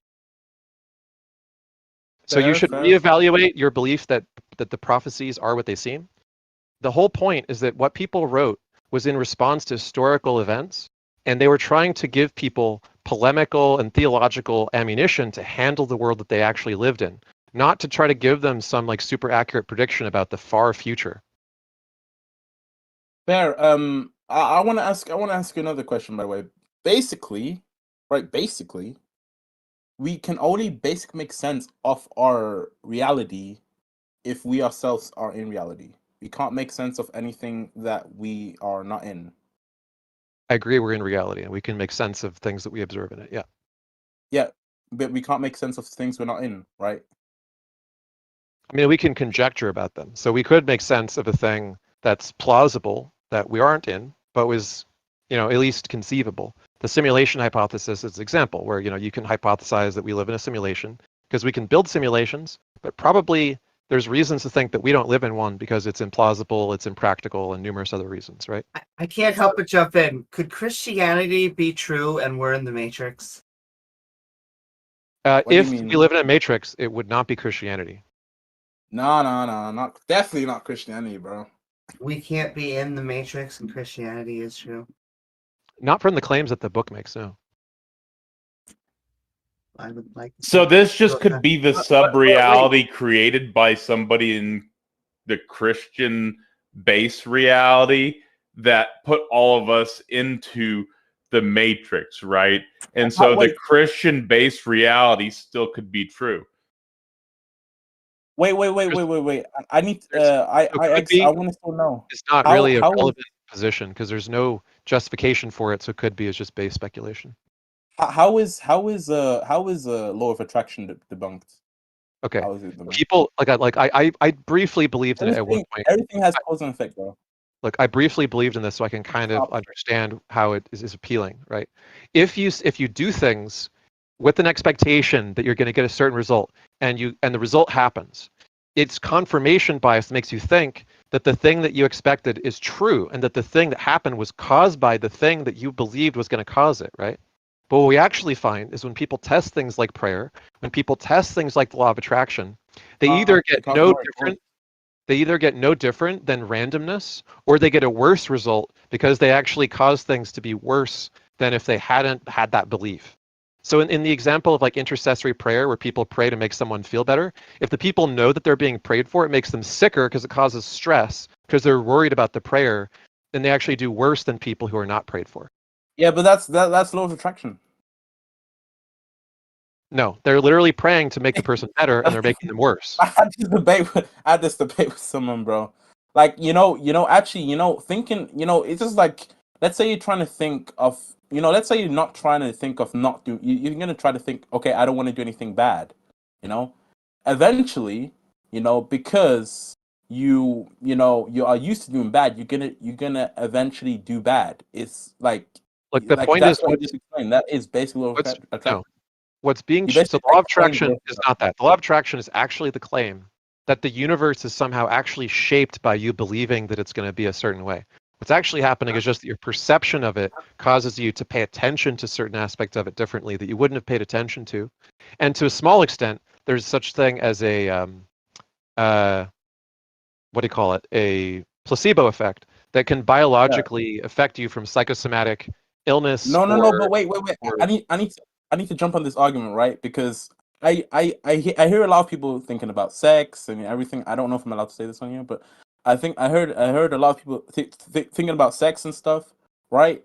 And because they think about sex that much, eventually, they just they get sex, it's just like thinking about stuff helps you pay attention to opportunities to get that thing. It's not the law of attraction. Wait a minute. The law of attraction. So you said if thinking about it a lot helps you to get it. Do you think like literally every teenage boy would get laid like every day? I wish. Yeah, no, but they do at least one. No, actually, wait, no, actually they don't. But everyone gets the opportunity to masturbate. Of course, everyone has the chance, the free will, the free choice. Now we're getting somewhere. I think you're mistaken about how crazy the law of attraction really is. The law of attraction is actually the belief that it actually changes reality itself to believe something is going to happen. Now, you may not believe that. If your version of the law of attraction is just the belief that having an interest in... Listen, if you're just saying that believing something will happen makes you more likely to take advantage of opportunities to make it happen, or makes you more likely to do things to cause it to happen, that's a psychological prediction that you're going to be able to like have some effect on your outcome purely by your behavior, right? That's not exactly. Yeah. controversial. That's Isn't the fine. Law of Attraction just a self-help book? No, the Law of Attraction actually claims that there is a mystical effect on the universe and that it changes to be shaped by your beliefs about it. But Law of wasn't Attraction, it presented in a self-help book? yeah, but the people who believe in it actually believe that if they do nothing, that the thing will happen just by believing in it. When what Right. we're actually saying is just that you're going to notice opportunities if you're listening and But looking by for opportunities. believing it, It's it just a makes it more self-help possible, guru. right? But by believing it makes it more possible. Or not? No, So it doesn't think- make anything different possible. It just means that you're going to notice opportunities that you wouldn't have noticed otherwise. Yeah, no, Exactly. of course. And So and either thinking way, the about law of sex. attraction. Sorry, It's thinking about sex and other things that are stuff that we like, our preferences. This is a very natural thing for people to do. Yeah. Were you saying that there's a problem with people thinking about sex? Because you were talking about people thinking about it a lot. Some people think about it more than others. yeah. The I mean, problem but is I heard look, no. I heard a lot of people that through law of attraction they were able to attain sex. You know. look, it's very simple. The actual book that popularized this theory, The Secret, actually claims that there is an energy field that causes the changes in the world from your thoughts Yes. alone. That is the claim. It's not just that you're going to psychologically be paying more attention and have more opportunity to notice opportunities in front of Yeah. you. That's a perfectly reasonable claim, and I think we would all agree that it pays to One be person trying. can change. It pays to have One. a goal because you're not going to achieve a goal that you don't have, right? But having a goal and psychologically noticing an opportunity to actualize the goal is different than what the law of attraction and the secret claims. The secret claims that there's a mystical energy field, and if you literally just close your eyes and say you want something to happen, that we could actually measure that increasing the probability of that thing happening. All we see is anecdotal evidence that people who hope something will happen, whenever it does happen, they say that it worked. And whenever it doesn't happen, they keep their ass quiet because they don't want to embarrass themselves or be falsified. When we study them as a group, as an aggregate, when we study 100 people who all believe in the law of attraction, they have no better chance of producing results than randomness. It very specifically only works if you go woo, woo, woo, woo, woo, woo, woo, woo. You have to say woo, woo, woo, woo, woo, woo. Yeah, that's right. Exactly. That's why they did it wrong. That's why the studies didn't work. They didn't say woo correctly. Bro. Let me give you a source. So there's a very good sort of comprehensive source that deals with all these types of supernatural claims in a sort of broad spectrum way. It's called Rational Wiki. Have you ever heard of Rational Wiki? Well, I'm going to post the link right now. Okay. So Rational Wiki is it's like Wikipedia. It's like Wikipedia, but it specializes specifically in all kinds of woo claims and superstitions, like belief in ghosts, belief in praying, yeah, I causing know. miracles. I call that spiritual rationality. I don't know if you know it. You know what Not that is? familiar. I believe that's called Go ahead and explain. You don't know this one? Oxymoron. What is I'm pretty spiritual sure rationality? it's an What is oxymoron. what is know spiritual this one? rationality? Is it like a square circle? Because I know what a square circle is, but I can't actually conceive of it without a contradiction. So what is the non-contradictory meaning of spiritual rationality? Well, spiritual rationality. I mean, I don't know if you know it from a culture. I don't know if you know it from the culture or from Orthodox or I don't know. I don't know if you heard it. Okay. What I would suggest is that you go to Rational Wiki and whatever belief you have, look up an article on there to see if there's an article about it, because you'll find dozens and dozens and dozens of citations and sources explaining why a lot of these supernatural beliefs are bogus. The thing is, we base almost everything on reason, right? We base everything on reason, right? If we let's say we don't have like a brain, a mind, an eye, we don't have anything. What are we gonna come up with? What are we gonna come up with an idea? Are we not gonna come up with an idea?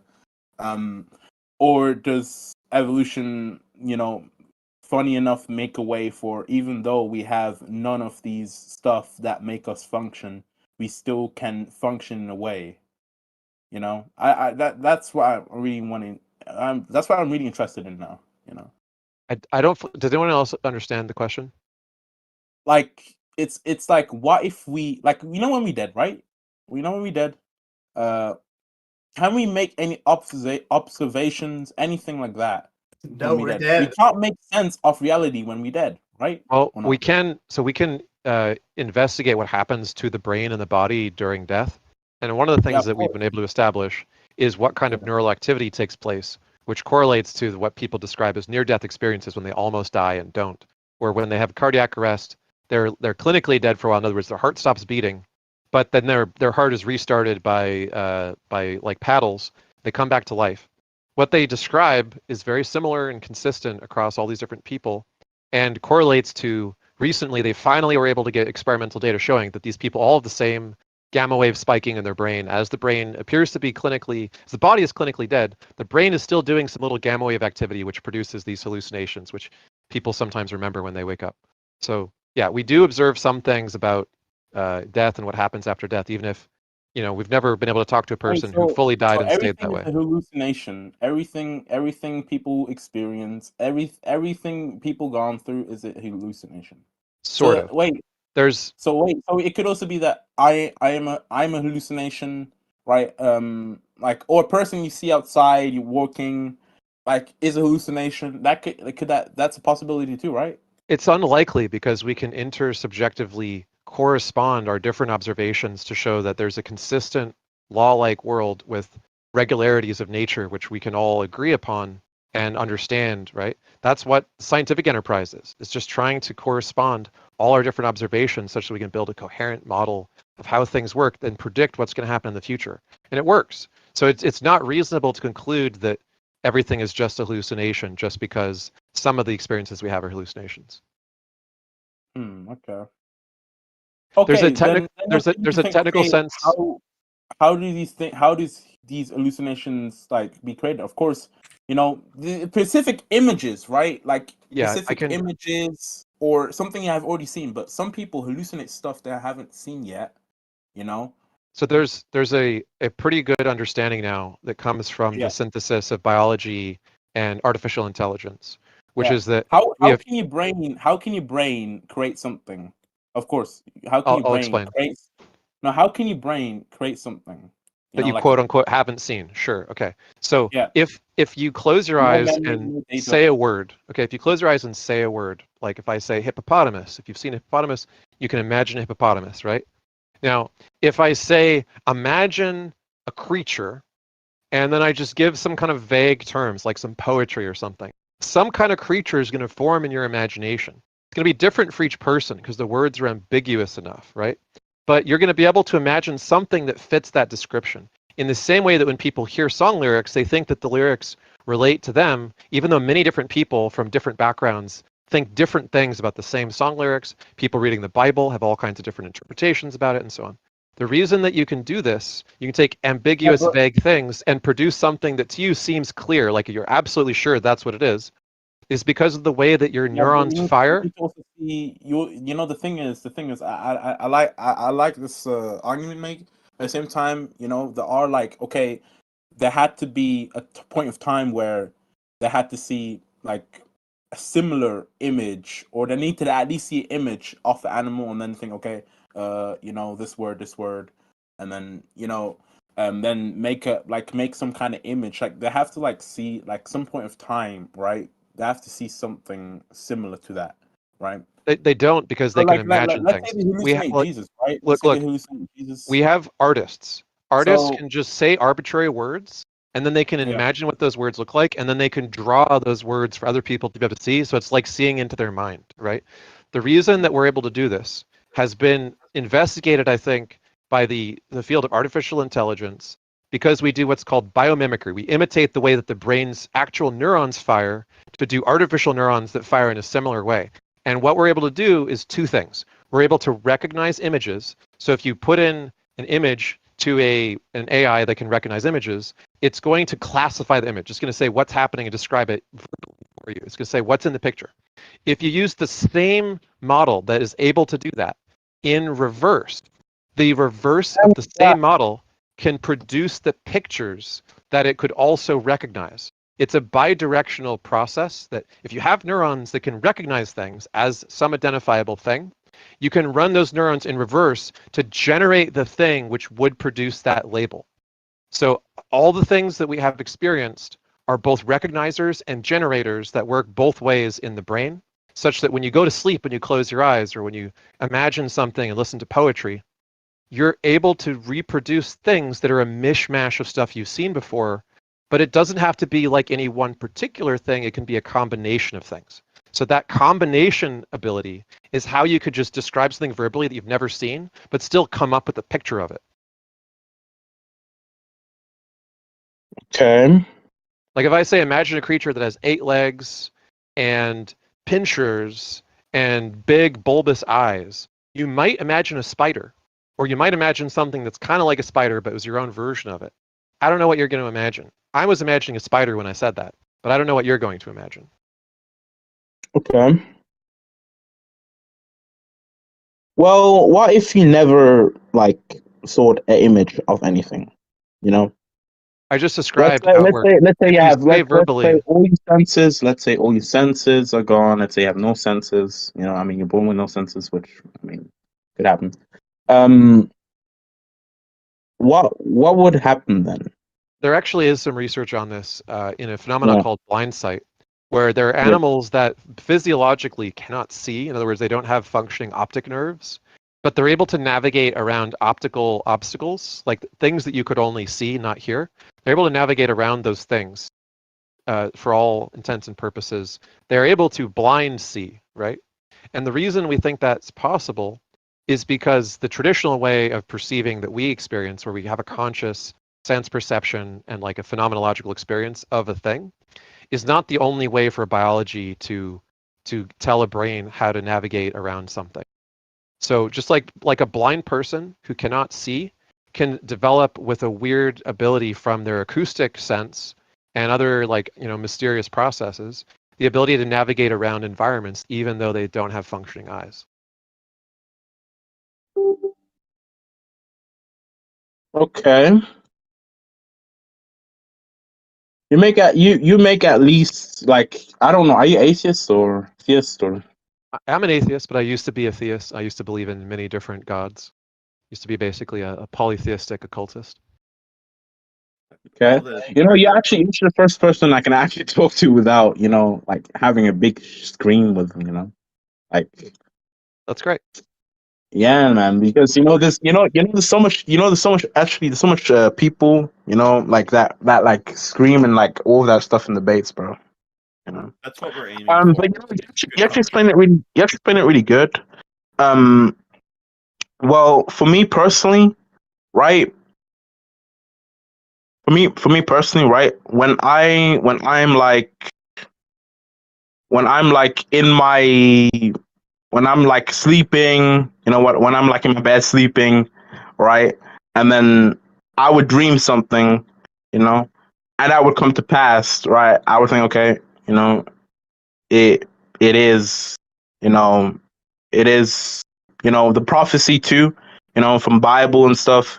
You know, the thing is, if like the Bible took like prophesied this will happen, and then I'll dream, and then that happened, you know, same correlating with the prophecy, then you know, I can't doubt that God is real, you know. But I mean, for other people, it can be different. I completely agree. The thing is the process we just described, which is that your brain synthesizes new experiences from past experiences in novel combinations that seem like totally new things. That process accounts for all such dreams, right? So unless you're going to be able to show a specific kind of dream or vision or prophecy which doesn't fit that explanation, which can't be explained by that, and which has properties which that couldn't explain, then there's no reason to think that all these people who've had visions and mystical beliefs based on those visions were anything other than deluded throughout history. And the people who wrote all these holy texts, in many cases, describe, like Saint Paul. Paul describes just having like a big psychedelic flash of light, which he believed was Jesus, and then he converted to Christianity, right? So why would you believe a person like that literally actually saw God Rather than they had a well-known phenomenon which is called an epileptic seizure, in which case people see these flashes of light, and it's like a common medical problem. Well, me personally, I try to like think.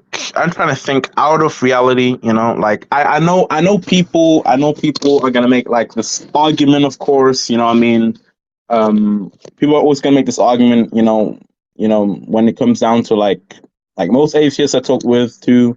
You know, they talk about you know, you don't believe in reality and stuff. Like I do believe in reality, but I also have to take notice that there are just things I don't know, you know, that could be true, you know. That's why I recommended And Rational that's why I Wiki. have faith. Rational Wiki That's is why I have faith in Jesus Christ and that he died, you know, and resurrected. right. I basically suggest 2 lines of investigation to anyone who believes this stuff. One is to just investigate the evidence, which starts with things like Rational Wiki and like learning about science if you're not very familiar with it. Because whatever these beliefs are, there's probably a huge amount of literature on both sides of it that you could learn about that will give you a better basis for your opinion to be informed rather than just like your own shooting from the hip based on limited knowledge you have. And then secondly, I'd recommend looking into the origin of the Bible itself. So when I talked about the book of Daniel, I'm reflecting knowledge that most Christians simply do not have, right? And when they start learning about it, it's actually really great for a Christian to learn about the origins of the Bible, because why wouldn't you want to know about, you know, the details and the complexity of Christian history? So it's a really good thing to get into. It's not going to like turn you atheist overnight. But what you might find is that once you know enough about it, that it's not compatible with the belief that the Bible is literally inspired by God anymore. Once I you don't know, understand, me personally, you know, I would just find it like really dumb not to believe there is a creator. I would find that really dumb, you know. That Big Bang Earth.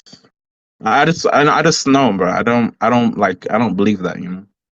but you're Fact. not you're not informed. I don't know how other people, you know, interpret it or how people, you know, other people look at it. But me personally, you know, I believe that there is a creator and, you know, that type of stuff, right?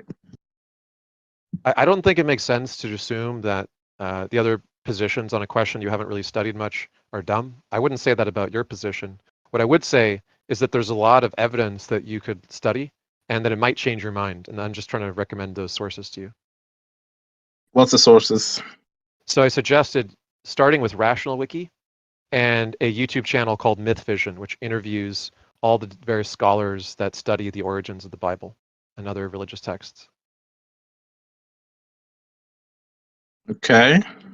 You know, actually, what's it called? What's it called? I was actually once an atheist, though. Great. Maybe you will be again. Who knows? Oh no, no, I was actually once an atheist for like I don't know how long. I was actually once an atheist, but you know, I really don't like actually I was actually like you guys, you know, with the science and everything. Come But take your anti-shahada. The Yeah. science. What's science? you know, with the science thing and the peripheral evidence and this, Oh, you know, this science. thing and like you know the peripheral man, what's it called? Like not is like what's it called, bro? So You science know, is quite popular among a lot of atheists, but it's that a you doesn't know mean that all atheists are you know this science. you know this it's like it's the peripheral homophobia, you know. I don't like it, you know. So a You know. lot of atheists, it's true that there are many atheists who do really enjoy science and take it interesting, and many are professionals in scientific fields as well. But just because you're an atheist doesn't mean that you have to embrace science. There are many atheists who aren't educated at all and don't know anything about it also. So just please try not to make the mistake of thinking there's a requirement to be good at science to be an atheist, because that requirement doesn't exist. Okay. Yeah. What's it called? Like, I had like you know where we was like you know I mean science has more proof and whatever and all of this stuff. But I come to notice that just believing in you know God and Jesus and stuff just not like for me personally. It might not for everyone else. Me personally, like it made my life better, way better. I can appreciate that. However, from our perspective, it is saying that by joining a cult like organization, it has made your life to better. Wait, is what do you mean cults? As in, you take orders from a leader from beyond the grave, or at least you take a book as inspirational and leaders from beyond the grave. Cults? Yes. Not like the ad hominem or the insult version. Well, um, I was like, I don't know, I already said this on like stream, like I think it was, I don't know, I think it was like last week or something. I said like I was born like in a family Christian, you know, they teach me Bible and everything like that, and then you know once I went to school and stuff, you know, I kind of went away from it, and then I followed a lot of science and stuff, and you know that type of stuff. After that, you know, now I'm back in Christian faith, you know. But I kind of went away from it because of the fact that I just had a lot of things to do in the world, you know, science, math. You know, I'm interested in that type of stuff, like from a young age. But yo, I really can't. Yeah, I really can't say. Like, I really don't know if it's a cult. You know, if it's a cult, then I born into a cult family, I guess. Well, you have plenty of opportunity now to investigate and find out for yourself if it holds up. So these are some sources. If anyone else has any suggestions. Well, I would just also try to sell skepticism in that I would be doubtful of your beliefs. I would be doubtful of, whether it's religious views or some guy coming up to you trying to sell you oil made from snakes. A good way to prevent that, be skeptical of our own beliefs and everyone's. You know, but you know, at the same time, like even if it was not true, like I have like the spiritual evidence of it. You know, I know people say, okay, how can you prove spiritual evidence and all of this stuff? Like I guess people, right, they all have their own different realities, right? We live either in similar or different realities. We don't live exactly the same reality. So if I'm gonna talk about spiritual evidence and what I dreamt, right, no one's gonna believe it, right? Like even if I saw something with my eyes, right, people can say hallucination. So what like what am I supposed to do? Like all I can really do, right, is just say the word and just see, just leave to God, really. Put those to the test. What? Like, if you're having dreams, you should be able to put them to the test. It should have a consistency that other people should be able to verify.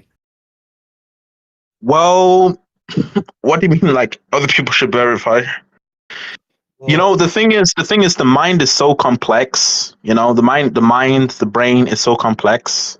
Um Science is like, explain the majority part of some stuff that science figured out about the brain, but there's so much more we don't know, man. It's like you could say the brain, right? Our brain has even more complexes than the universe. well, that can't be true because it's part of the universe, but I get what you're saying. It's a complex organ. Yeah, it's a really complex thing, So we don't know, man. Like it could also be that me just like standing. Let's just me like just standing, waiting for the bus, gonna get inside of it. You go inside of it, um, like me just going inside that bus, right? Like I don't know, just by thinking, okay, this bus could potentially be like a dimension, and then it actually happens, like, and then I'd say, okay, this eyewitness, And then how are they gonna like know that I went through a dimension? Like how?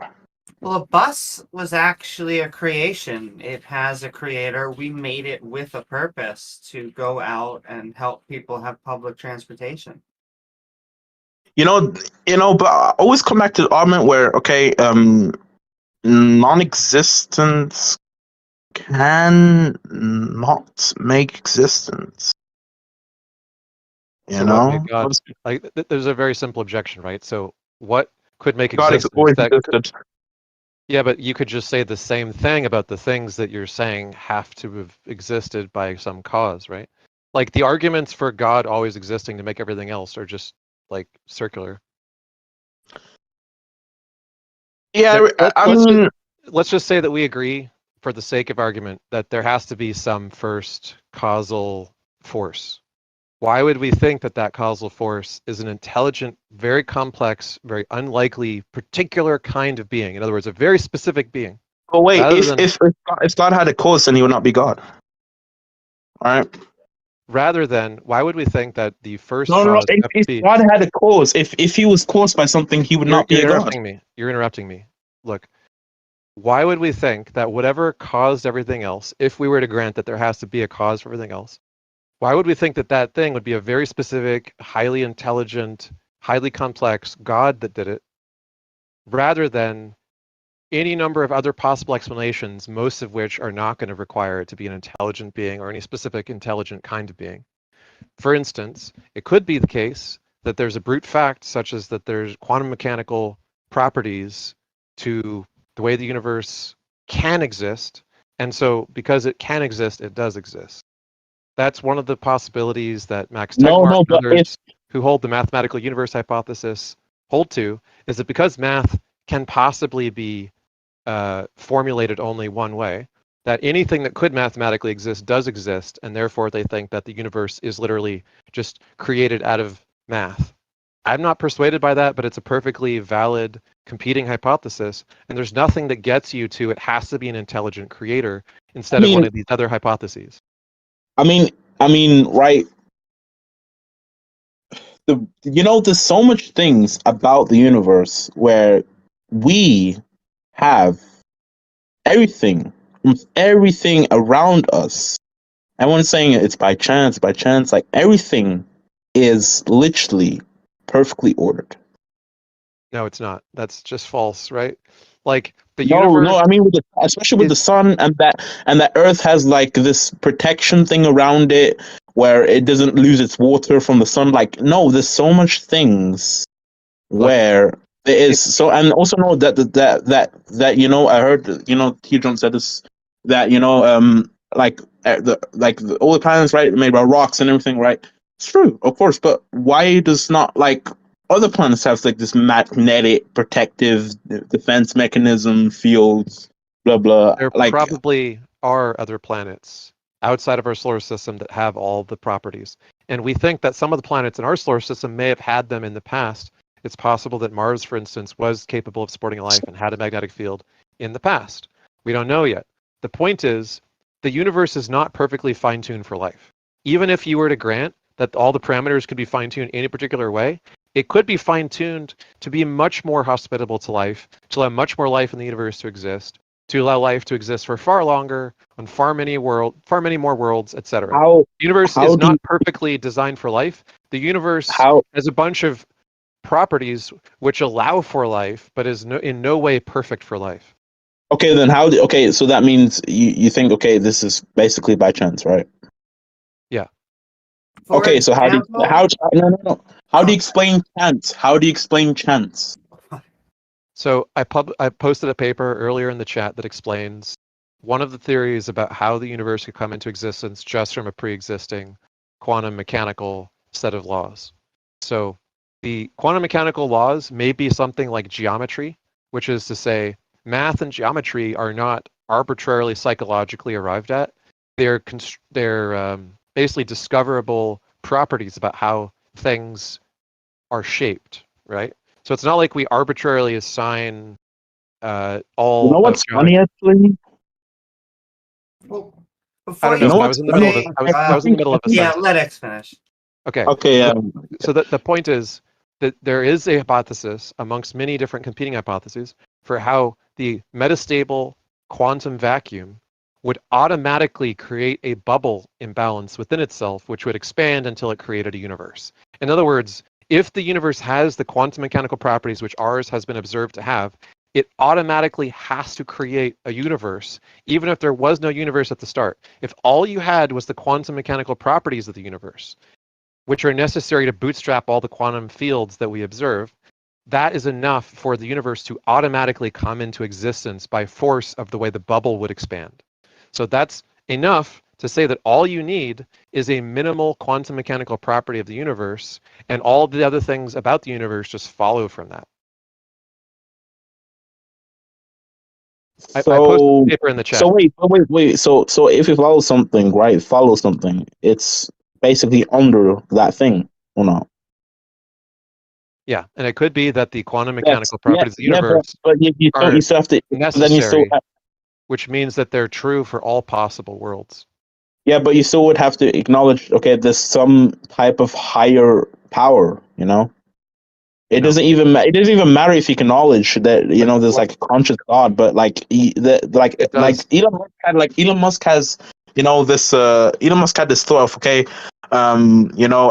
he believes in God like as nature, but you have to acknowledge that there is at least a higher power out there than any other law or this physics, What we're talking about is physics. It's just physics. It's not something outside of physics. Well, Yeah, okay. But like there's still a higher power over that. Second. I not only do I not think there's a higher power, but just examples of a being that would not want life. There are at least 3 planets within the Goldilocks zone. There is us, Mars, and Venus. All of them could have had life. Only one of them has life, at least right now. And so in our solar system, there could have been more life. And yet, God didn't choose to. That seems to happen all over the place. There could have been a highly better designed universe. In fact, it seems like the universe is finely tuned for black holes. Okay. Oh wait. What do you think about? I don't know. I think this one is like a prophecy. By the way, it says there might be a meteor hitting, near 2030. What do you think about that? Which prophecy from which source? I don't know the date. I don't know the date. So I need to search what's the date. source? Neither did they. For us to take this seriously, we need to know what your source is. What are you talking about? It's the 2029 asteroid. Which prophecy? Wait. I really need to know the Are you talking definition about of prophecy. Apophis? You're just talking about Apophis, right? What do you mean? Are you talking about the asteroid Apophis, which has a near Earth trajectory? It's not going to hit the Earth. So, and yeah. It's not going to hit the Earth. Any other questions? Why do you think it's not going to hit the Earth? And by the way, why do you not think it's going to hit the Earth by March 13th? Astronomers can predict the course of objects, and they do not predict that Apophis will hit us. Any other questions? So wait, just because they don't believe it won't hit us, it doesn't mean. For 100 years, we've known that Apophis won't hit us. Okay, but why do you think it would not hit us now? Is it because back in the day it didn't happen? No, it's because math. We can predict the course of objects. Okay. But it doesn't mean it's not prove. It doesn't mean it's not going to be proven. You think it is going to hit us and be the end of the world? Well, it's not going to be end of the world, but like. And what sorry, if it does? I misspoke when I said we've known for 100 years. I misspoke. What I meant to say is we've known that it cannot hit us for at least 100 years, because the predictions that we make have a limited range because there's objects which could come in that we don't predict. So it's like weather forecasting, right? We Yeah. don't have a prediction beyond a certain point because there's always a chance of like small changes from bodies that we don't track, like interfering or like causing irregularities. But we have a 100-year no Apophis hits us projection, and it's probably going to continue to be the case. Okay. Anyway, So any other that's questions? why okay, yeah. That's why you don't really believe like it would hit us because We because mathematically science. know that it will not hit us. Yeah. Okay. What if it does? Would you believe math then? It won't matter because we'll probably be dead. Yeah, we no. do look, we do think that asteroids are likely to hit the Earth in the future. We are tracking them like Apophis to predict whether each one will or won't. And we're developing technologies which are going to divert any asteroid which would hit us so that it won't hit us. So if we do a good job, if we keep civilization prosperous and advanced enough to maintain the technology to keep doing that, then we should be able to prevent any of the asteroids that we currently track from ever hitting us in the foreseeable future. Okay. But wait, what do you think about CERN though? What do you think about CERN? Like, they're opening like gateways to like other dimensions, I heard. They're And not doing that. they can potentially open a black hole. You have CERN One guy confused said, with Minecraft, but we'll keep on going. Yeah, I think you're actually thinking of something else. So are you You know talking about CERN? the Large Hadron Collider? Yeah, I think you don't know CERN though. You don't know CERN? CERN is not okay. CERN is an organization. CERN does many Yeah. different research projects. One of those projects is the Large Hadron Collider, right? Of course. What do you think about that? That they can maybe Not gonna, potentially open a no, black hole. it's not going to destroy the world. It's just people like giving bad like journalism about science where they hype shit up. Wait, but I don't know. I don't know if you heard, but I think they could also like talk with it. Talk with other dimensions or something. No, What do you think about you're getting conspiracy theory like pseudoscience nonsense from somewhere. What's your source on this stuff? Like what websites are you looking at? It's from they said it from their own lips, bro. Okay. Was it an Avengers movie? Are you watching Gaia Television or some other ancient alien channel? Because it sounds like you're getting your information from some really bogus sources. Like so basically, you think I'm misinformated on CERN? Yeah. Okay. Okay, interesting. Did you know they also had a standard in putting the W3 protocols, which make HTML and CSS the lovely internet that we have today? Yeah. I was saying, let's just do an exercise, David. So remember I told you that Rational Wiki can answer many of these questions for you, so that next time you have one of these questions, you can look it up. So if you will look at the links in your DMs and you click on the Rational Wiki link, if you type in LHC or CERN in there, you will get articles about these conspiracy theories about CERN and LHC.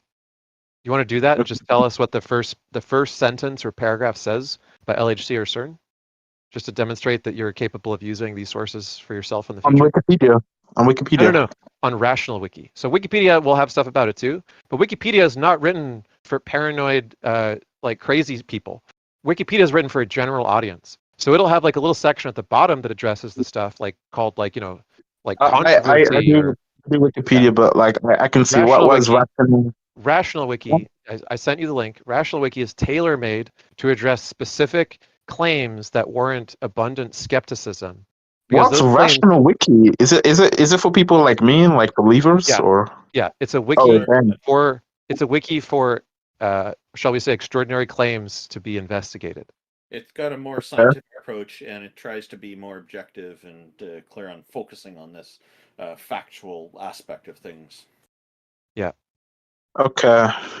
So take whatever supernatural and like pseudoscience beliefs you have, type it in the search box in Rational Wiki, and see what comes up, and actually read the whole article. And if you don't understand it enough, there are sources, and you can click on those sources and find out more for yourself. Okay. So have you found the Rational Wiki website that I sent you? Yeah, I found it. Okay, so in the search box on Rational Wiki, type in LHC or CERN and see what comes up.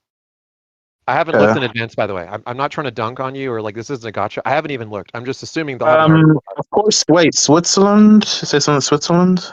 Particle physics. CERN, Organization for Nuclear Research. Right.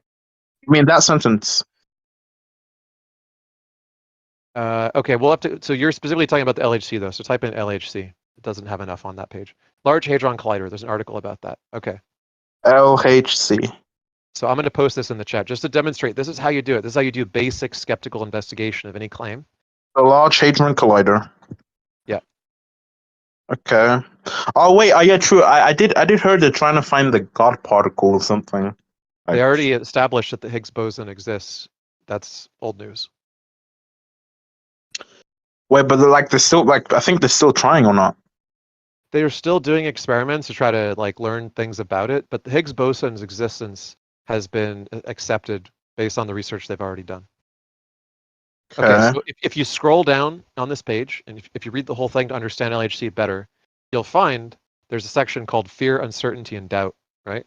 So the lead up to the switch on of the LHC was cause for concern amongst people who didn't know physics.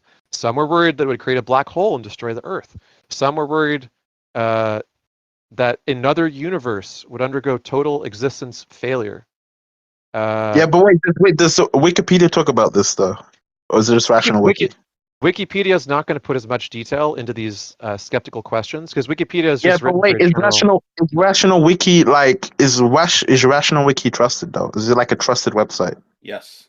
It's fairly reliable, and it's in much more detail on these kind of like outlandish things than Wikipedia is. You can look at both. No, because anyone way more detail. Wikipedia isn't even trusted as a reliable source by elementary school and high school teachers. It's told not to use references. So These are all edited by the general public. People who become members of the sites. It's just that Rational Wiki has a more scientific and logical, factual focus than Wikipedia the school use Rational Wiki? Some do. Okay. Like the point is, they have a science teacher who was referring to Rational Wiki for a few things, but still had the same caveat that teachers normally do for Wikipedia. Like the bottom line is that everything on Wikipedia or Rational Wiki has a citation, or it'll be marked citation needed, and it needs to have one added. But if you look at those citations, you're going to be able to verify yourself the strength or weakness of the claims. And if you go on the talk page, you'll see the discussion of that stuff as it's being hashed out when people say, hey, you need to have a citation for this. You can't just put stuff without a citation and so on. So Wikipedia can be great, but you don't cite Wikipedia. What you cite is the source that Wikipedia cites with a direct quote from the original source that Wikipedia is using. That source may be totally legitimate. Even if your teacher doesn't like Wikipedia, you don't even have to tell them that you use Wikipedia if you're citing actual books that Wikipedia is sourcing. You get the idea? Yeah, wait. Nice. I do actually, I could actually, believe this and stuff, right? But I can just be like, most people and say, okay, give me the physical evidence, give me the peripheral evidence, give me like, no, bro, like, at the end of the day, it's about trusting the word, trusting like these people's words, because you never know, they could, do something. That's why they cite their sources. Yeah, the point is you decide when that day ends. That's the difference. If I give you sources, you can look into those sources. Those sources are going to have sources. So you can always go further if you're in doubt. And that's a good thing, right? It's a chain of sources all the way down. Okay. So well, we do. Do you think in the future we're gonna have like gadgets where we can just like open black holes? Open black holes. Yes. Do you think we're gonna have that? As technology gets better and all of that stuff, right? Do you mean like people are eventually gonna attain super? I'm trying to ask you something. I mean, like, do you mean open black holes, like opening it up and looking and seeing what's inside? I mean, CERN. I think CERN is already doing that, right? But are you saying like Rick and Morty, like shoot a portal? No, like I got you. Yeah, like that, or I think because I feel like, of course, with technology, right, as the further it progresses, we I mean AI, right? Like AI, right? Okay. Like Let's AI, put it this like way. AI is good, but like I heard people Yes. saying like AI is already causing problems for them. Like Let's I put it this heard way. that AI girlfriend, one like a guy lost like his wife, because of an AI robot. There are particles bombarding the Earth every second of every day that have more energy than those being studied at CERN and at the LHC. The thing that you're worried about is literally less energetic than like the constant radiation the Earth is bombarded by on a constant basis. So I would not worry about this stuff. Yeah, but like it's just like AI, right? AI, it's just like AI like is Elon Musk, dangerous and could kill us. even Yeah, Elon Musk said it could be dangerous. that's true. Yeah. And It could that's destroy us, and it could like eliminate us and stuff. We can like that is probably true. war. That is a real concern. Yeah. But this is all the Yeah, more reason why people need to get a better grasp on science and understand it fully so they can have a say and be informed citizens to deal with the most important issues of the future. The most yeah, but important issues of the future are not going to be which biblical prophecies are true. The answer is none of them except the ones that are true by random chance. What's going to be yeah, important is understanding the things which are super weapons which could wipe out all humans in existence. That's the stuff you want to study, and to do that, you're going to need to get into some courses on math and science. of course. It's just crazy. If that would happen, that means like these smart people, right? They literally just made the thing that would kill them.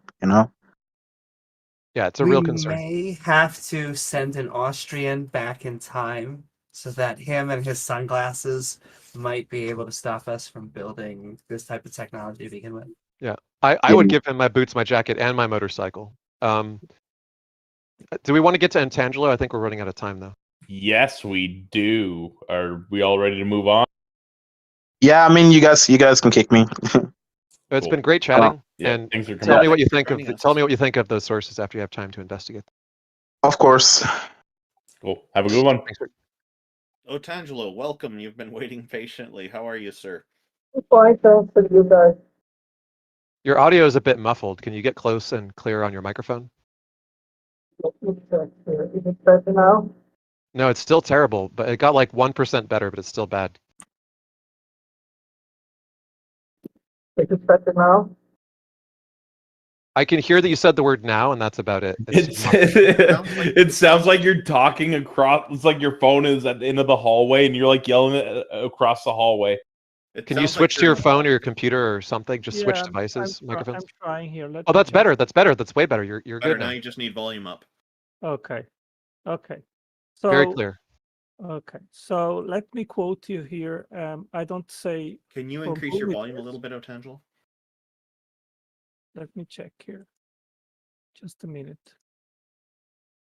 By It's the way, have you already- ever studied clay substrate abiogenesis? Because our first conversation was you promising that you were an expert on it, telling me to watch your multi-hour video, which you insisted covered the subject, and then after I watched it, didn't mention any of it.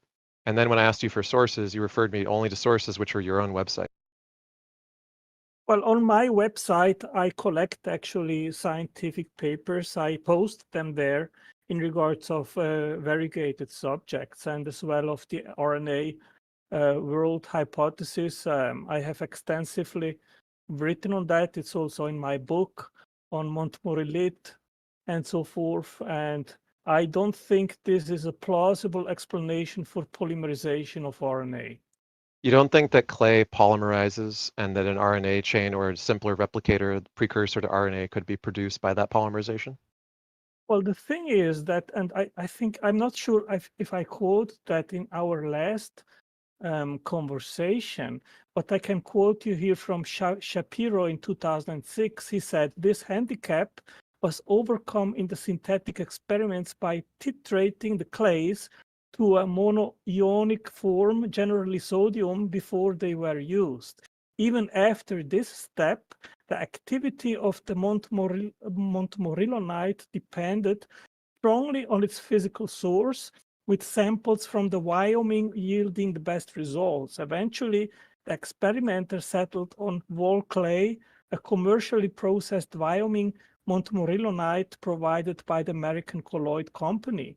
Further purification steps were applied to obtain the catalyst used for the prebiotic formation of RNA. Obviously, there was no such selection process extant prebiotically in order to use precisely the right catalytic substrate to make the RNA, right? So you're just repeating yourself and showing that you haven't read any of the stuff that I've responded to you with over, it's now been like 2 years that you've been dodging this stuff, right? So the last time you called in that we talked about clay, I asked you if you had done any research since the first time we talked about it, and you said that you had, and you made the same claim. You said that, that they used a special kind of clay that didn't exist in the early Earth. And then I responded by like doing, 30 seconds of Googling to show you that dozens of people had reproduced the clay experiments with different kinds of clays and found that the original experiments had only polymerized chains of, on average, around like 30 or 40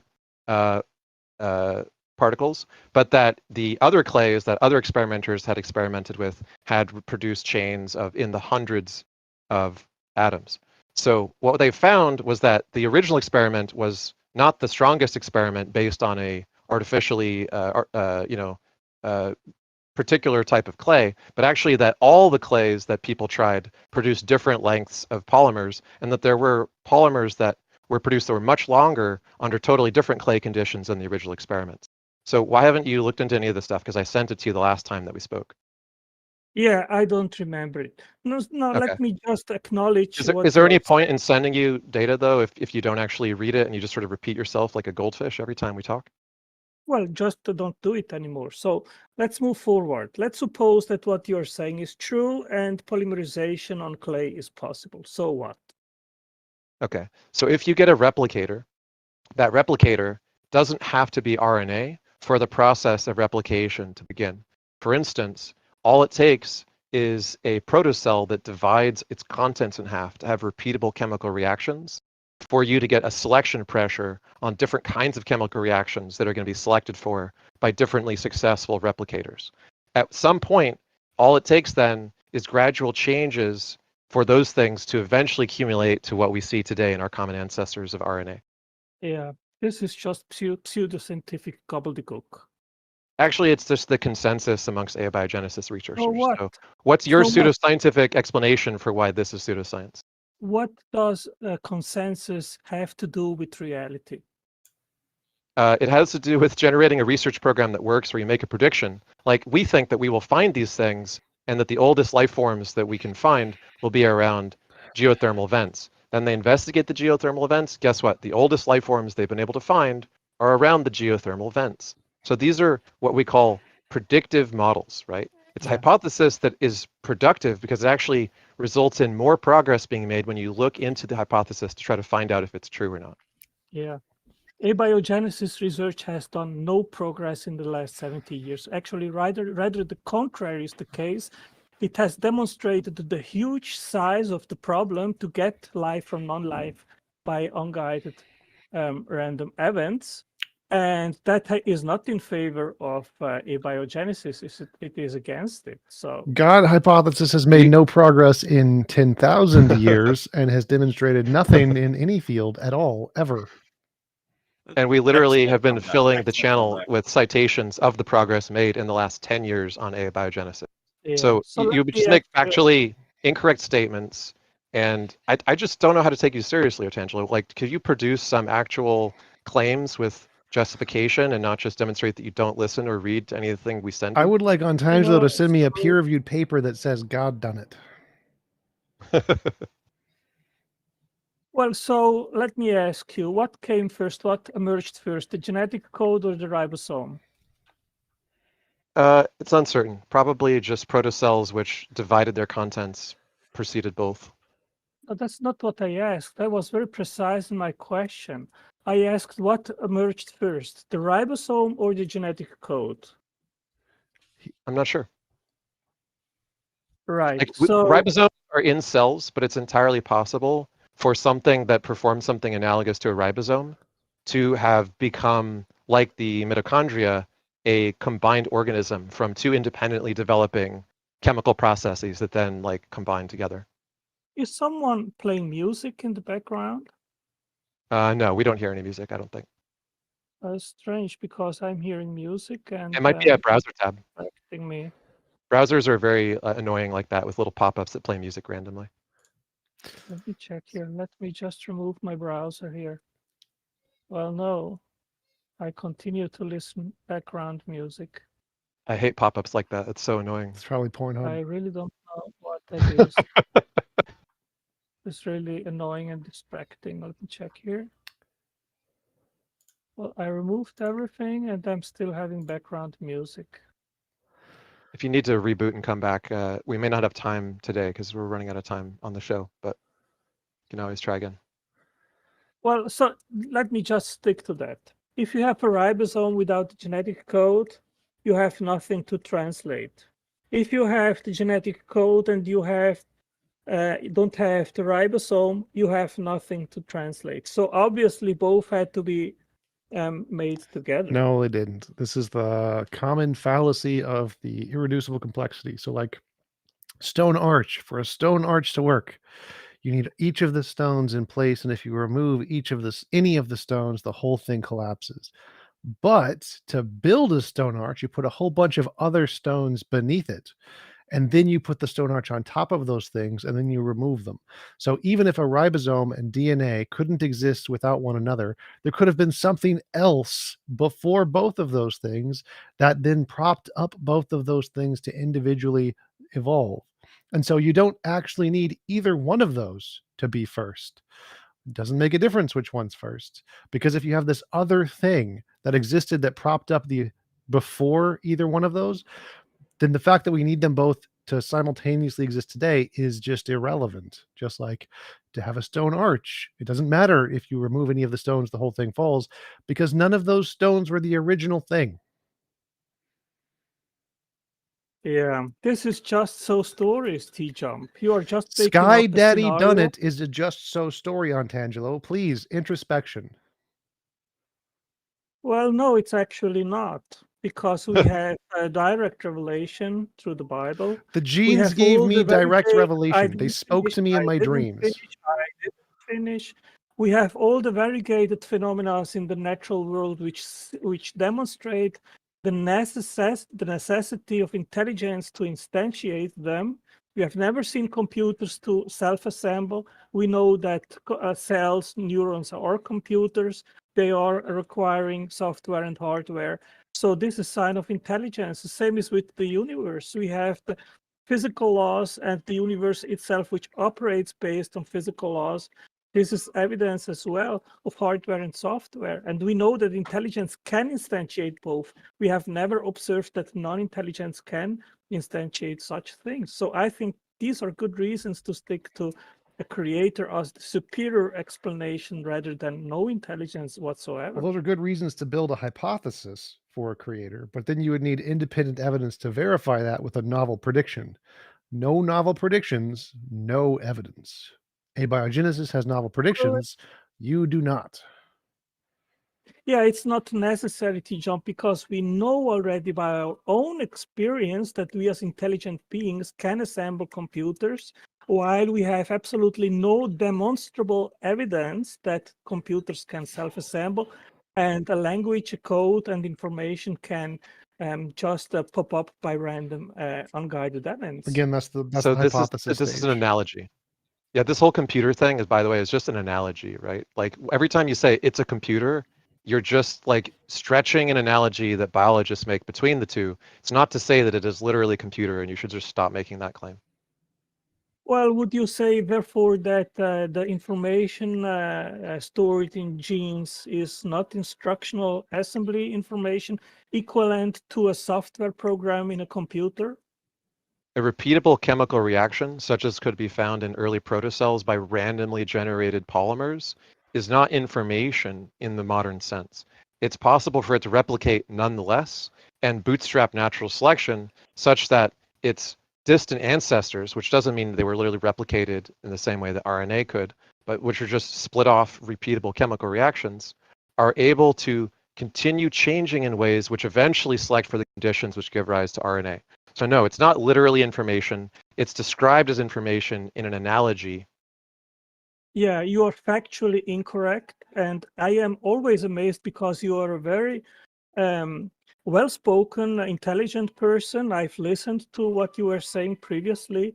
But what is flabbergasting is that you actually believe the unbelievable scenarios of math making universes like Tegmark states, or making these propositions that they would be superior to an agent which can actually think of math and use it to instantiate things which work based on mathematical laws. That's amazing. You come up with RNA worlds, with polymerization on clay, and claiming that there is no information stored in genes. I mean, this is completely anti-scientific and factually wrong. Yes, genes store instructional assembly information, or in other words, complex specified information which dictates how to make proteins. And no scientific experiment has ever shown that this kind of information can emerge by unguided means. We already established that RNA polymers can be generated randomly by unguided means. So what's your point?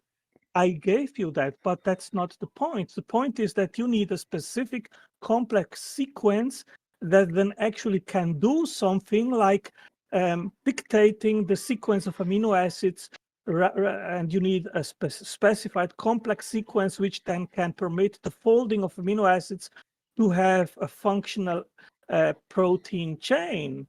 And the sequence space is enormous, and you know that. I mean, you've heard this argument many times, but you just don't believe that intelligence is required, while you stick to a naturalistic, unguided hypothesis, which has never shown to be possible in the first place. Otangelo, How many codons do you think the minimal replicase would be?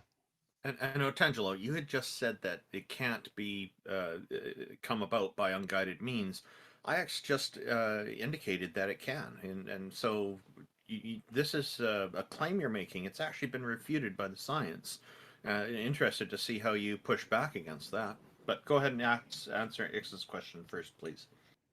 Well, yeah, right. you keep saying that it couldn't emerge randomly. What's the smallest possible replicator in your view? The smallest, I don't know. So you're saying that random polymerization, which produces hundreds long chains, can't produce it, but you don't even have an estimate for what the minimum replicator's size would be.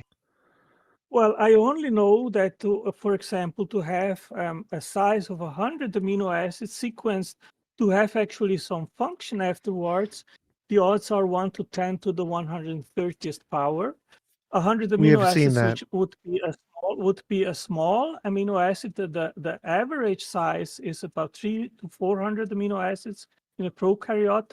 Now, even if you have one functional protein prebiotically, so what? So the point is that if you get a self-replicating protein that randomly is generated in a protocell, then it will make copies of itself. What happens is that natural selection will take place. All that's required at that point is for that process to continue and to be able to have enough energy to sustain itself and make more copies. Now natural selection can modify its future generations based on selection pressures so that the ones which produce results which are more successful at copying themselves become more numerous until eventually you bootstrap to RNA. Yeah, I am really amazed that you, as a skeptic and intelligent person that you are believing in such superficial pseudoscientific gobbledygook. I don't know why you would call it pseudoscientific gobbledygook when it's, as we pointed out, well explained, plausible, and almost guaranteed by the law of large numbers, right? If you make enough random chains, one of those is going to be a replicase. If you have a replicase, natural selection takes effect, which is well understood and established, and it will select eventually for more sophisticated and adaptive versions of itself. So there's no chain of reasoning in this explanatory story. There's no gap. Well, can I also ask, Antangelo, does anyone agree with you in the biological field that abiogenesis is gobbledygook?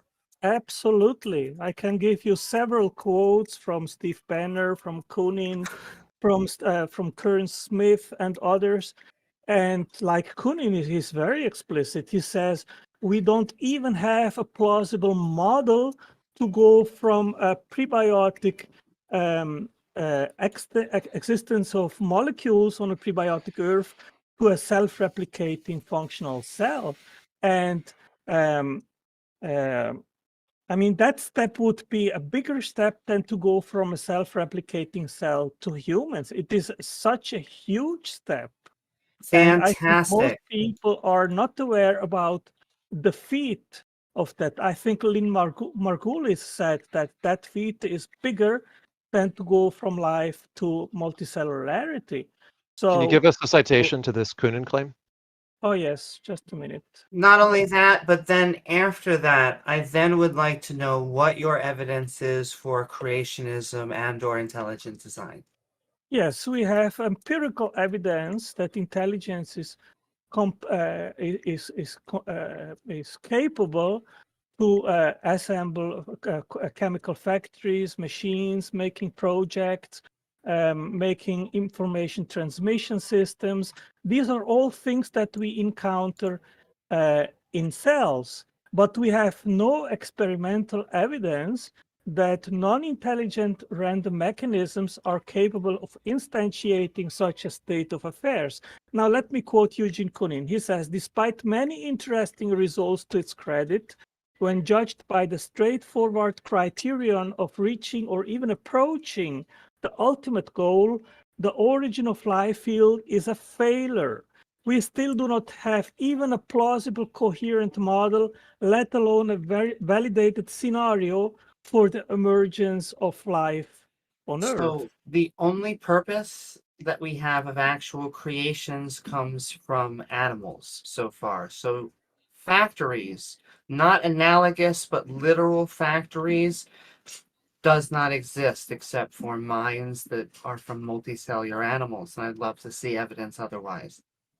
Also, he's just wrong, right? Like, we do have enough plausible pathways and explanations that it's widely accepted that the clay abiogenesis hypothesis is probably right and that it's probably happened multiple times. It's not something that scientists are skeptical about.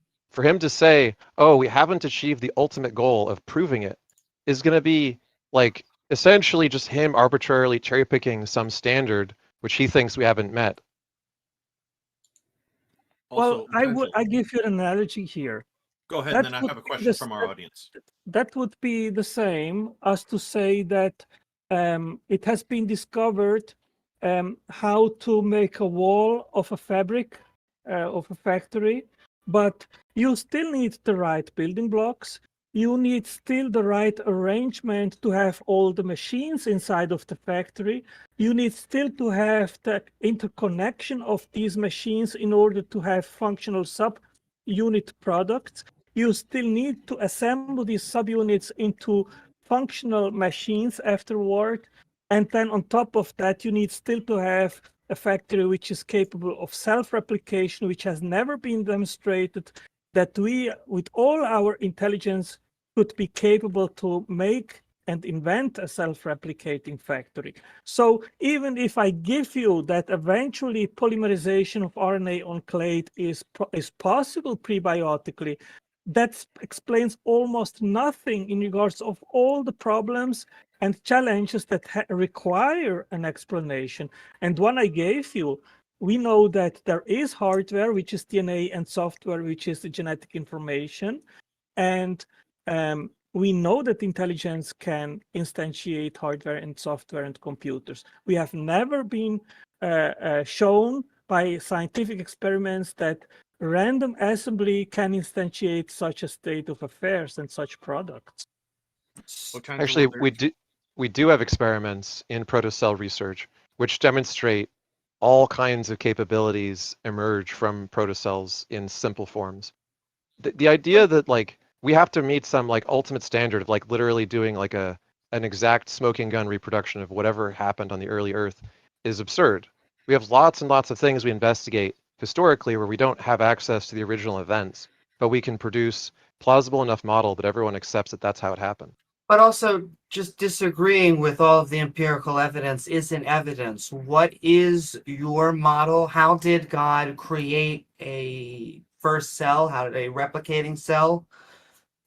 Well, Yes? No? Amy, we do not need an explanation of the explanation. So if I am telling you that intelligence is a known mechanism to instantiate factories and computers and information transmission systems and translation systems and all that stuff, and it is a superior explanation to random unguided events which have never shown to be capable to instantiate such things, then yes, intelligence is a superior explanation. Now, the question of how God did it, I do not need to have an explanation in order to still say that intelligence is a superior explanation compared to no intelligence. Actually, you do. Even though we have That's why found it's a no, pseudoscience. That's why intelligent design is literally a pseudoscience in every field, and just any definition of intelligent design you see, it's a pseudoscience. There is because you actually do. You can't say a mind did it, therefore my hypothesis is correct. Even though you have an analogy, which is fine, perfectly fine analogy that humans and minds do factories and stuff. DNA looks like a factory, therefore it's done by a mind. That's perfectly great, but that's only the hypothesis stage in science. You literally can't go beyond that.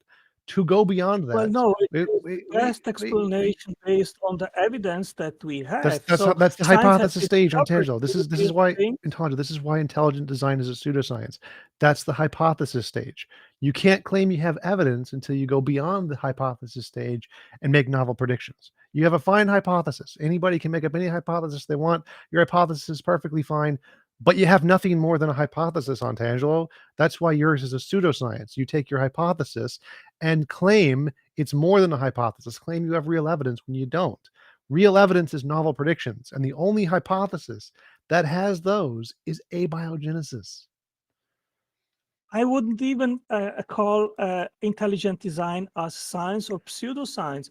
I would say it is a philosophical inference of the best explanation based on the scientific evidence that we have. When you have two competing propositions, one is that intelligence was involved in creating the things that we have discovered in nature. Intelligent design is a pseudoscientific that argument for the existence of God presented by his proponents. why are you interrupting me, TJump? I didn't Because finish you're not addressing the point. I did. Every academic expert says intelligent design is a pseudoscience. So the question is on Tangelo, how do you get past the hypothesis? You are interrupting me, TJump. I didn't even concede that intelligent design is science. No, I wasn't asking for you to. You don't get to. Philosophical inference to the best explanation. Tangelo, you don't get. I wasn't asking. This wasn't a question. And Tangelo, this wasn't a question. I was telling you, intelligent design is a pseudoscience. This is a fact. All academia, it's a fact. The question is, how do you get your intelligent design hypothesis to more than the hypothesis stage? How do you get beyond? In the scientific method, how do you go from the hypothesis stage to the theory or more than a hypothesis stage? You haven't shown that. You've just asserted it. That's why it's a pseudoscience. We have a method to do this in abiogenesis. It's called successful testable predictions. What is your method to go from hypothesis to more than hypothesis? Yeah, I don't need to even make a hypothesis, TJump, because we know already and we have it confirmed that intelligence can instantiate all these things which I mentioned previously. This is already a fact. Intelligence can do that. And on the other hand, science has made all different hypotheses in regards of the origin of life, has tested them, and all it has brought forward is that ends which do not explain the origin of life by unguided means. And You're not answering the question. You're not answering the question. No natural selection when there is no intelligence. You're not answering the question on Tangelo. You're saying the same gibberish that I've already debunked just by answering the question, and because you're avoiding the question. So the question is how do you go from the hypothesis stage? And you do have a hypothesis. Your hypothesis is that the DNA and RNA in the cell is like a factory and was designed by a mind. That's your hypothesis. And literally, a hypothesis is an explanation of anything. That's a hypothesis. No. Listen. The fact that DNA is an information storage system or like a hardware, and it stores in fact factually instructional assembly information using a language with words and so forth, which is the genetic code. This is a scientific fact. We are not disputing. Therefore, it So was now the made by a question- mind, I right? didn't Right, finish wait. yet. Untangelo. I didn't finish yet. I didn't Right. finish Your yet. argument is Why are you interrupting? because Why are you interrupting? because Why I are already interrupting stated me? this. Why are you interrupting me? Untangelo. Why are you interrupting me? I would like that you listen and actually try to understand what I am saying. I am. That's why But I you asked the question. Are you saying DNA is a Fine. factory, therefore it was designed by a mind? Is that what you're saying? No, DNA is not a factory. A cell is a chemical don't factory care. because it makes. Are you should saying care. it's complex, therefore it's designed by a Listen mind? to your interpreter. Are you saying it's like a factory, therefore it was designed by a mind? The thing is that we know my that God. intelligence can create Untangelo, are you chemical saying this is like a factory, therefore it was designed by a mind? I am saying a cell is in a literal sense, not only an analogy. I don't care about that half. The therefore what? Therefore wow. what? Why are you interrupting me again? Because you will not answer a simple question. Therefore what? The cell is complex, therefore what? Therefore, intelligence is the best explanation. It was designed by a mind. That's a hypothesis, Untangelo. Right. I told you that 5 minutes ago. You have a hypothesis. Now, how do you get from the hypothesis, the you made shit up in your brain part, to the more than hypothesis part? The way science does it is with novel testable predictions. You don't have any of those. You say they're not even You know required. why I don't have any of them? Because we are talking about single events which supposedly happened in the past. I don't care. Which we cannot. Well, then you don't care about No, truth. I Because we are want trying evidence. I don't want you to tell me why you can't provide evidence. Well, you don't want truth, so you are lost. What That's is it. your means to go from the hypothesis you made shit up in your brain stage to the it's more than stuff in your brain stage? Science uses novel predictions. We get them right. We have tons of these. How do you do it? The fact that you can't do it, I don't care. I know you can't do it. I know you have a garbage hypothesis. So I'm asking you, what is your means to go from you have a hypothesis to it's more than a hypothesis? Yeah, you are not listening to my explanations, TJump. That's why you are still an atheist. No, I'm an atheist because that's what all the evidence indicates, and you have to be a moron to think any of the things you think. It's moronic to think that no agency at all explains our existence in a more adequate That's what the manner evidence than an indicates. eternal, All of the intelligent, predictions powerful- indicate that. Every prediction So indicates what is that. your evidence? All of the What is novel your evidence? predictions in all of the fields of No. biology and abiogenesis, every single one of them. Abiogenesis is a failed hypothesis, as I Nope. quoted Kunin, which he certainly understands more than you do, because he is actually a Nope. scientist which Kunin works in agrees. the field. Kunin agrees with But you everything are I said. just- Kunin agrees 100% with which everything I has said. no scientific understanding and education on these Kunin things. and you are agrees just with me. bound to Kunin agrees 100% with me. Has the field of abiogenesis made predictions? He says yes, absolutely it has. Have they been proven correct? So what? Yes, they have. The predictions have failed. That's evidence, Untangelo. That's literally what evidence is. If Evidence that it has failed. no, Untangelo, again, you're an idiot. Of course. If If have I- it okay. stop saying it's failed, Untangelo. Has it made successful predictions? Well, Yes or no? now you are down to Has name calling, it and made that's successful just what you predictions? have, Untangelo, right? stop. Has the field of abiogenesis made successful predictions before we knew them and got them right? Yes or no? No. Oh my God, you have to be an idiot. Literally, every one of the papers we've talked about in this entire 4-hour stream demonstrate and prove that they have. That's bollocks. That's poppycocks. Moron, Untangelo. Has a The computer RNA ever polymerization on clay was a prediction. Shit, bullshit. Has a computer ever self-assembled? Yes or no? That's not a prediction, Untangelo. Listen to the words. I made Have we made now. Has predictions? it It's not a been computer. demonstrated that the computer can self-assemble? Untangelo, you're deflecting because you're wrong. You're deflecting because you've lost. And information is the software. Evolution so is not a has it computer, ever Untangelo. been We're talking about demonstrated that the Untangelo, computer stop can deflecting. self-assemble? Answer the question. Has the field of abiogenesis predicted things we didn't know yet and got them right? No. You're an idiot. Kick him. Yeah. You can call me Can whatever. I also just There's point one out? Oh question- no, go Randolph. Wait, there's one question from our YouTube chat, kind of moving away from this topic a little bit. Iron Charioteer is asking specifically to you, Otangelo, did God make amino acids? Of course, God made everything physical. Go ahead, Amy. Oh, did we lose Amy? Out of what? I'm not Amy, but I'd like to know out of what. What do you mean? What are the amino acids made out of?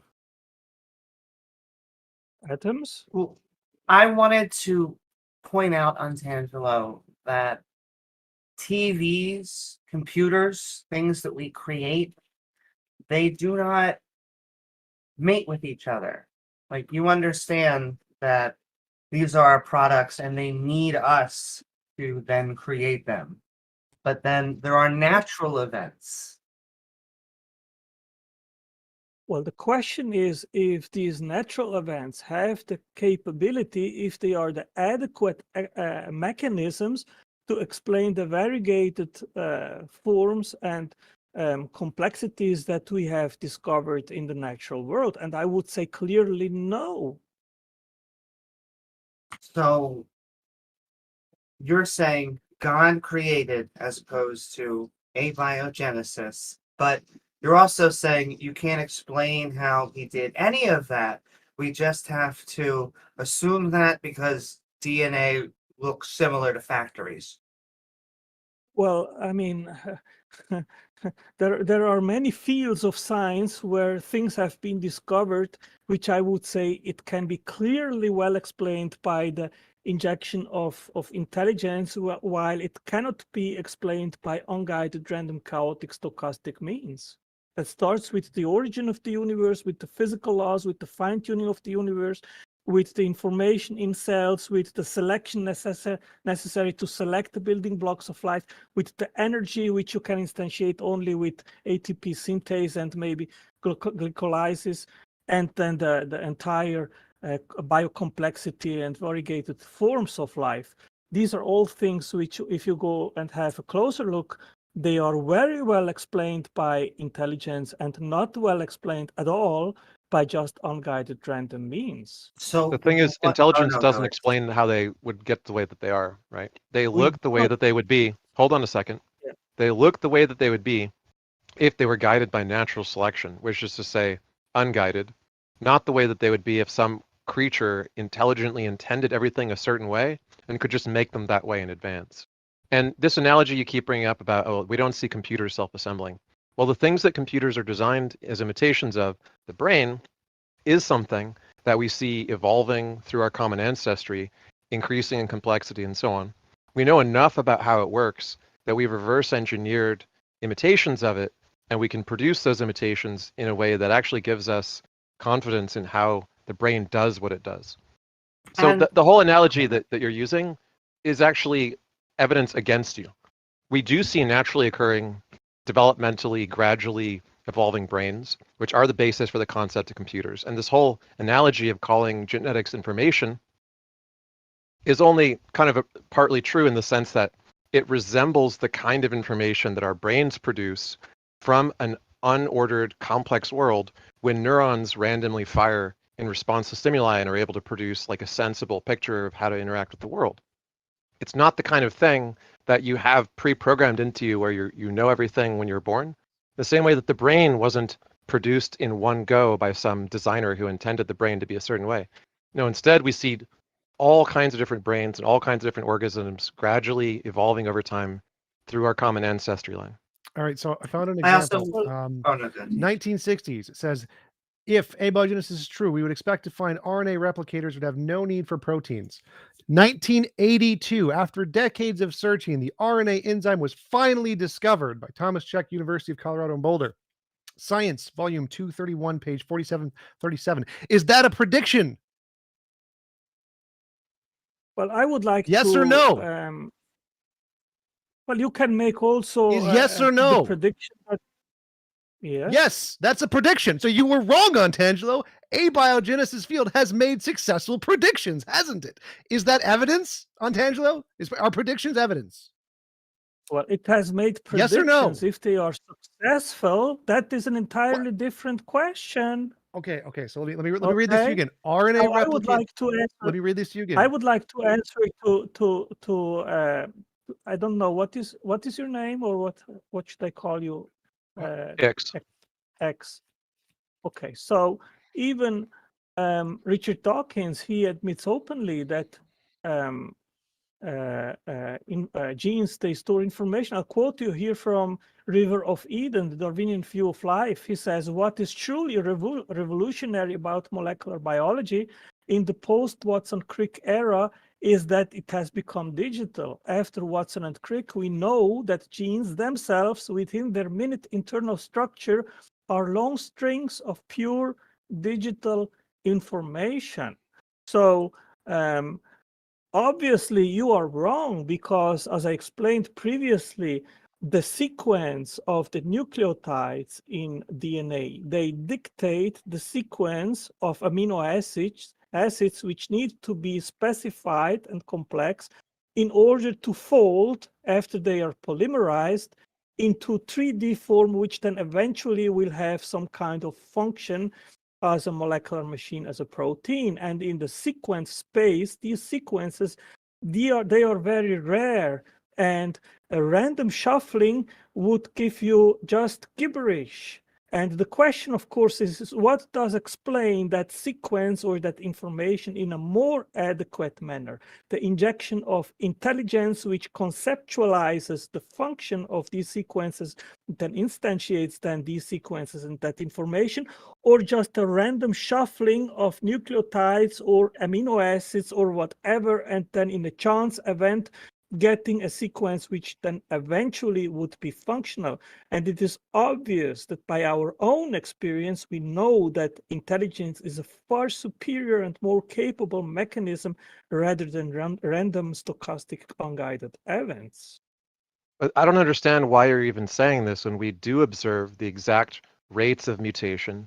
We can make statistical models based on predicted rates of mutation, and that is the rate that we observe in organisms, which produces the changes that we see. So you're just claiming, oh, well, we think that it would have to be a different rate of mutation to produce something useful, but we actually do see organisms, and we're able to model their mutation rates at exactly the way that the genetic mutation model of natural selection works. So natural selection by mutation does explain what we observe. It's empirically adequate. And your claim that there is some intelligent hand guiding all of these decisions is not evidenced. In fact, yeah, you have just, I just want to. You have just I want to switched ask now question afterwards. from abiogenesis to evolution, but you do not have natural selection prebiotically. That's just wrong.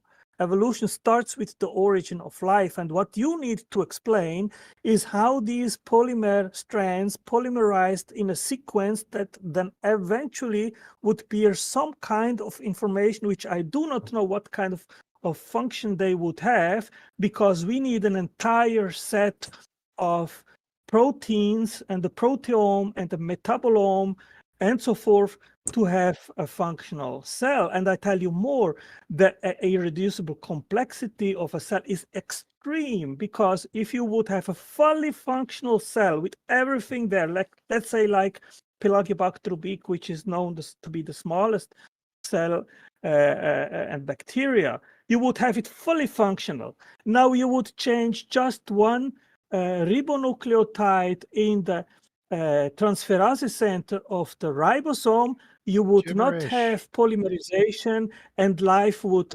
cease to exist. So, and that specific amino acid, that specific ribonucleotide is called A2491. You can go and look it up. You can Google it. It has to be in the exact right position in a chain of about 3,000 ribonucleotides. And if you don't have it in the right exact specific spot, then the ribosome cannot polymerize amino acids, and you have no proteins, and you would have no life. So let's say you have the entire universe. Before you keep on going, please. Let me finish just 2 minutes. No, if you have an entire, you don't get to go on for 2 more minutes. You got to wrap it up, man. If you have an entire fully working universe with everything equal to whatever it is, and you just don't have that ribonucleotide in the right place in the ribosome, no life. Very I do have one more specifically, irreducibly, complexity is a pseudoscientific concept. There is no good empirical evidence for it. I would like to know why, in a not God world, would that look like something different? Could that even exist? What would a universe look like that is not intelligently designed? Yeah. I would say, Amy, that if there was no God, there would be no universe whatsoever. And There your is evidence for that? There is Amy? another question from Iron Charioteer in our YouTube audience. It's asking, there are 20 different amino acids. Could an all-powerful and perfect God have made just one amino acid?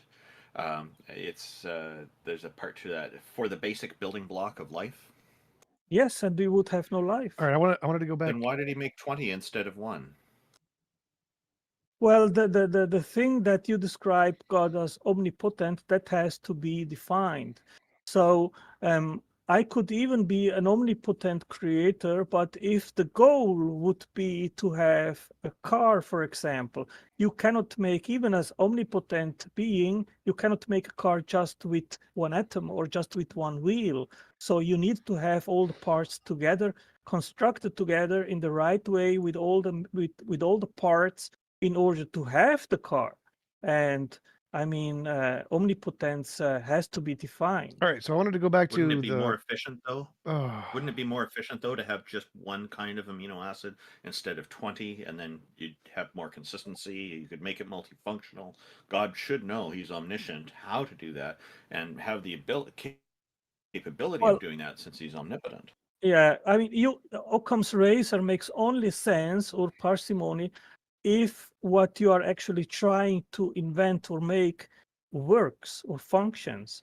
And if you have just one amino acid, you don't make a self-replicating living cell. If you have just a piston, you don't make a car. Okay, so I wanted to go back to the predictions. From the Bible that's the last part. So basically, in summary, the part in the Bible that's Book of John that says, "With God, all things are possible," I guess isn't correct. All things aren't possible is kind of what you're getting at.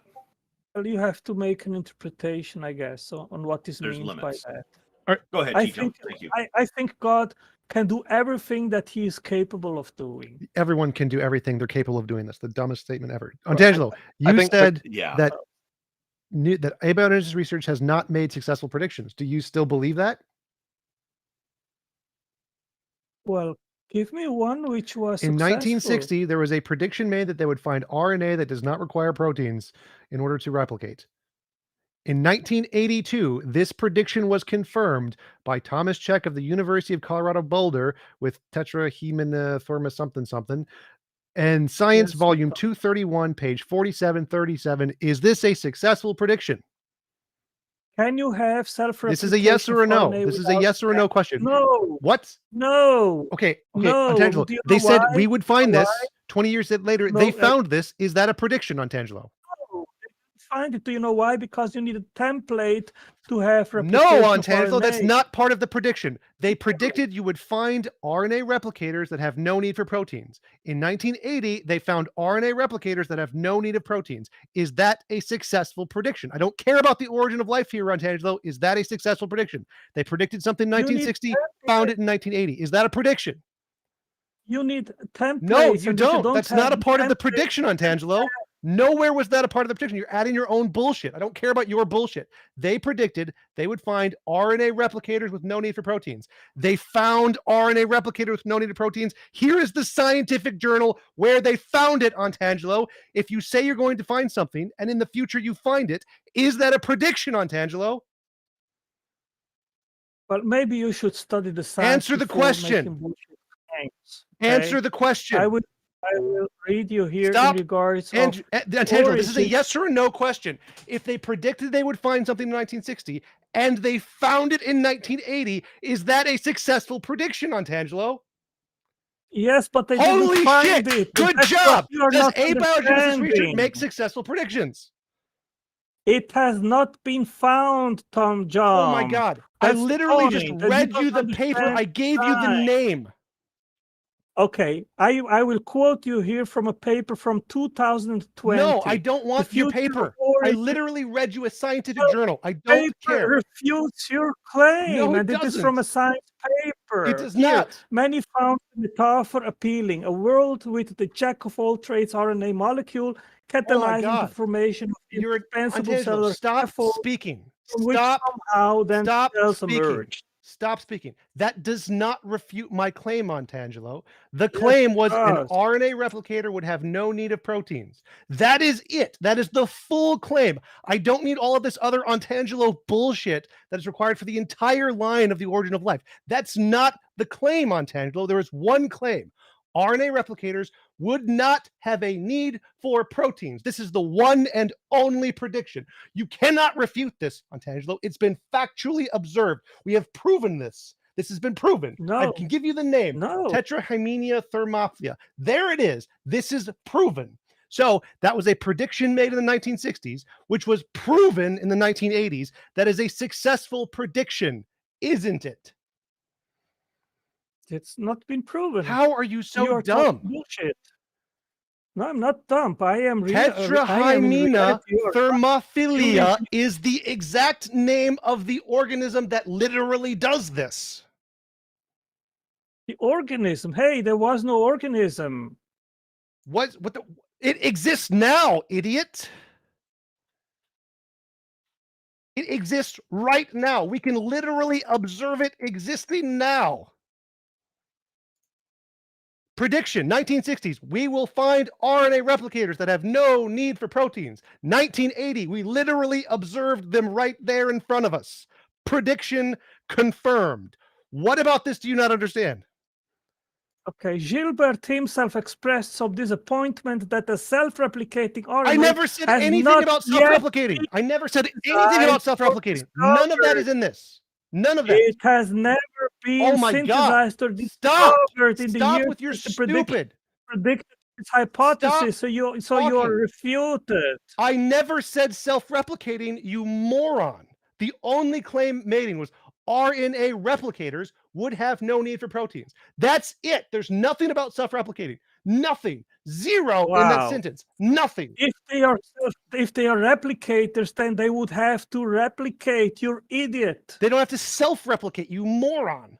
RNA replicator. Hey guys, let's does stop not mean insulting each other. Like we get you guys are getting heated, but let's not call each other names in the middle of a conversation. I'm sorry. I shouldn't have to call you a moron or Neither of y'all should be. Let's just I have stop. to. It's literally obligatory because of the dumb things he's saying. Here is a prediction that was made. It has been confirmed. It was observed. It's written in a scientific paper. If you don't think they have made successful predictions, you're just a dumbass.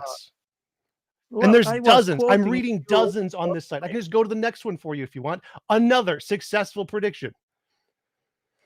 In 2003, there was a prediction that RNA enzymes, or this was actually made in like 1980, the RNA enzymes could use cofactors. 2003, it was confirmed by Hiroki Suga in Nature, Sugar Biology and Structural Biology, Volume 10, page 713. Another prediction made by abiogenesis that was proven correct, that RNA can use cofactors. Proven by abiogenesis. Another prediction, which is evidence of abiogenesis, and your dumbass theology does not have any of these. Okay, let me quote you here. Today, 30 years after the RNA world was first proposed, no one has seen an actual living system that is completely based in RNA. Nevertheless, the hypothesis lives on in the origins of life research community, albeit in a hotly debated. This is why I call you a dumbass. You bring up something that is nothing I said. I didn't say any of that. None of that is what I said. Wow. Well, then what you said is irrelevant to abiogenesis. Again, this is why you're a dumbass. You can make predictions of small things and get them right without having to make a prediction of literally every single step. If I make a prediction of step 97 and I get it right, I'm saying we're going to find this happening. Even if I don't have a step if I don't have a prediction of step 2000, it literally does not matter, you moron. If I predict step 97 and I get it right, that's evidence. That's a successful prediction. It doesn't become not a successful prediction because I didn't predict a different step that we're not talking about. Okay. My answer to this is this, TJump, and I say it again. Never has it been shown that wasn't the question. Software to self-assemble by You can't unguided respond random with something that events. isn't the Why question. are you interrupting? You can't have a dialogue without interrupting. Because what you're I've saying seen is that over and stupid. I had over one again. question. I had one question. You are not listening. I had one You are question. not No, listening. you are not listening, Antangelo. Clearly, you are not listening. I had one question. Do researchers in abiogenesis research make successful novel predictions? I just gave you examples where they do. You said no because they didn't solve this other problem, which is not one of the predictions they made. You're an idiot. I'm good. I'm done now. Okay, good, great. So I will say it again. This is my case. It has never been demonstrated that computers, chemical factories, software, hardware projects, information transmission systems, and based on this information, the assembly of complex machines, assembly lines, and in the end, chemical factories could have been instantiated by unguided random means. That is exactly what we see in each living cell, which is in a literal sense and also analogously a chemical factory. We know by our own experience that intelligence is a capable mechanism to instantiate all these things. It can project in its mind these things and then instantiate them. It has never been demonstrated that unguided, random mechanisms have the capability to instantiate such complex things based on information. Therefore, it is more plausible to believe that intelligence is a superior mechanism compared to random unguided events. That's my case. What are you reading from? By showing that this your own writing? No, I just said that now. I'm not reading from any place. Okay, right sorry. now. The pace of your speech makes me think that you're reading from somewhere. Okay, No, I'm not reading from. Senator, he would never lose any constituents like that.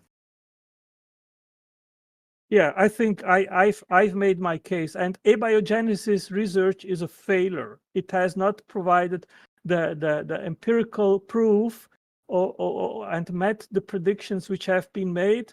And the basic problem is that there is no natural selection. Only intelligence instantiates information, codes, languages, and all this kind of stuff.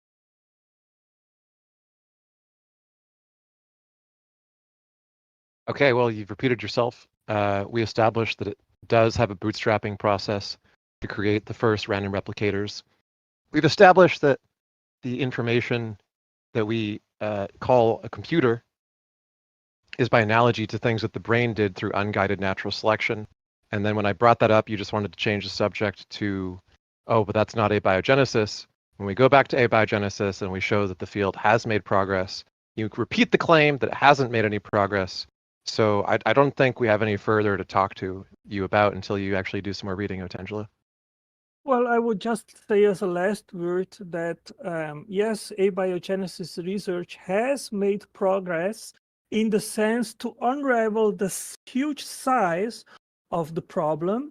And rather than complexifying molecules, what science has shown, and that is actually the progress, that these molecules, they randomize, they become asphalts, they never complexify to become machines and chemical factories and information storage systems and computers.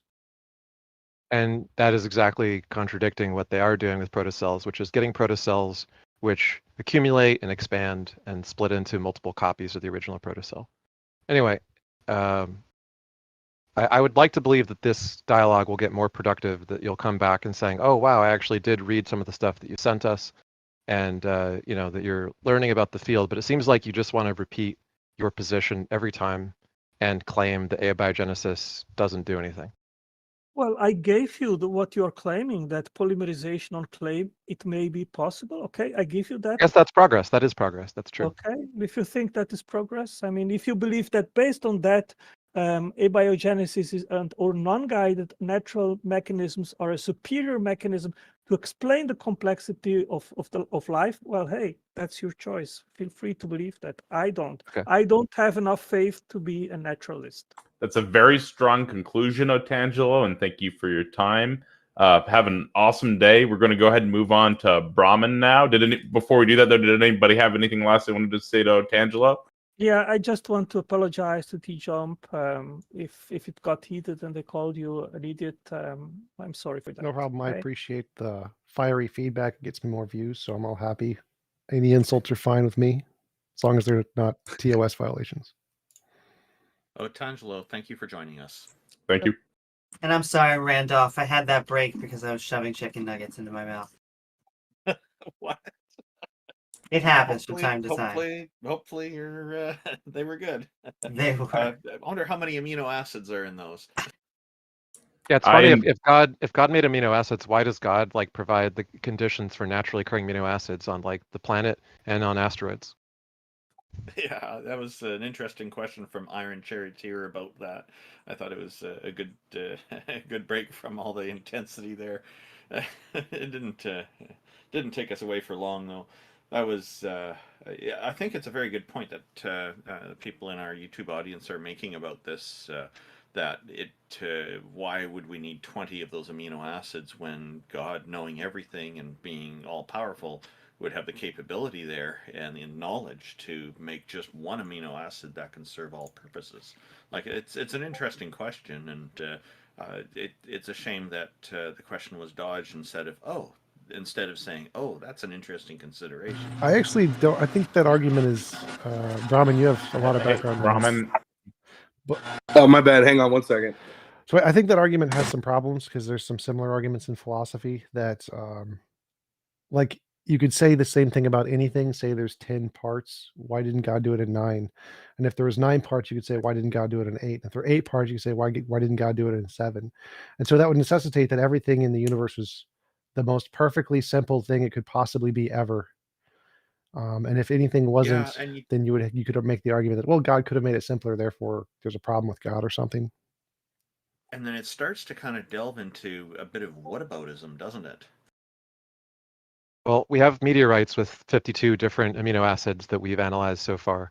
It seems like the amino acids in the universe are just like part of how chemistry works, and they're not something super rare and special that was put on Earth by God. That's all very interesting. Wow. Hey, Brahman, thank you for joining us. What have you got for us today?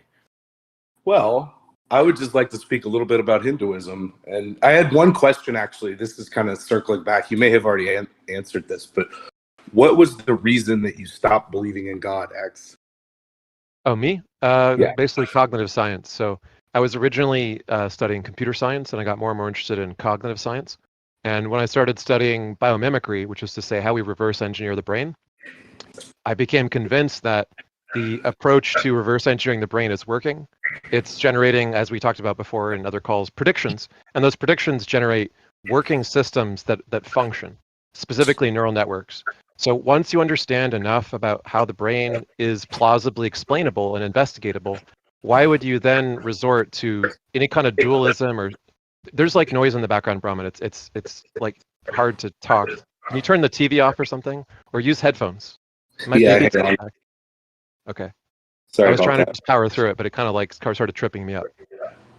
Anyway, so yeah, if you understand enough about how the brain works and can be investigated to understand further, why would you conclude that there is any need for supernatural, mystical soul or any other kind of unjustifiable extra phenomena when neuroscience and the reverse engineering of it into artificial intelligence works?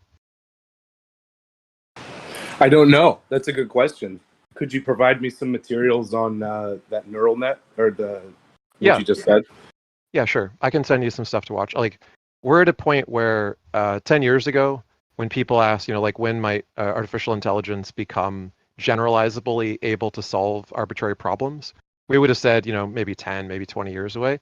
And now I have to keep up with the news literally every day and every week because stuff that I learned last week is obsolete now. They have generalized reasoning using language models as the bootstrapping piece, and then combining that with a chain of thought that replicates the kind of thought process that humans use, and a branching tree structure of different possible ways of thinking and choosing the ways that seem to be the most fruitful, which is now doing Wolfram Alpha-like mathematics without being Wolfram Alpha. In other words, a pure neural network is imitating a special purpose-built math computer that was designed for no purpose other than to do math. Interesting. Yeah. So what about the Eastern conception of God? Do you discredit that one as well? Well, which Eastern conception? There are many. yeah, it depends. A lot of them are yeah. polytheistic too. There's multiple goddesses and gods, so it helps to be more specific. So I'll be specific. Let's say Neoplatonic monism. So what about Eastern non-theisms? Like what about Zen Buddhism? So Buddhism denies the soul. Actually, modern day Buddhism actually denies the soul. So I don't subscribe to Buddhism. There's different versions of Buddhism. I'm just specifically citing Zen Buddhism, which just thinks that it's just like a distraction to worry about God or supernatural stuff. What was the question? Like, why would, if you're going to pick an Eastern philosophy, why would you pick a theistic one instead of a non-theistic one? Well, because I think it gives me purpose and meaning in my life. Do you think that like Zen Buddhists don't have any purpose or meaning in their lives? I don't know. I'm not a Zen Buddhist, but okay.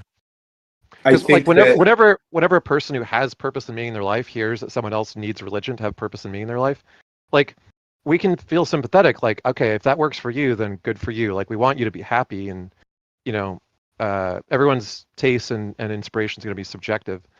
But it's weird to say that you couldn't do it any other way, because like, what are we doing then if not having meaning and purpose in our lives differently than you? Well, I didn't say you couldn't have meaning or purpose in your lives. It's just, for me, there isn't a whole lot of purpose or meaning in my life if there isn't a source of creation. Okay, what about like the future? Do you care about what happens to the world? Sort of. I mean, I don't want people to suffer, but that's okay, kind of... If you had a choice between knowing the ultimacy of God, but all sentient life would be destroyed in a ball of fire, or not having any certainty about the God question, but being able to maximize the well-being of all sentient beings for all time, which would you choose as more satisfying? Probably the second one. Okay. So are you just skeptical that it's possible to maximize well-being? Like, what makes you want to know the God question instead of like the well-being question? Well, I think they can be synonymous. I think you can find well-being within God.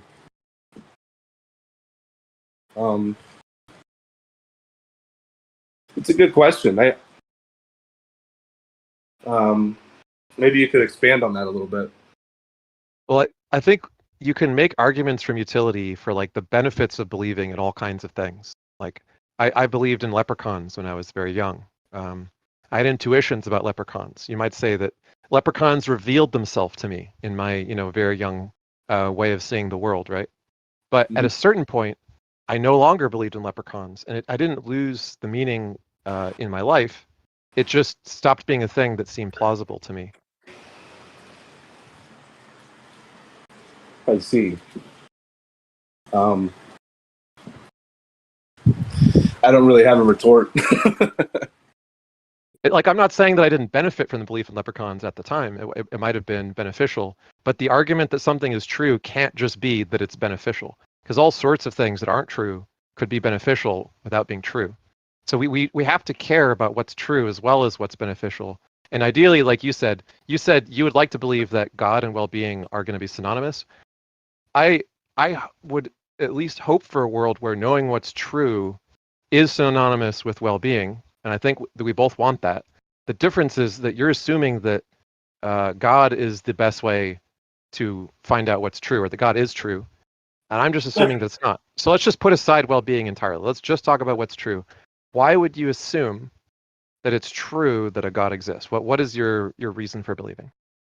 Because creation has to come from somewhere. The universe has to come from somewhere. And I just find it hard to believe that all of this harmony and universality is somehow propagated just by nothing. Like there has to be some sort of structure behind the universe. For example, like, well, you go ahead. Okay, so if there is a structure, but it turns out to be a naturally occurring structure, what's the problem with that? There is no problem with that. I don't really see a whole lot of evidence for that. Or what? So literally all of the evidence we see shows evidence of natural structure, and none of the evidence that we see shows evidence of an artificial created designer structure. So what is the evidence that you don't see, and what's the evidence that you think we do see for the God version? And why do you think it is a better answer to go with a God creator of some sort? So to answer that question, I think that the God answer comes with spirituality. I'm not really sure, to be honest. Could you repeat the question? That was like 3 questions. Yeah, basically, like the evidence that we see for all the phenomena we've investigated so far is that they have natural explanations. Okay. Right? We're on the same page with that, or is there something that you think we can't explain currently? A cat's eye nebula. Like why it's shaped that way? Why it manifests in reality the way it does. I don't think there's a scientific explanation for that yet. Okay, that's certainly possible. There's all sorts of astronomical phenomena that at first are very puzzling. So like they thought they were receiving signals from aliens, but it turns out to be pulsar stars, which are orbiting around each other and like emitting pulses because they occlude each other periodically in their orbit, right? So there's tons of stuff like that where we don't know what it is at first, and then we find out. Now, why would we assume, given that we've been successful at explaining everything in the past, that a cat's eye nebula is going to be different, is going to be unexplainable? I'm not sure. I think perhaps we just lack understanding about the physics of it, but perhaps maybe one day we can explain it. I would love to have an explanation for it, but okay, it's just an example of something we can't explain currently. Okay, and you said at the beginning that the thing that you're most curious about is the origin of the universe itself, right? Yes. Okay. Were you here for any of the papers that we posted about how I was the universe not. could? Okay, cool. I'll send you some links, but basically there are different questions that physicists are still investigating as to how to unify relativity and quantum mechanics, and there are different cosmological models which might be more or less compatible with those different possible unified theories. Does that make sense to you? Yeah. Okay. So one of those explanations is Bohmian explanations for quantum mechanics. And Bohmian explanations would rule out the multiverse, probably. And Bohmian mechanics basically would be the hypothesis that there actually isn't like 2 different outcomes of a given quantum mechanical experiment, but just that there's a wave function which collapses. So there is only ever one phenomena. It's just that it's not until it's interacted with that becomes apparent to an observer.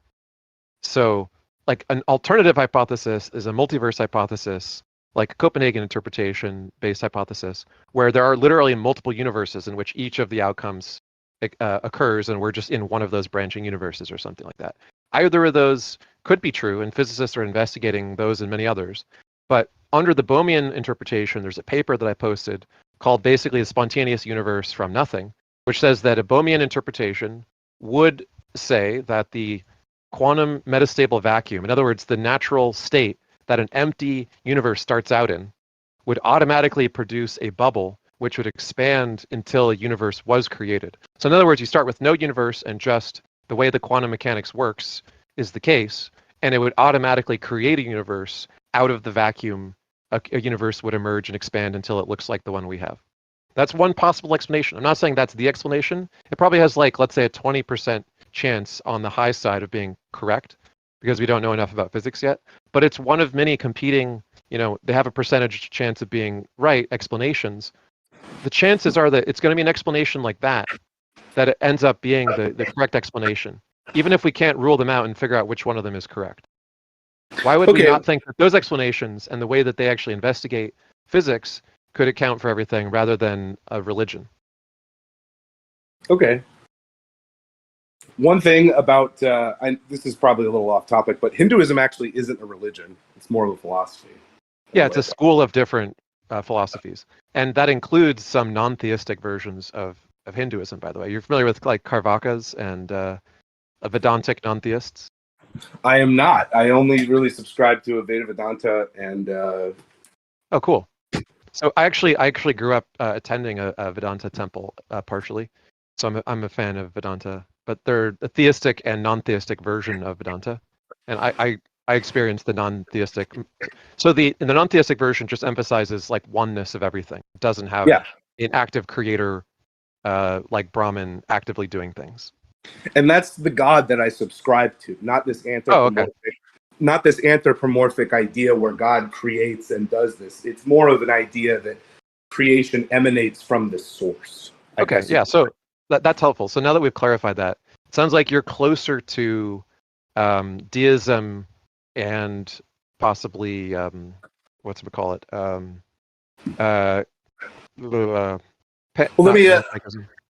me explain a little bit about. Let me expand on that a little bit. So there's Brahman and Atman. I'm sure you're familiar with them, right? Brahman would be the creator, and then the Atman would be the lowercase s, the smaller self, the individual soul. Yeah. And so that resonates with me, and it just, for whatever reason, it makes sense in my mind. And it's hard for me to put it into words, but it provides me spiritual fulfillment and makes me a better person. Sure. But the question is, could you, let's just say that you learn more about physics and you actually found that there are things analogous to what you currently believe that fit closely to physics theories, which we can't be absolutely certain about, which have more evidence than the purely conceptual ideas that the Vedanta postulated. And they could fulfill that same role. And they might even be very similar. Like, you could just replace the Brahman with the quantum mechanical metastable vacuum field that precedes everything else. And you could replace the Atman with the universe bubble that emerges from it. And you're going to have a similar sense that, okay, that's how it all works. I've connected to it. I'm a part of it. It's amazing. I'm grateful to be alive. Like, all those same questions could have equally satisfying answers, just in a slightly different approach. I can see that. That makes sense. What about the whole idea of reincarnation? I don't know if that one makes any sense, but I'll give it this much. I think sometimes when we look at ideas about the soul and ideas about morality and ideas of, heaven and hell and all that kind of stuff, it looks more like a reward and punishment scheme to try to give people good behavioral guidelines to try to keep them in line and like behaving well than it does like a plausible explanation of how things actually work. And if what you care about in terms of reincarnation is like the idea of being kind and good to other sentient beings so that you earn the good kind of reincarnation instead of the bad kind, that might be functionally fine because you're just trying to have good behavior and this is your belief about why. But it wouldn't, I don't think, be justifiable in any like scientific rational reason. Yeah, like there's a school of thought in Hinduism called the Karvaka, and you can't find any because they were all killed, allegedly by King Ashoka, allegedly for the crime of offending the Buddha, and so he had them all massacred. Mm. Kind of like the Mohammed cartoons, where they do a cartoon and then there's riots and they kill people. So that may have occurred in the past, but there was a whole school of Hindu thought that didn't regard the Vedas as sacred, didn't regard reincarnation as plausible, and was actually atomistic. They were like the Democratans in Greece that became the Epicureans and basically kind of evolved into modern science. They just believed that the world was made of atoms and that those atoms were the driving force behind everything. Interesting. Yeah. Cool, man.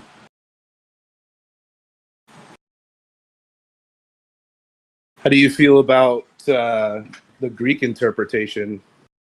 Like The Democritus interpretation, or what was the one? The Platonist? The Platinian interpretation of, so you have the one, the hold on, I got a source for that. Just give me one second. I used to be like a neo Platonic something or other a long time ago, but I don't believe any of that stuff, and it's all very foggy to me now. I don't really even know what I thought I used to believe in because it just seems so just like silly to me now.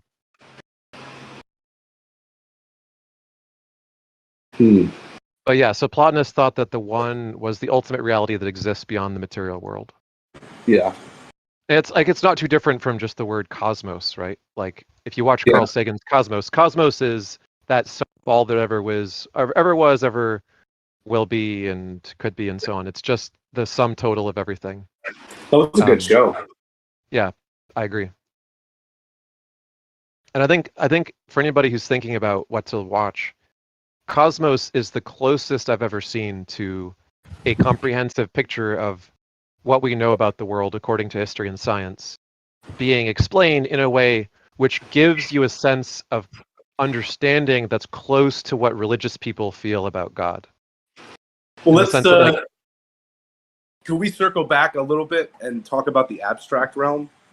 That those like things. That, like abstract objects and Platonism?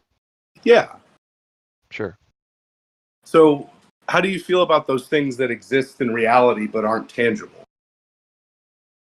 I think with regards to mathematical constructs that are perfectly accurate descriptions of how the fundaments of the physical world work, and which are not psychologically dependent or selected for, but are just like an inescapable, discoverable thing, those things might be said to be real descriptions. But I don't think the rest of the math that we construct sort of arbitrarily and psychologically is going to meet that standard. And I still don't think saying that it's a real property about the world, like a real description, gets you around the map territory distinction, right?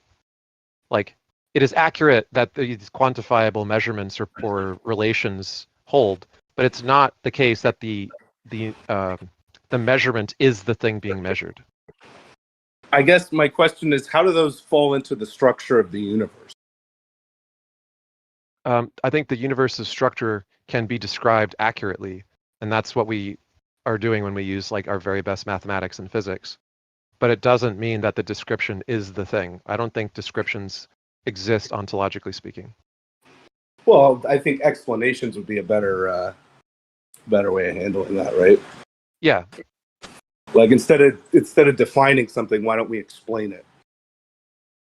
Yeah, that's what I mean descriptively. Is when we explain a phenomena, we can say that we think that might be like the perfect explanation for that phenomena, but it's not the same thing as saying that the explanation exists independently of our minds. So I guess my next question would be, what would be your evidence for the disprovance of God? I'm not sure that's a word. I think there's just a null hypothesis for anything which hasn't been demonstrated. So you don't need a proof against God. But what I do think is that when you try to do the conceptual arguments for and against, which they're very fun, and you can do them, and we entertain them here.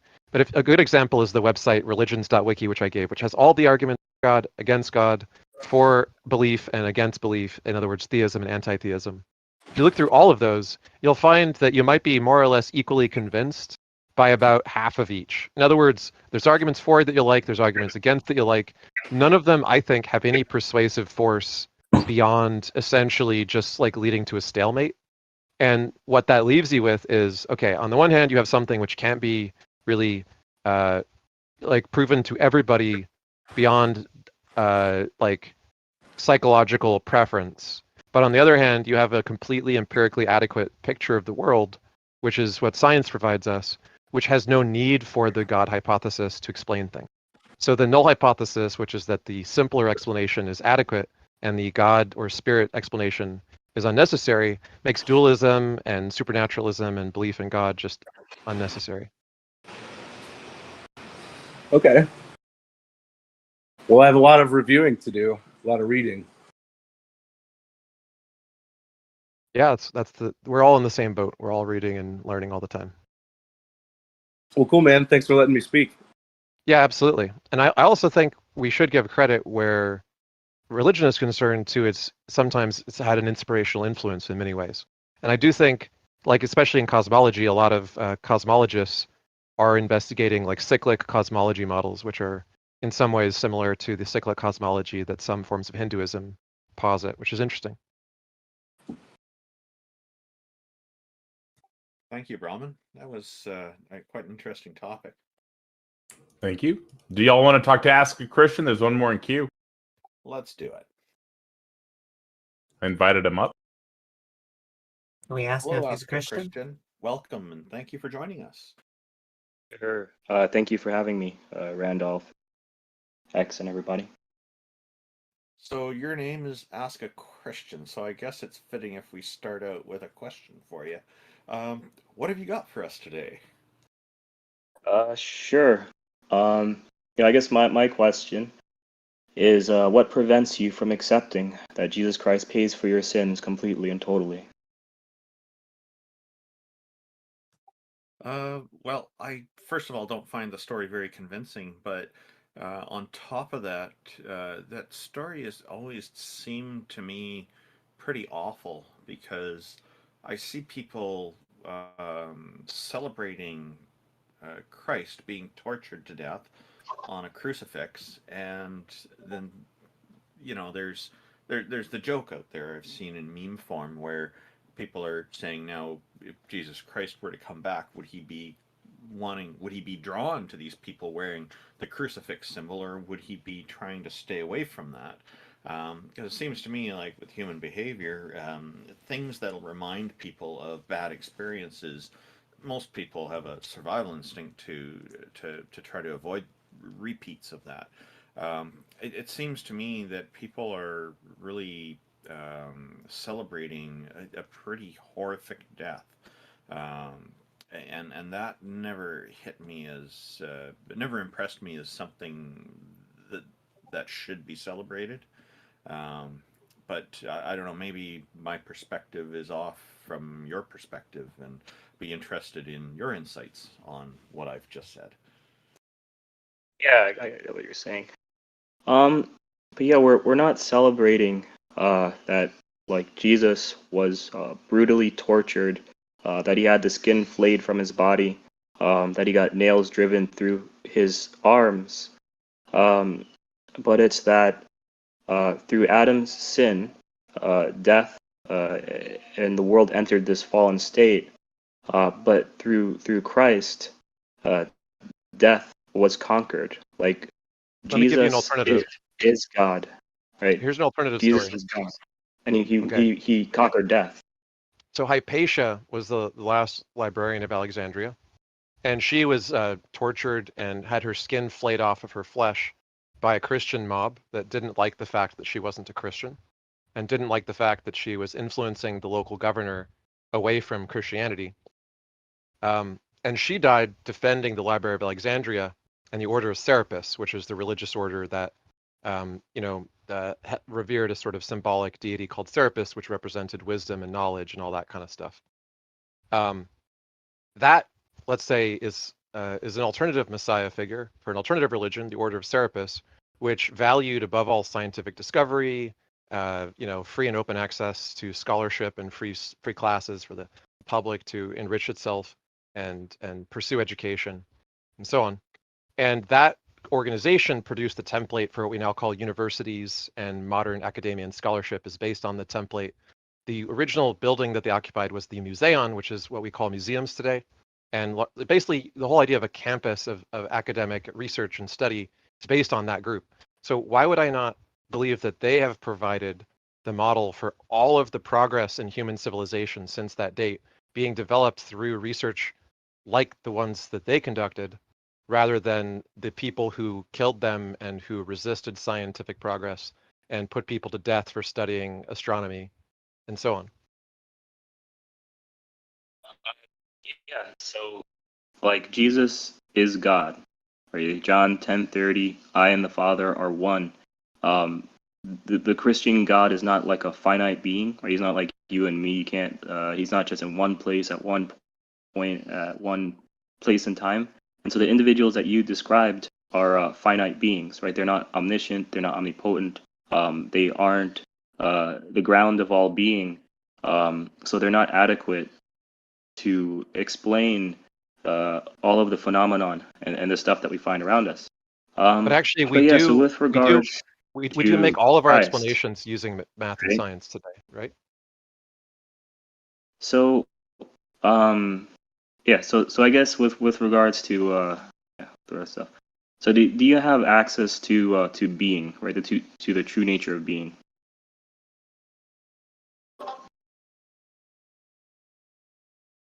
I don't know. Does somebody want to take this one? I usually don't go in for the access of being type loop-de-loop stuff. But I don't feel like you answered my question. My question was, if I wanted to worship a martyr who died for almost all of the progress that we've made being of the scientific nature and so on through the model that they championed and so on. Why would I pick the one that is against the kind of progress they're making and is still rejecting the claims and investigations that science has earned us through hard-fought investigation and research? Well, we're not just like picking a martyr. We are accepting the truth. Like we're accepting that which is the case, right? God promised Abraham through your seed being singular, the entire world will be blessed. In Isaiah 53, God is promising the coming of the Savior, right? It says, all we like sheep have gone astray, each one our own way, but God has laid on him the iniquity of us all. It says that he will be pierced for our iniquities, by his stripes will be healed, that he dies with the wicked, that he's buried with the rich. So Jesus died with a thief on his left, a thief on his right.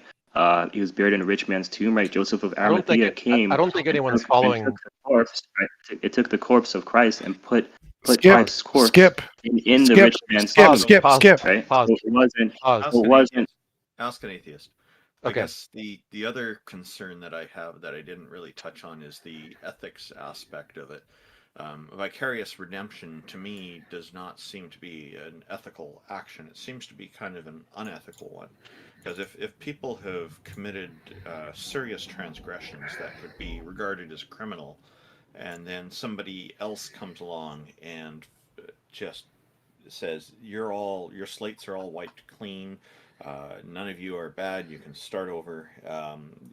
There's a nice aspect to that by the sound of it, but it doesn't provide restitution for the victims of the crimes that have occurred before that point.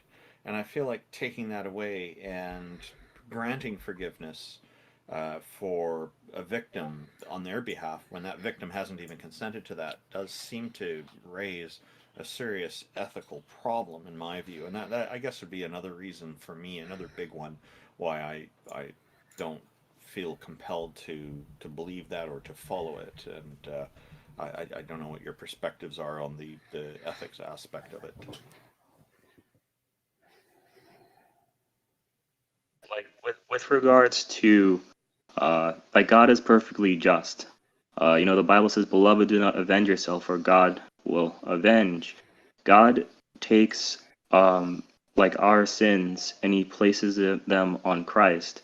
So Christ bears our sins, and he's bearing that which we deserve to pay for. So there's always a payment, right? There's always something being paid. So it's either Christ is paying or you and I are paying. And if we are paying, then we're gonna pay, in hellfire. We're gonna pay completely and totally, for the bad things that we've done. Justice is always served. That's not So we're justice because I don't want, like, even if I've done bad things, I don't want that to be taken away from me. I want to make things right in my own way, and because I don't think that just wiping away the bad part is the correct way to deal with that.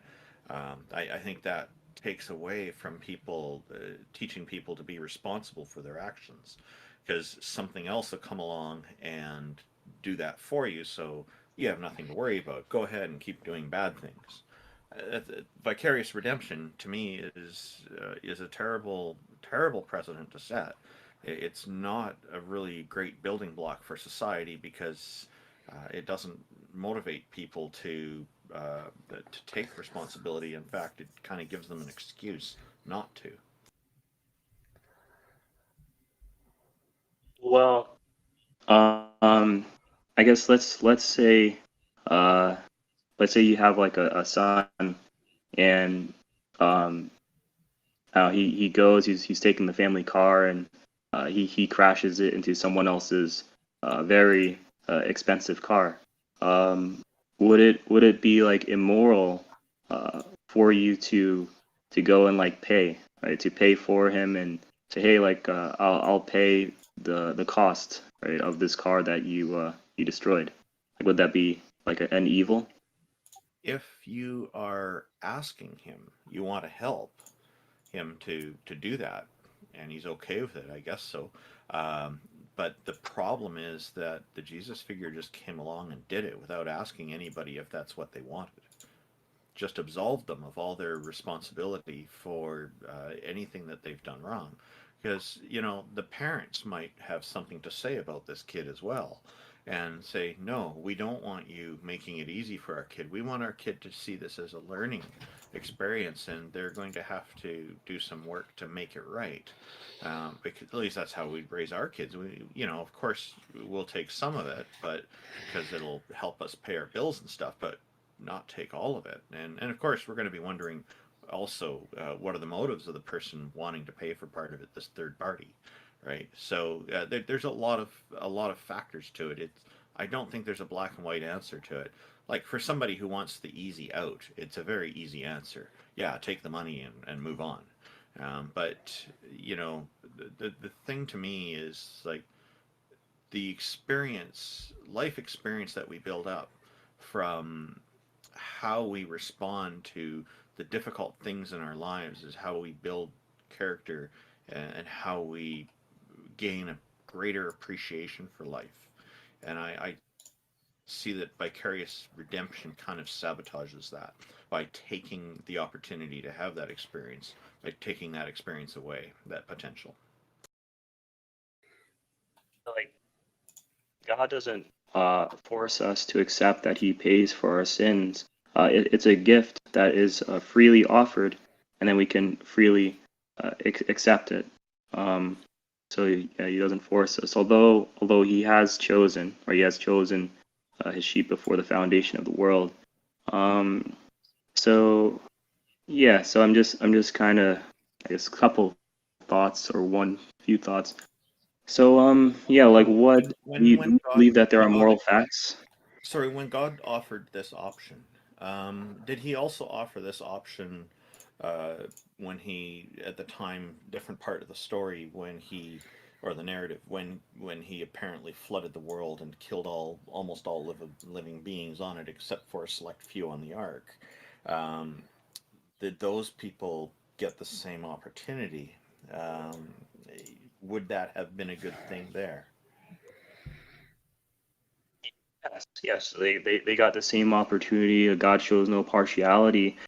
In fact, Noah's flood is very symbolic of Christ, of baptism, and like Jesus represents the ark, and so it, like the people there, like they could have repented and they could have hopped in the ark, or like loved God and then like made it, like God would tell them to make an ark, but But a they didn't newborn wanted baby nothing to do with never God, right? repented.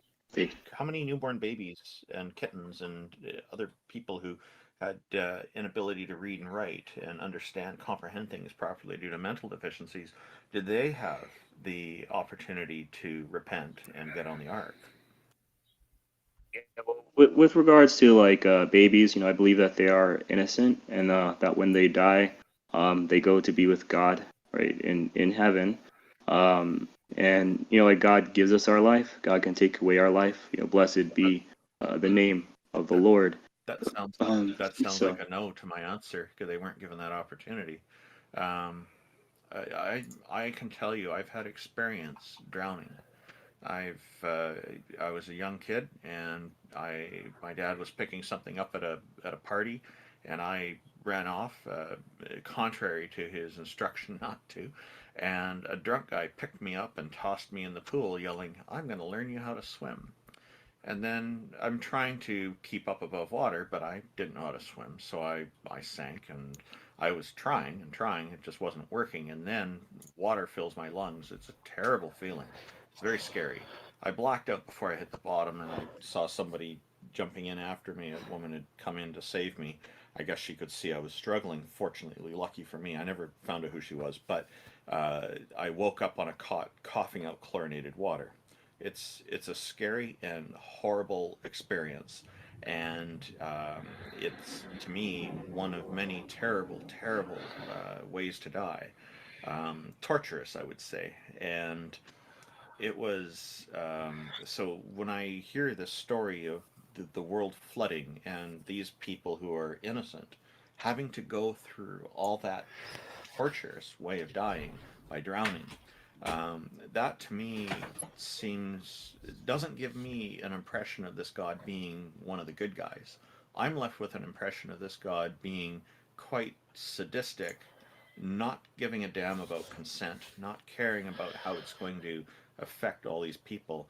Especially, its terror makes it even worse, as this God is omniscient, knows that this is the experience all these people are going to have, and he is omnipotent, so he has the power to just end their lives in an instant instead of forcing them through this torturous way of going out. To me, this is a pretty horrific thing, and it talks to me of the character of this God being a wicked and evil and terrible character who I have no interest in getting close to. It's one that I find quite repulsive, and I think most people should find that repulsive as well. And I'm wondering if you do, or if you have some way of rationalizing it away. Yeah, I'm sorry to hear, that you went through that experience. And with regards, yeah, and yeah, with regards to the flooding the world, God was judging the world, right? There was incredible evil, right? Incredible wickedness. In the modern day, there's a band called the Dare that released a cover art which was very degenerate, right? It's completely awful. And and then you can look at Sam Smith, right, with this unholy song where he is singing about a man cheating on his wife. We can see like Epstein and all this sort of just terrible evil happening in this world, and God hasn't nuked like America or nuked any of the nations yet. So to imagine what is the level of degeneracy that was back then, would be very hard to imagine, because God is very slow to anger. He's very patient. There were religions that they would have like just terrible things like child sacrifice, all sorts of stuff. Like I don't even not even worth mentioning. It's terrible stuff. So when God flooded the world was in a very depraved, terrible, evil state, and God was dealing justice, and his justice is righteous and it is good. Um, and like if for God not to deal just, it would make him an unjust judge. Right? If God just goes and lets evil people do evil things, then he is not a good God. He is not a righteous God. He is an unjust, unrighteous God. So there must be, yeah. So basically, there's a horrific act of drowning a bunch of people on one hand, and then there's an easy way out of vicarious redemption on another.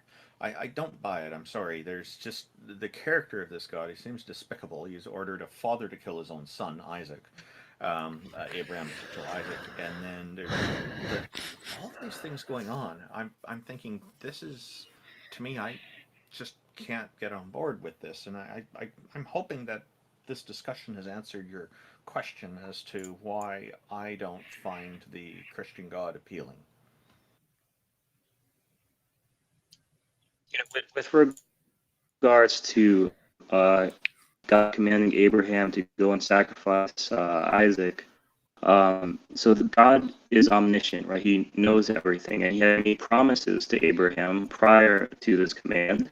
And his promises was that through your seed, the entire world will be blessed, and that there he will have descendants like the stars in the sky. Right? He's going to have a bunch of grandkids and many other like children after. So, and that was going to be fulfilled through Isaac, right? Isaac is the miracle child, right? The child of promise. So how is God going to keep his promise if Isaac is dead, right? How is he going to have more kids? I mean, that's not really going to be possible. So what Abraham thought, like what he kind of guessed, he's like, okay, well, I think that I'm going to kill Isaac, and then Isaac is going to be raised from the dead. Like God's going to raise him from the dead. So this is picturesque of Christ, where Christ died, and then he picked back his life up again. Like he picked his life back up again. And so You are roboting. So Abraham, he trusted God easily. Okay. I don't know. Is Is it better now? Okay. Your audio is better now. So Go ahead. yeah. All right. Thanks. So yeah. So basically, so Abraham trusted in God, and his faith was accounted to him as righteousness. He took Isaac up the mountain, and when he got up there, God sent an angel, and the angel told Abraham not to go through with the sacrifice. And while they're going up there, Abraham also says that. So Isaac asks Abraham. He says, "Where is the sacrifice?" And Abraham says, "The Lord will provide." Right? And this is prophetic statement. This is true because God did provide. So once they get up there, God provides the ram, right? The ram in the place of Isaac, and He provides the Passover lamb, right? Jesus Christ in the place of you, in the place of me.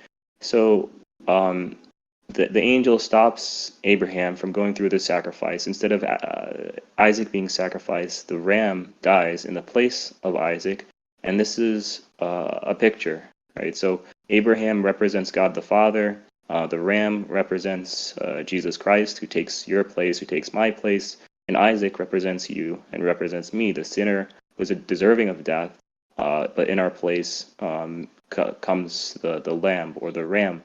And this is God presenting a very vivid picture to Abraham, to the Jews. This is how I'm going to save you for your sins. I'm going to provide the sacrifice. I'm going to provide yeah. All right. So the thing is, like, this is such a vivid lesson from God, or a vivid image from God. When I understand, like in the Bible, after this story of Isaac surviving this attempt by his father Abraham to end his life, there's no reflection on the psychological ramifications of Isaac. So God, knowing this, He knows everything. Why wouldn't He see this to be a fantastic opportunity to explain the ramifications of this?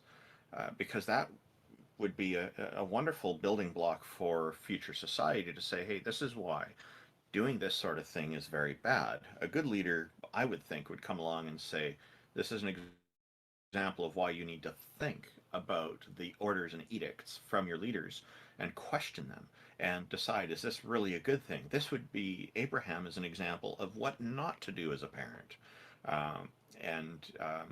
But getting into the psychological ramifications, an omniscient deity should have no problem explaining what those ramifications are, and should understand immediately what psychology is all about.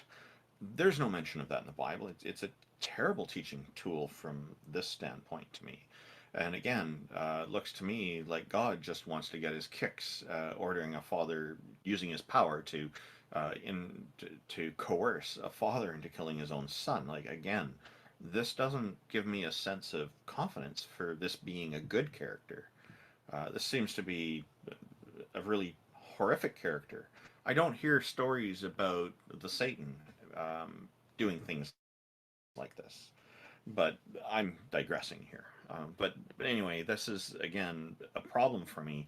These characteristics of this God, the Christian God, are not something that I feel that I would want to emulate. And it's not, certainly those are not valid, those are not ideals that I would value, because I think they're wrong. I think they're unethical. I think they're cruel. I think they're examples of how not to behave and how not to build a society. Yeah. So, Eddie, do you think like what is best is to do all things for the glory of God?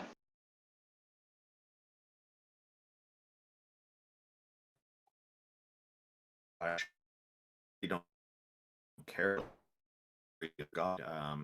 I consider him a despicable character based on the stories and the situations that we've talked about, are certainly part of the concerns that I have. I don't. I think it think helps that to consider the fact. God even deserves glory, given I was all going to these say, like, horrific things imagine that how your but go ahead, question if you'd sounds like to to us, jump right? in. To us, your question is kind of like, why wouldn't you worship Thanos since he has the Infinity Gauntlet, which makes him able to kill anyone that he wants and change the world in any way that he wishes, right? And so your question is, well, he's all powerful, why not worship him? Now, to us, we don't believe in Marvel at all. So it's like talking about who would win, Star Wars or Star Trek, right? They're not even the same universe. It's not even like a rational question, but you can sort of imagine it for the sake of entertaining the question, which is what we're doing with you, right? The question that we would ask you, ask a Christian, is for any of the things that you're claiming, there are problems ethically, like Randolph has pointed out, with even if we assumed all the things that you assume, like why would we still accept and believe it was a good thing to believe that? There are going to be people who are still supernatural, still religious, still believe in a God. They just wouldn't believe in your God because your God sounds like a tyrant to them. But we're not at that position. You're not debating with us which God we should worship, right? You have to demonstrate, hopefully to yourself, if you are still trying to actually find out what's true, and ostensibly to us, because that's the purpose of this. Why should anyone take the idea that you're not seriously? And I would ask you some questions, since you clearly believed in the flood myth, about why you believe that the origins of the Bible, and the origins specifically of the stories of Genesis, about the flood myth and the creation of the world, are not sort of mimesis interpretations of earlier Babylonian, Akkadian, and Syrian myths of Gilgamesh, Enuma Elish, and so on. Why should we believe that your religion is not just a rehash remix of Zoroastrianism and Mesopotamian and Canaanite beliefs into a sort of a remixed monotheistic hybrid? Why should we take anything that you believe seriously? Do you have a case for that? Sure. Yeah, and I guess two comments. So one is, by what standard do you judge God, or by what standard do I judge God? Right. The Well, I'm saying archaeological standard. The archaeological question is. I'm saying I'm answering your morally. question. I'm saying morally. No. I'm giving you the moral question. Not I'm giving you a moral answer. For a God to be taken into moral consideration, it has to exist, right?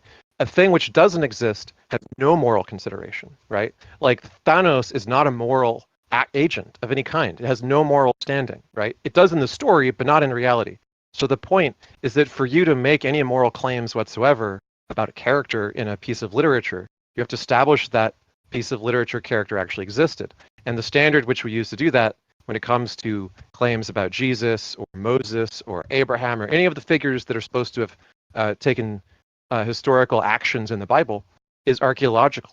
We look at the evidence and we do not find evidence that almost any of these figures are real or that the things that they are said to have done actually happened. And in fact, the evidence isn't just missing, it's contradictory in many cases. There's overwhelming evidence that it happened totally differently in a way that cannot be overruled by just some like singular discovery that we haven't found yet. Are you aware of the archaeological consensus against the historicity of the Bible? Okay. Yeah, I don't really believe that. So when we speak about evidence, we're either invoking facts within the non-God worldview, or we're invoking facts within the God worldview, right? The Christian worldview. So both kinds of worldviews exist in archaeology, and they're forced to deal with the same archaeological evidence, regardless of what their worldview is, right? Regardless of whether you have a God worldview or not, it doesn't change the archaeological facts on the ground. What archaeological facts are you aware of that support the belief that the Bible is a historically accurate book? Well, I guess what I would like to ask is that, are we even capable of doing archaeology in the first place without the Christian God? And I wouldn't believe that would be the case. So you mentioned ontology earlier. So do you believe that there is being, right? That there is a nature of being? Okay. When I ask you a question and your response is, do you believe that being is a thing? It feels like you're evading the question. So the question has force. In other words, if you don't answer it, then you lose in a sort of like a rhetorical sense, right? Like, why? I'm not going to take the claims of a book seriously if the book cannot be justified as being accurate or true. And if one of the claims the book makes then you have to be able to make the case evidently, not just conceptually, that the things that it really happened. Can you do that?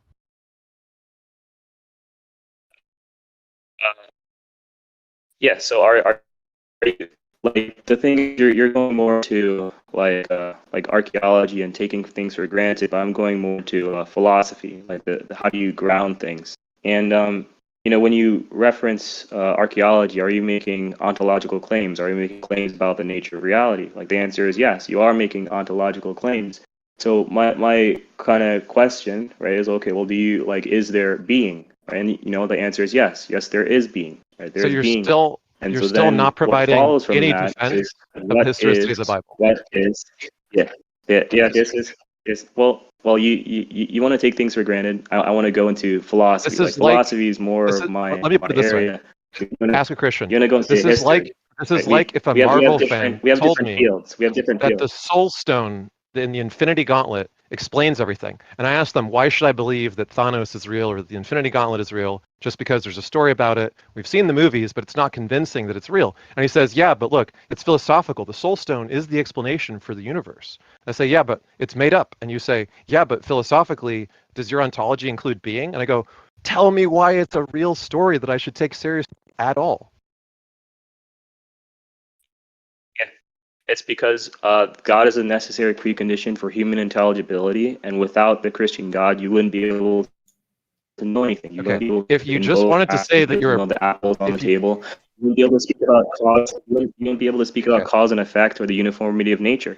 So even David Hume, right? David Hume has addressed this, right? He says that from empiricism, you can't even you can't directly observe causality. I mean, the necessary aspect, right? There, you can see event A and event B, but you can observe necessity, right? You can say, okay, why is my Can we just skip? Can we skip to frying the in the end? morning? So So it's because the can alarm we went off. skip? Can we skip Right? to the end? So Yeah. the end is So, that no, yeah. precept does not work. Christianity does not provide a ground for Precept intelligibility. does work. No, it doesn't. It No, objectively, precept works. no, it objectively fails, and I can prove it fails. Yeah, it does work. So, No, it does work. no, it doesn't. I can prove it. All right, then. One of the All right, then address it. All right. So answer my question then. Yeah, go ahead. One of the issues with that presupposition that everything is created from that one God is the number of gods being one. How do you know that it's just one and not, say, multiple, a group of goddesses and gods working together as a team to make all of this happen? Well, the ground of all being is the Christian God, right? Who's God, who is a Trinity. God the Father, God the Son, God the Holy Spirit, three persons, one God, omniscient, omnipotent, omnipotent, always truth revealing, right? He cannot lie, and he operates in a revelatory capacity where he reveals things to you and to me that we cannot be wrong about. So the Christian God has revealed to you that the external world is actual, right? That's a real dog, that's a real cat, that's a real person. And he has also revealed to you to love your nature. You love your neighbor as yourself, right? So this is what ontology is. This is what being is, right? Being is God. And so you're denying being itself. You're denying itself. You're proposing an alternative, we can't hear what you're saying. You're just hypothetical roboting. worldview that when you subject, dang, okay. My question is focused on how do you know it's just that one God? Like, there's a part in the Bible that says there shall be no other gods and goddesses before me. It sounds like there's a bit of an affirmation of there being other deities as well, or at least in the past. Maybe he killed them all off and wants to be the only one. I don't know. How do you know it's just one that is responsible for creation completely on their own and not multiple that came about at the same time and worked together as a team to create all of this? That is who God has revealed himself to be. Like God, who is like ontology, right? Being itself is God. Right? Given all Being, the yeah, you that can. we've talked about that he's done, That's not do you find his word trustworthy? God. No, look, God is good. Like he is the standard. There is no higher Nope. good The potato, than God. the magical And potato if is good. you The magical and potato I, is good, and there is right? no standard higher No, than the no, no. magical potato. So Okay. ask a Christian. You came here We've talked a whole bunch. You could have just told us at the beginning that you're a presuppositionalist. We deal with presuppositionalists all the time. It doesn't work, even by Christian standards. It's a bad theology to be a Christian, and be a precept Alright. is to be a confused Christian. Yeah, I mean, I'd like to actually have someone engage with the the argument because I asked it earlier. So, do you Well, actually, have do you affirm that there's being, So right? I'm an atheist. I don't believe that there is some kind of deity, a Christian God, for example, or any other of these deities. But the thing is, I already explained why I found this to be despicable. We've covered the ethics aspects of this. And because of the unethical things that this God has done, I don't find his character to be one that is trustworthy. So when he comes along and claims that this is how it is, I have a lot of reasons to doubt his claims because I don't get the impression that he has my best interests at heart as a person on this who lives in reality, nor the best interests of most people. He doesn't seem to have them at heart, given that he's drowned so many and killed them in such a horrific way. So if that's the case, why should I believe all of a sudden what he says about the universe is the way it is about reality? If he's already demonstrated to me that he's not got my best interest at heart, he's my thinking is there's a good likelihood he may be lying to me now about how reality works.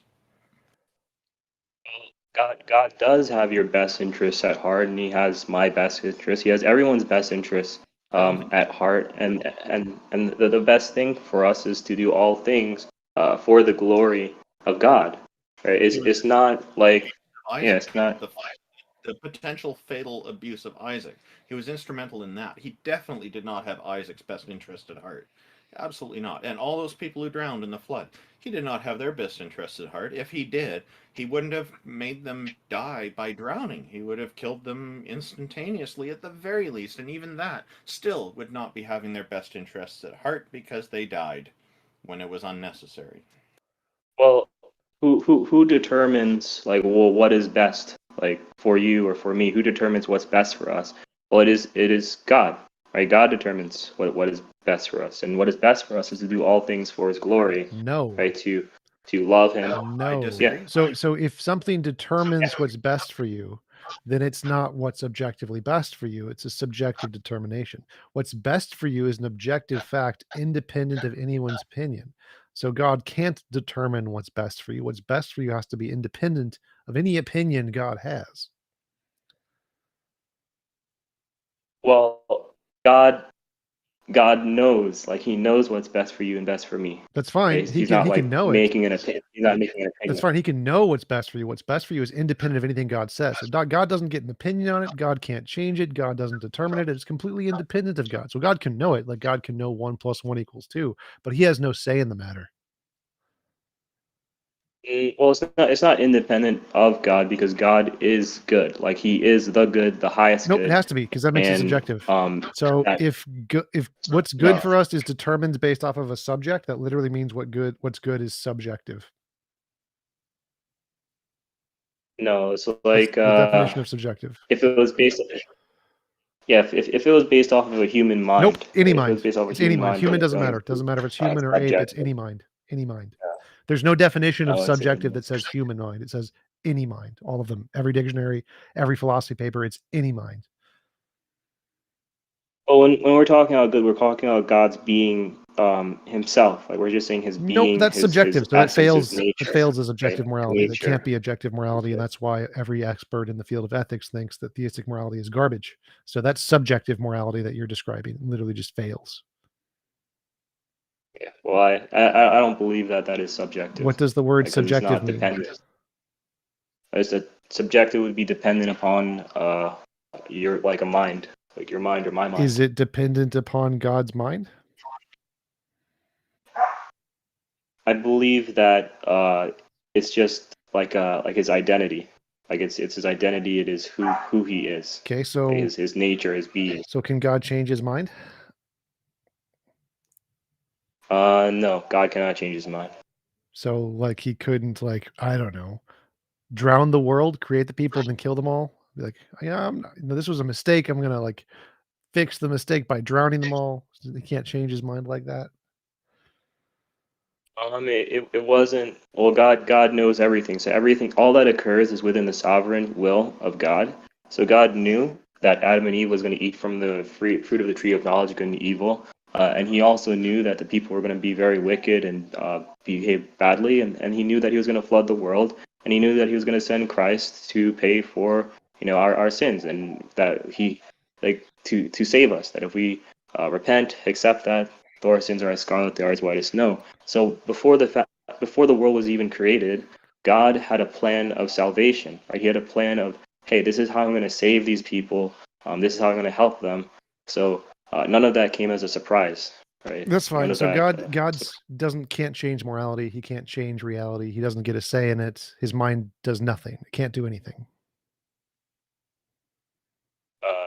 change morality. Morality doesn't change. Right. So God's mind can't do anything. It can't change anything. It can't affect anything. It's just nothing. So you can just get rid of God's mind entirely and say it's, a universe with no mind, and it's determined by its nature, and it'll just do everything it's determined to do. And you can get the exact same thing with no mind.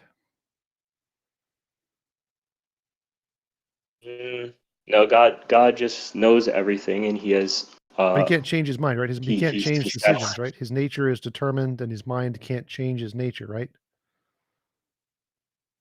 Yeah, like his mind doesn't change. Right. So we can say there's nature, today, there's reality, like there's a universe, has no mind, and its nature can't change, and so it just does all the things in its nature. And you can explain everything in the universe just like that without any mind at all. The mind does nothing. Well, I guess we wouldn't be able to explain how we know things. Like, how could we know that the apple's on the table? How would we know what is the good? Well, no. Like So the highest remember, good. What is the universe is determined to act based on its nature, and if the universe's nature is determined to give us knowledge, then we will have knowledge.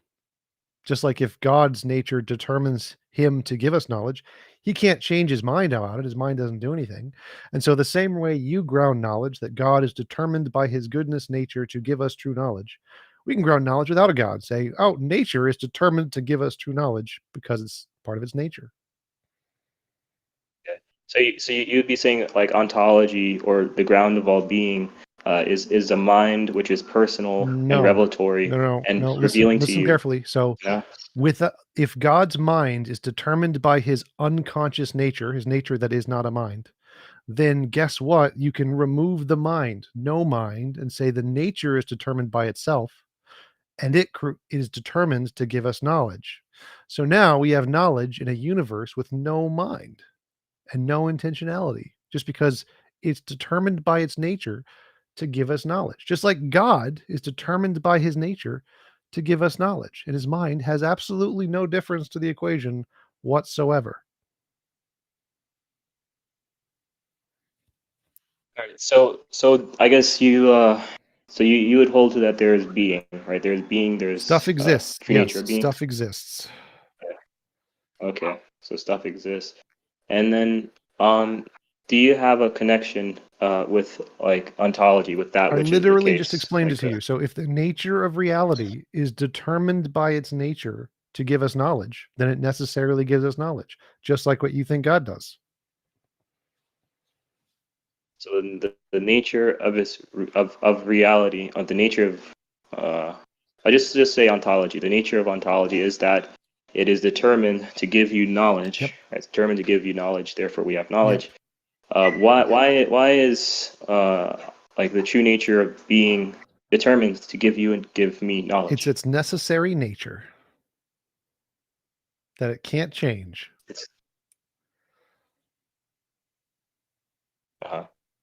So is the true nature of being personal? No, like, that's the does it mind thing. There's no desire? mind. Remember we went over this before where I asked you, can God's mind change anything about his nature? You said no, which means we can just get rid of his mind entirely. His mind can't change anything about his nature. His nature determines everything, which means we can get rid of the mind, no mind, just remove it, and nothing changes. Because remember, everything's determined by his nature, not his mind. So mind gone. No mind, no intention, no personality, mind gone. Same everything. Well, I don't see how saying that his mind cannot change his nature would necessitate that we can just get rid of the mind. You know, we can hold to that his nature is that he has a mind, in which being that he is omniscient, so he knows everything, being that he's perfect, being that, like, you know, like he knows everything, he has no need to change his mind, right? He has no need to go and second guess himself and revise his judgments or make a better choice, because he just makes the right choice, or he makes the true choice. So there's no need. So it's like to, if I'm determined to drop the rock, or if there's a lever which is determined to drop the rock, either way, the rock falls in the exact same way. The fact that I have a mind and I'm determined to let it go versus there's a lever which is determined to fall makes zero difference. The rock falls either way. lever, rock. Yeah. So I guess I'm trying to understand. So the ground of all being, would you hold to that you actually have access to it? Like a Yes, reality exists. Okay. How? Yeah, I guess how would you define your epistemology? What? Like your theory of knowledge? Like what is your epistemology? Well, in this analogy, I'm saying reality gives me the knowledge directly. Yeah. No, but I'm saying in like what do you actually hold to? What I actually hold to is Not something not in different. the Like analogy. precept, all precept fails, but I can then take your failed precept and then copy it and show it works for a different ideology very easily. So that's what I'm doing here. I'm taking your failed precept and showing that I can use the failed precept to justify an alternative hypothesis. It's not the one I use because I know that method fails.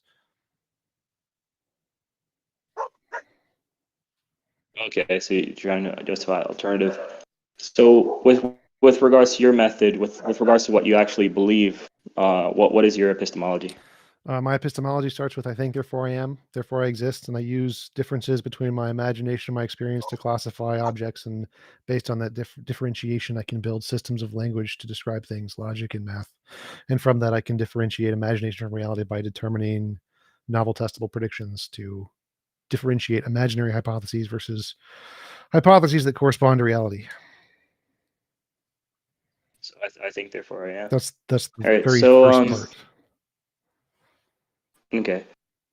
So I guess so like our minds, or we have our brains, or our minds are mental states, right? So you have, like, imagine if you're to look at your brain and you're to take a picture. Right? You take a picture at T0, T1, T2, T3, and each time we're taking a picture of our brain, that's capturing, like, okay, this is like a certain arrangement of electrons and chemicals, and then the next picture is another arrangement, I another didn't say arrangement. anything about neurons or brains in my epistemology. Well, with regards to the eye, right? The eye is Direct experience. It's an entity. Just direct experience. Direct experience. Direct to what? There's no to what. You have direct experience. It's the thing you're experiencing right now. There's no to what. It's a thing that exists. It's like a rock. Say, oh look, a rock. There's no to what. It's a thing that exists. Direct experience is a thing that exists right now. You're experiencing it. All right. So to the actual state of affairs, I guess, like it's like phenomena or noumena or whatever is actually there. Okay, Yes, I so can't you have have an experience and not exist. Therefore, nominally, I exist. Yeah. Okay. All right. So yeah, I'm just kind of thinking. Right. So you saying, okay, you have access to ontology. Kind of lost track of my thoughts. All right. So noumena, phenomena, ontology. All right. So what is You said I think, therefore I am. All right. So what about like cause and effect? Do you have certainty that there is cause and effect? Those come later in the epistemology, which is not relevant. So as long as I have some knowledge, I've refuted precept. So let's just go with the first piece of knowledge. I exist. I don't need causality knowledge yet. That can come later. Logic, math can come later. I know I exist. Therefore, I have a grounds of knowledge and intelligibility, and I don't need God for that. Well, yeah. Can you know you exist without cause and effect? Like, is there a you? Yes, you can exist without being caused. There could no cause and effect can exist, and you can still know that you exist.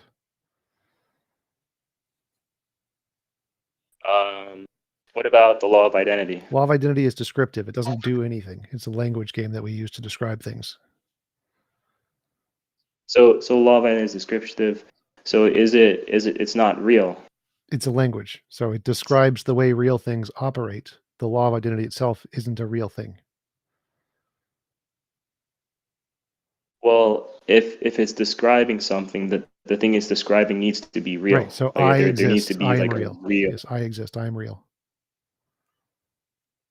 Yeah, so the law of identity needs to be real. No. Like, the description needs to be describing the real. Yes, the law of identity accurately law. describes me, and I exist. Yes.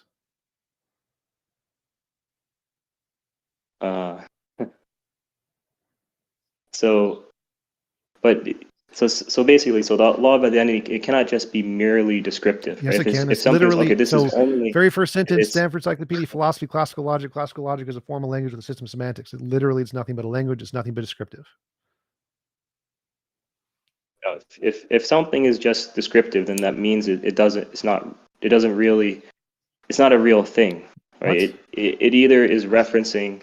It's either referencing the real thing or it's not referencing the real thing, right? Like, No. like let's say you say, All okay, sentences. say that All since sentences have three categories: descriptions of things that correspond to reality, descriptions of things that do not correspond to reality, and descriptions of things that are self-contradictory. This is true for logic. This is true of math. This is true of English. All languages. So I can say the sky is blue. That describes reality. Like A equals A describes reality. I can say the sky is purple. It does not describe reality. I can say F equals MA times 45. Does not describe reality. And I can say things that are contradictory. 1 plus 1 equals 7. Or A does not equal A. All sentences have these three properties. There's nothing special about them. The ones that describe reality are called correspondent sentences. The ones that don't do not correspond. There's nothing special about this. So like let's say someone just says, okay, like the word pink. The word pink is just merely descriptive. So if the word pink is just merely descriptive, well then that means that it's not really, there's no real pink, or there's no real color. It's just, you're just describing something. But if it is descriptive and referencing something that's in actuality, okay, word pink is referencing like this real color pink. Okay, well now we're describing something that is actual, right? Something that is real. But we cannot limit the scope of our words to say, oh no, it's only descriptive. It's just merely No. So you're not understanding. So like if I say the word flowers, there is no such thing as flowers in existence. Flowers is an abstract category that does not exist, that refers to a whole bunch of particular things. So these abstract categories don't exist anywhere. There's no like field of the definition of flowers. No. There's a field of a whole bunch of particular flowers. So if I say A equals A, there's no such thing as A equals A anywhere in the universe. It describes a whole bunch of particulars, like I exist and I am me. But the actual abstract thing is nothing. It's like flowers or football teams or any abstract we come up with. It's irrelevant. Labels don't exist. The categories don't exist. They refer to particulars. So A equals A refers to me existing. I am me. Yes, there's nothing more than that. You don't need anything more than that. That alone gives me A equals A in the law of logic. I need nothing greater than that. So is the ground of all being one or many? Either Like, one. is Either one it is a fine. Either Either one is fine. So if my either worldview one. says I exist, I think therefore I am. If the ground of all being is one, I still exist. And if the ground of all being is many, I still exist. Both work. I still have knowledge. Well, it's not fine, right? It's not fine. Just Yes, go it is. either one. It's perfectly fine. No, that's not fine. Yes, it is. All right. So look, how does right. let's say the being of all is one and the being of all is many, and I exist in both, and in both worlds I say I exist. How am I wrong in one of them? Okay. Well, all right. So like, yeah. So if we go and we say, okay, the ground of all being is one. So this is saying. Go with so we're talking the about many. ontology. Let's Ontology say is what it is. because you disagree with the many, obviously. So let's say nature. the ground of all being is many, Nature. and I exist, and I say I exist. How am I wrong? And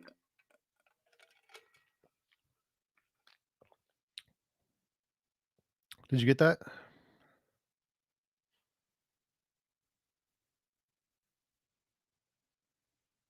I think Jesus took him. He's been raptured. Blame his phone company.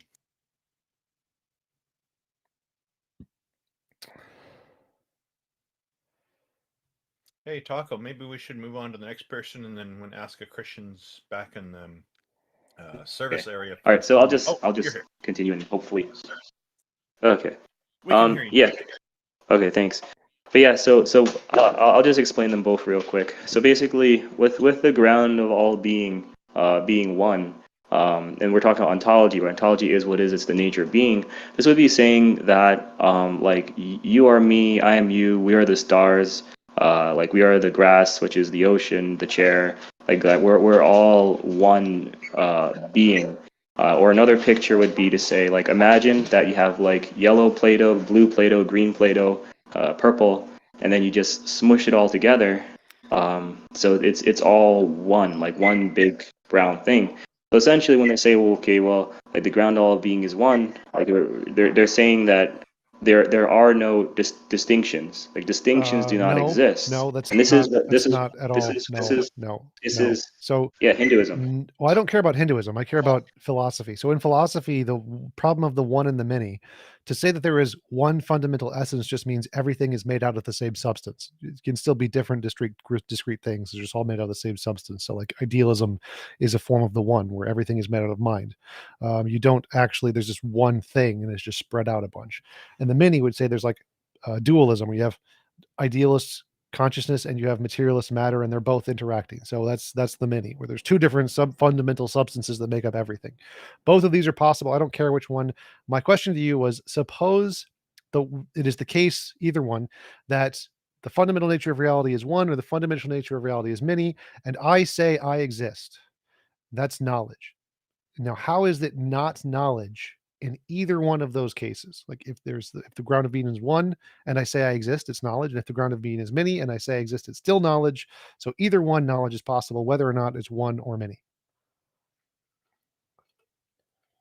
Yeah, I mean, if it's one substance, it's like one essence. You know, like you would be me, I would be you, we'd be the stars. No. And then the problem with that is that we would have one essence with truth and lie, right? Like truth and lie would be the same literally thing. none of and then that follows. Literally that's no. Has confusing, nothing to do with right? truth, has nothing to do with lie, has nothing to do with us beings. There'd be no distinctions. No, that's wrong. Literally no. That has nothing to do with the one and the many. No.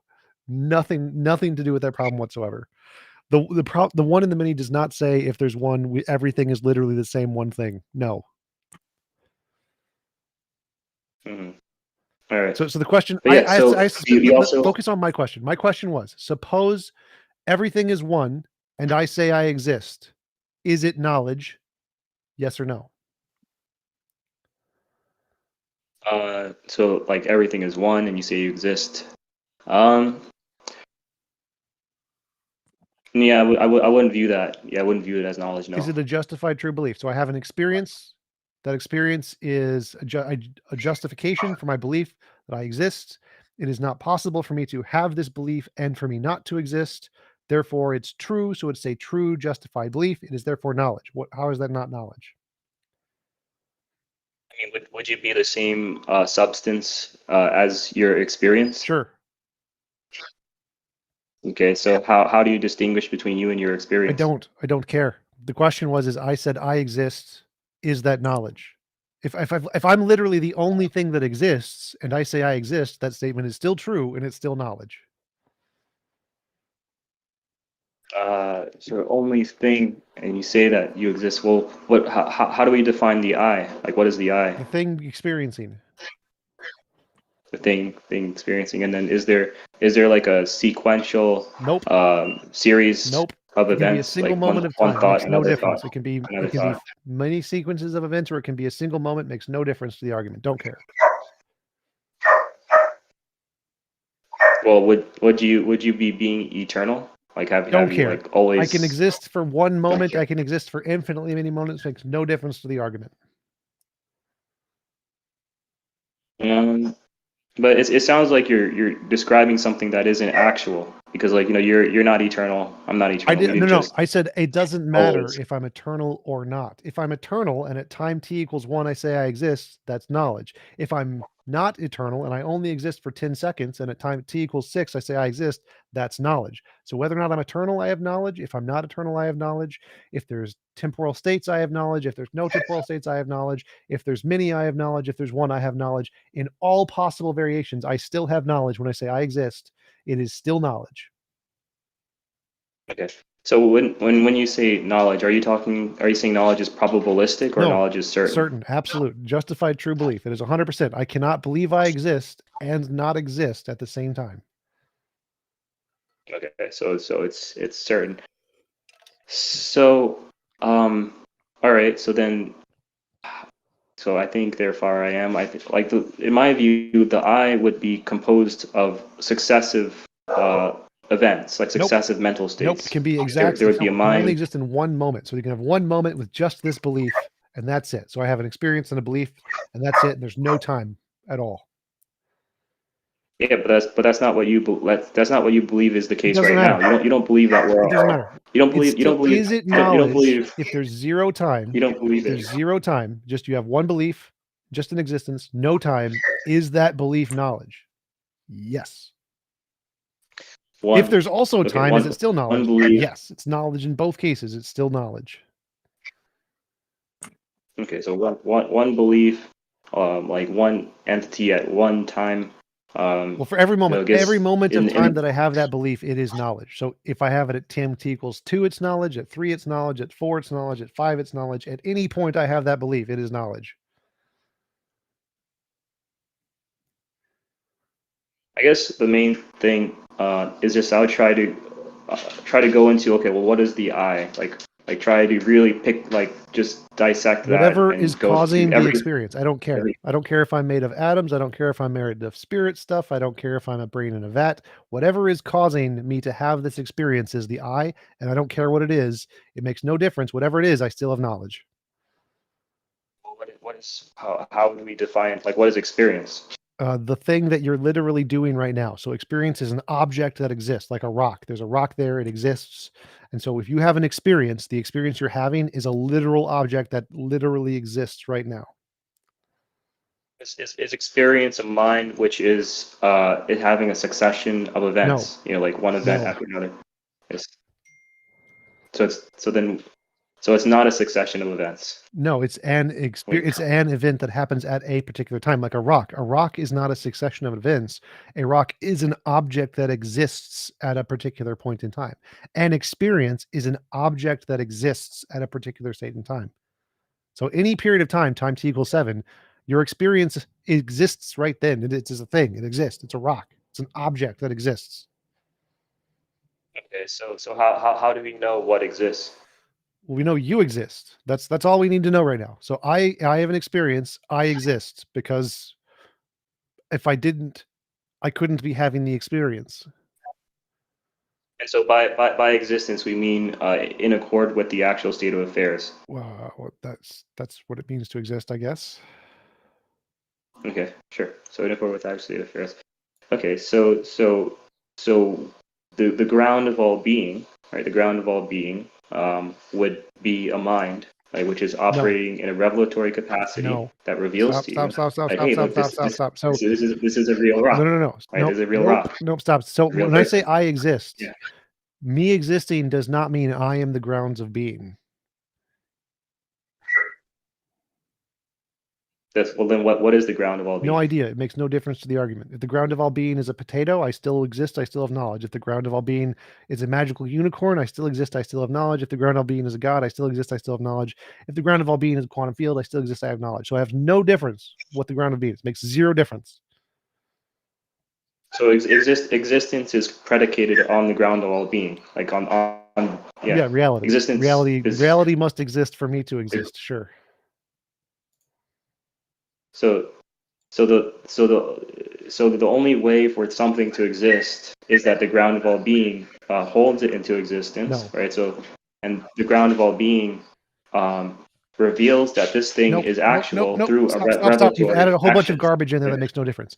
Reality exists, and for me to exist, I must be in reality.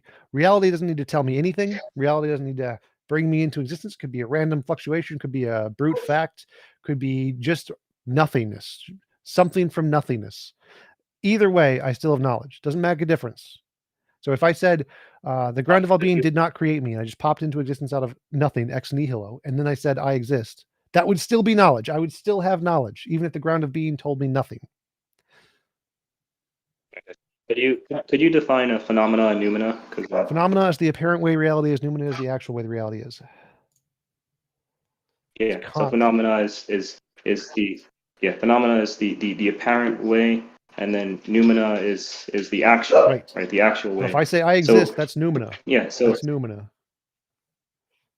Yeah, so phenomena, apparent, noumena is the actual. So the question is about, well, what is the actual? Like, what is I the exist. noumena? If I say I exist, it's noumena that I exist. That's noumena knowledge. That it is noumena in virtue of the ground of all being. No, it has nothing to do with the ground of all being. Has nothing to do with the ground of all being at all. Nothing. Zero. No difference. You can change the ground of all being in any way you want. I still have knowledge. Say the ground of all being is a magical farting potato, and I say I exist, I still have knowledge.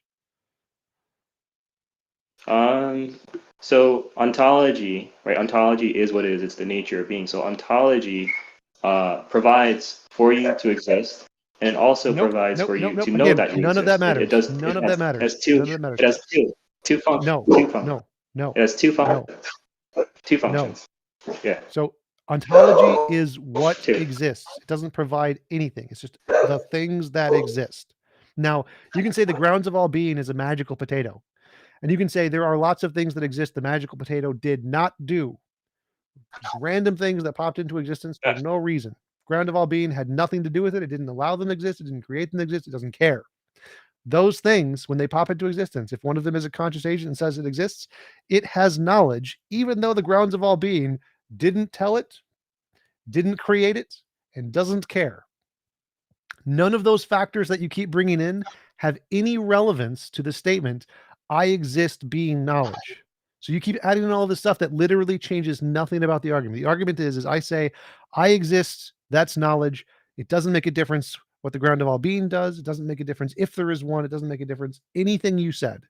So what you would need to do is show how there could be, like, if there wasn't a ground of being or something, and I existed and said I exist, how that would stop being knowledge. Because that's what's required for precept to be true. Like, you have to say that if there's no ground of being, or if the ground of being didn't tell you something, then you can't have knowledge, which means if you say you exist, that can't be knowledge. So you said the ground of all being could just be a potato, right? Or like ontology could just be a potato. But then in that case, you wouldn't exist. It would just be the potato, right? The potato would exist and you would not exist. No, again, remember, problem one of the many, I would be there's many in this case. So if the ground of all being is a potato, there can be many other things in addition to the potato. No, it'd just be the potato. No. If ontology is a potato. No. Ontology is a potato. No, you're confusing. Ontology isn't a thing. Ontology is a word for all existing things. Ontology is not a thing. There is no thing that is ontology. The ground of all being is the fundamental essence that makes up all of reality. So if the fundamental essence that makes up all reality is a magical potato, can I also exist in this reality? Yes. Yes, I can.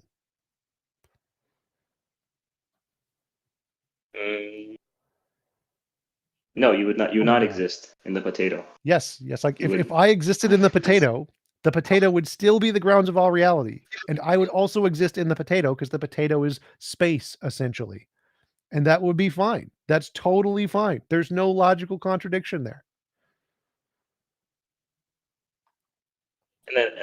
So even if we bypass that, you wouldn't know.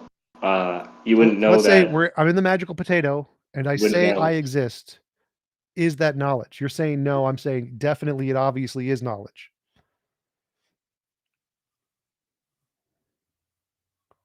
Well, a potato isn't a causal agent. Like a potato wouldn't bring entities into being. I agree. So I then agree. there would be no other entities, right? There would be no you and Nope, no anything else. that's wrong. So you can have things caused with no cause, called a brute fact. Brute fact is a thing that's caused without any cause. So say I become a brute fact in this universe and just pop into existence ex nihilo from nothing.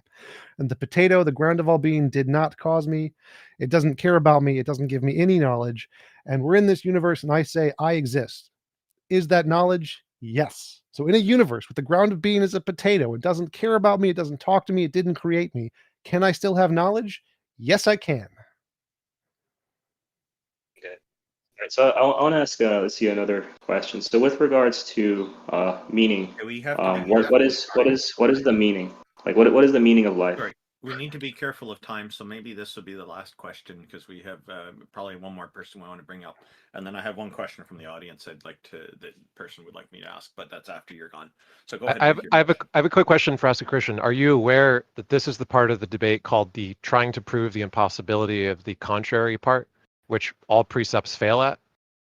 Also, the answer is cheesecake. Yeah, I mean, you have to prove that it's impossible to have a different worldview than precept and still account for knowledge. And you've just heard TJump give you a very simple account of some knowledge under all sorts of different worldviews, which could hold these same kinds of beliefs. They all can hold some kind of knowledge, and none of them require God as the ultimate justifier to do it. So what's the impossibility of contrary worldviews that makes precept true? Yeah, so essentially, without the Christian God, you couldn't know anything. I couldn't know anything. We couldn't know like the apples on the table. We've literally just discussed how we would know things. We wouldn't be able to know that we exist. They're conscious minds. We wouldn't be able to do, and things would not exist. Without Christianity? Yeah, so basically the ground of all being, right? Ontology. Right? Ontology is what is. It's the nature of being, and that is the nature of being is a mind, which is omniscient, omnipotent, omnipresent, always truth revealing, has aseity, which means he's singular and self-contained, and all the diversity of particulars are grounded in him, right? Who is God. And so all those property sets are necessary for all the claims that you guys make, right? When you invoke facts, you invoke facts within God's worldview, right? You need to sit in God's lap to slap him in the face. Right, in atheism, you're essentially using a laptop with no operating system and telling me that you can surf the internet and play Halo 3. But you can't do that without an operating system. Instead, what is actually the case, right? What is actually the case is that you're using the God OS, right? You're using the God operating system, but claiming that you're not, right? So you're relying on God to have causality, to have uniformity of nature. I'm relying on God to ask you to be quiet for a second because you're rambling. Okay. Ask a Christian. I'm not rambling. TJump, yes, you are. Those are all ask silly a Christian. Yes, ask a Christian. TJump has explained to you that you have knowledge that you exist. I have knowledge that we exist. We all have knowledge that we exist, regardless of what worldview. You're trying to claim that you can prove that no other worldview other than your Christian precept one can account for knowledge. But literally all worldviews that believe that they exist can account for knowledge. No, not all other worldviews. It's not true. I mean, you look at the Hindu worldview, right? They say that there are no distinctions. The fundamental nature of reality is there's no distinctions. There'd be no distinction between a truth and a lie. If there's no distinction between a truth and a lie, you go right into absurdity, right? So their worldview completely dies. If you have a worldview like the Islamic worldview, within the Islamic worldview, right? The Islamic worldview, one sec. So if a Hindu hold on, if a Hindu says they exist, do they have knowledge? They have knowledge and virtue that the Christian God has revealed to them. Hindu worldview is true. Hindu worldview is true. Everything is one or whatever, and they say they exist. Are they right? No. How can you miss that so badly? Oh my God! So if they exist, if they have an experience and they say they exist, they are correct. They have a justified true belief. They have knowledge. So even in that worldview, they still have knowledge. So in the Hindu worldview, the true nature of being is that all is one. Okay. Right? And that there are no distinctions. Okay. Right? So there's no distinctions. And the distinctions, like let's say we perceive a distinction. They call it Maya. Okay, right? let's just grant it. Let's say there are no distinctions. Say there are no distinctions. Hindu with no distinctions. I'm going to convert to Hinduism for a second here. So I'm now a Hindu. I believe there are no distinctions, and I say I exist. Am I right? No. How? Because Oh, look, God. they're So this. Okay, I'll explain. I'll explain. Like this is why, because so in Hinduism they have Maya, right? Maya is the illusion. It's the thing that you think there's a distinction. You think there's a distinction between you and the pen in your hand, but that's just Maya. It's just an illusion. And so they say there's no distinction. So there'd be no distinction between truth and a lie, correct or incorrect. And once you go to that point where you say, okay, there's no distinction between a truth and a lie, a truth is a lie, then your worldview boils down to absurdicism, right? When you say, oh, I exist, it's the same thing as I don't exist. And you can't say I exist or I don't exist. It's just, it's all one, right? It's all the Brahman. I gotta go. Whatever, I got a date. right? So, I'll talk to you guys I don't later. mean to. Peace out. We have not heard you Sure, meet a take burden care. of proof to God show that bless. all possible worldviews are contrary and impossible.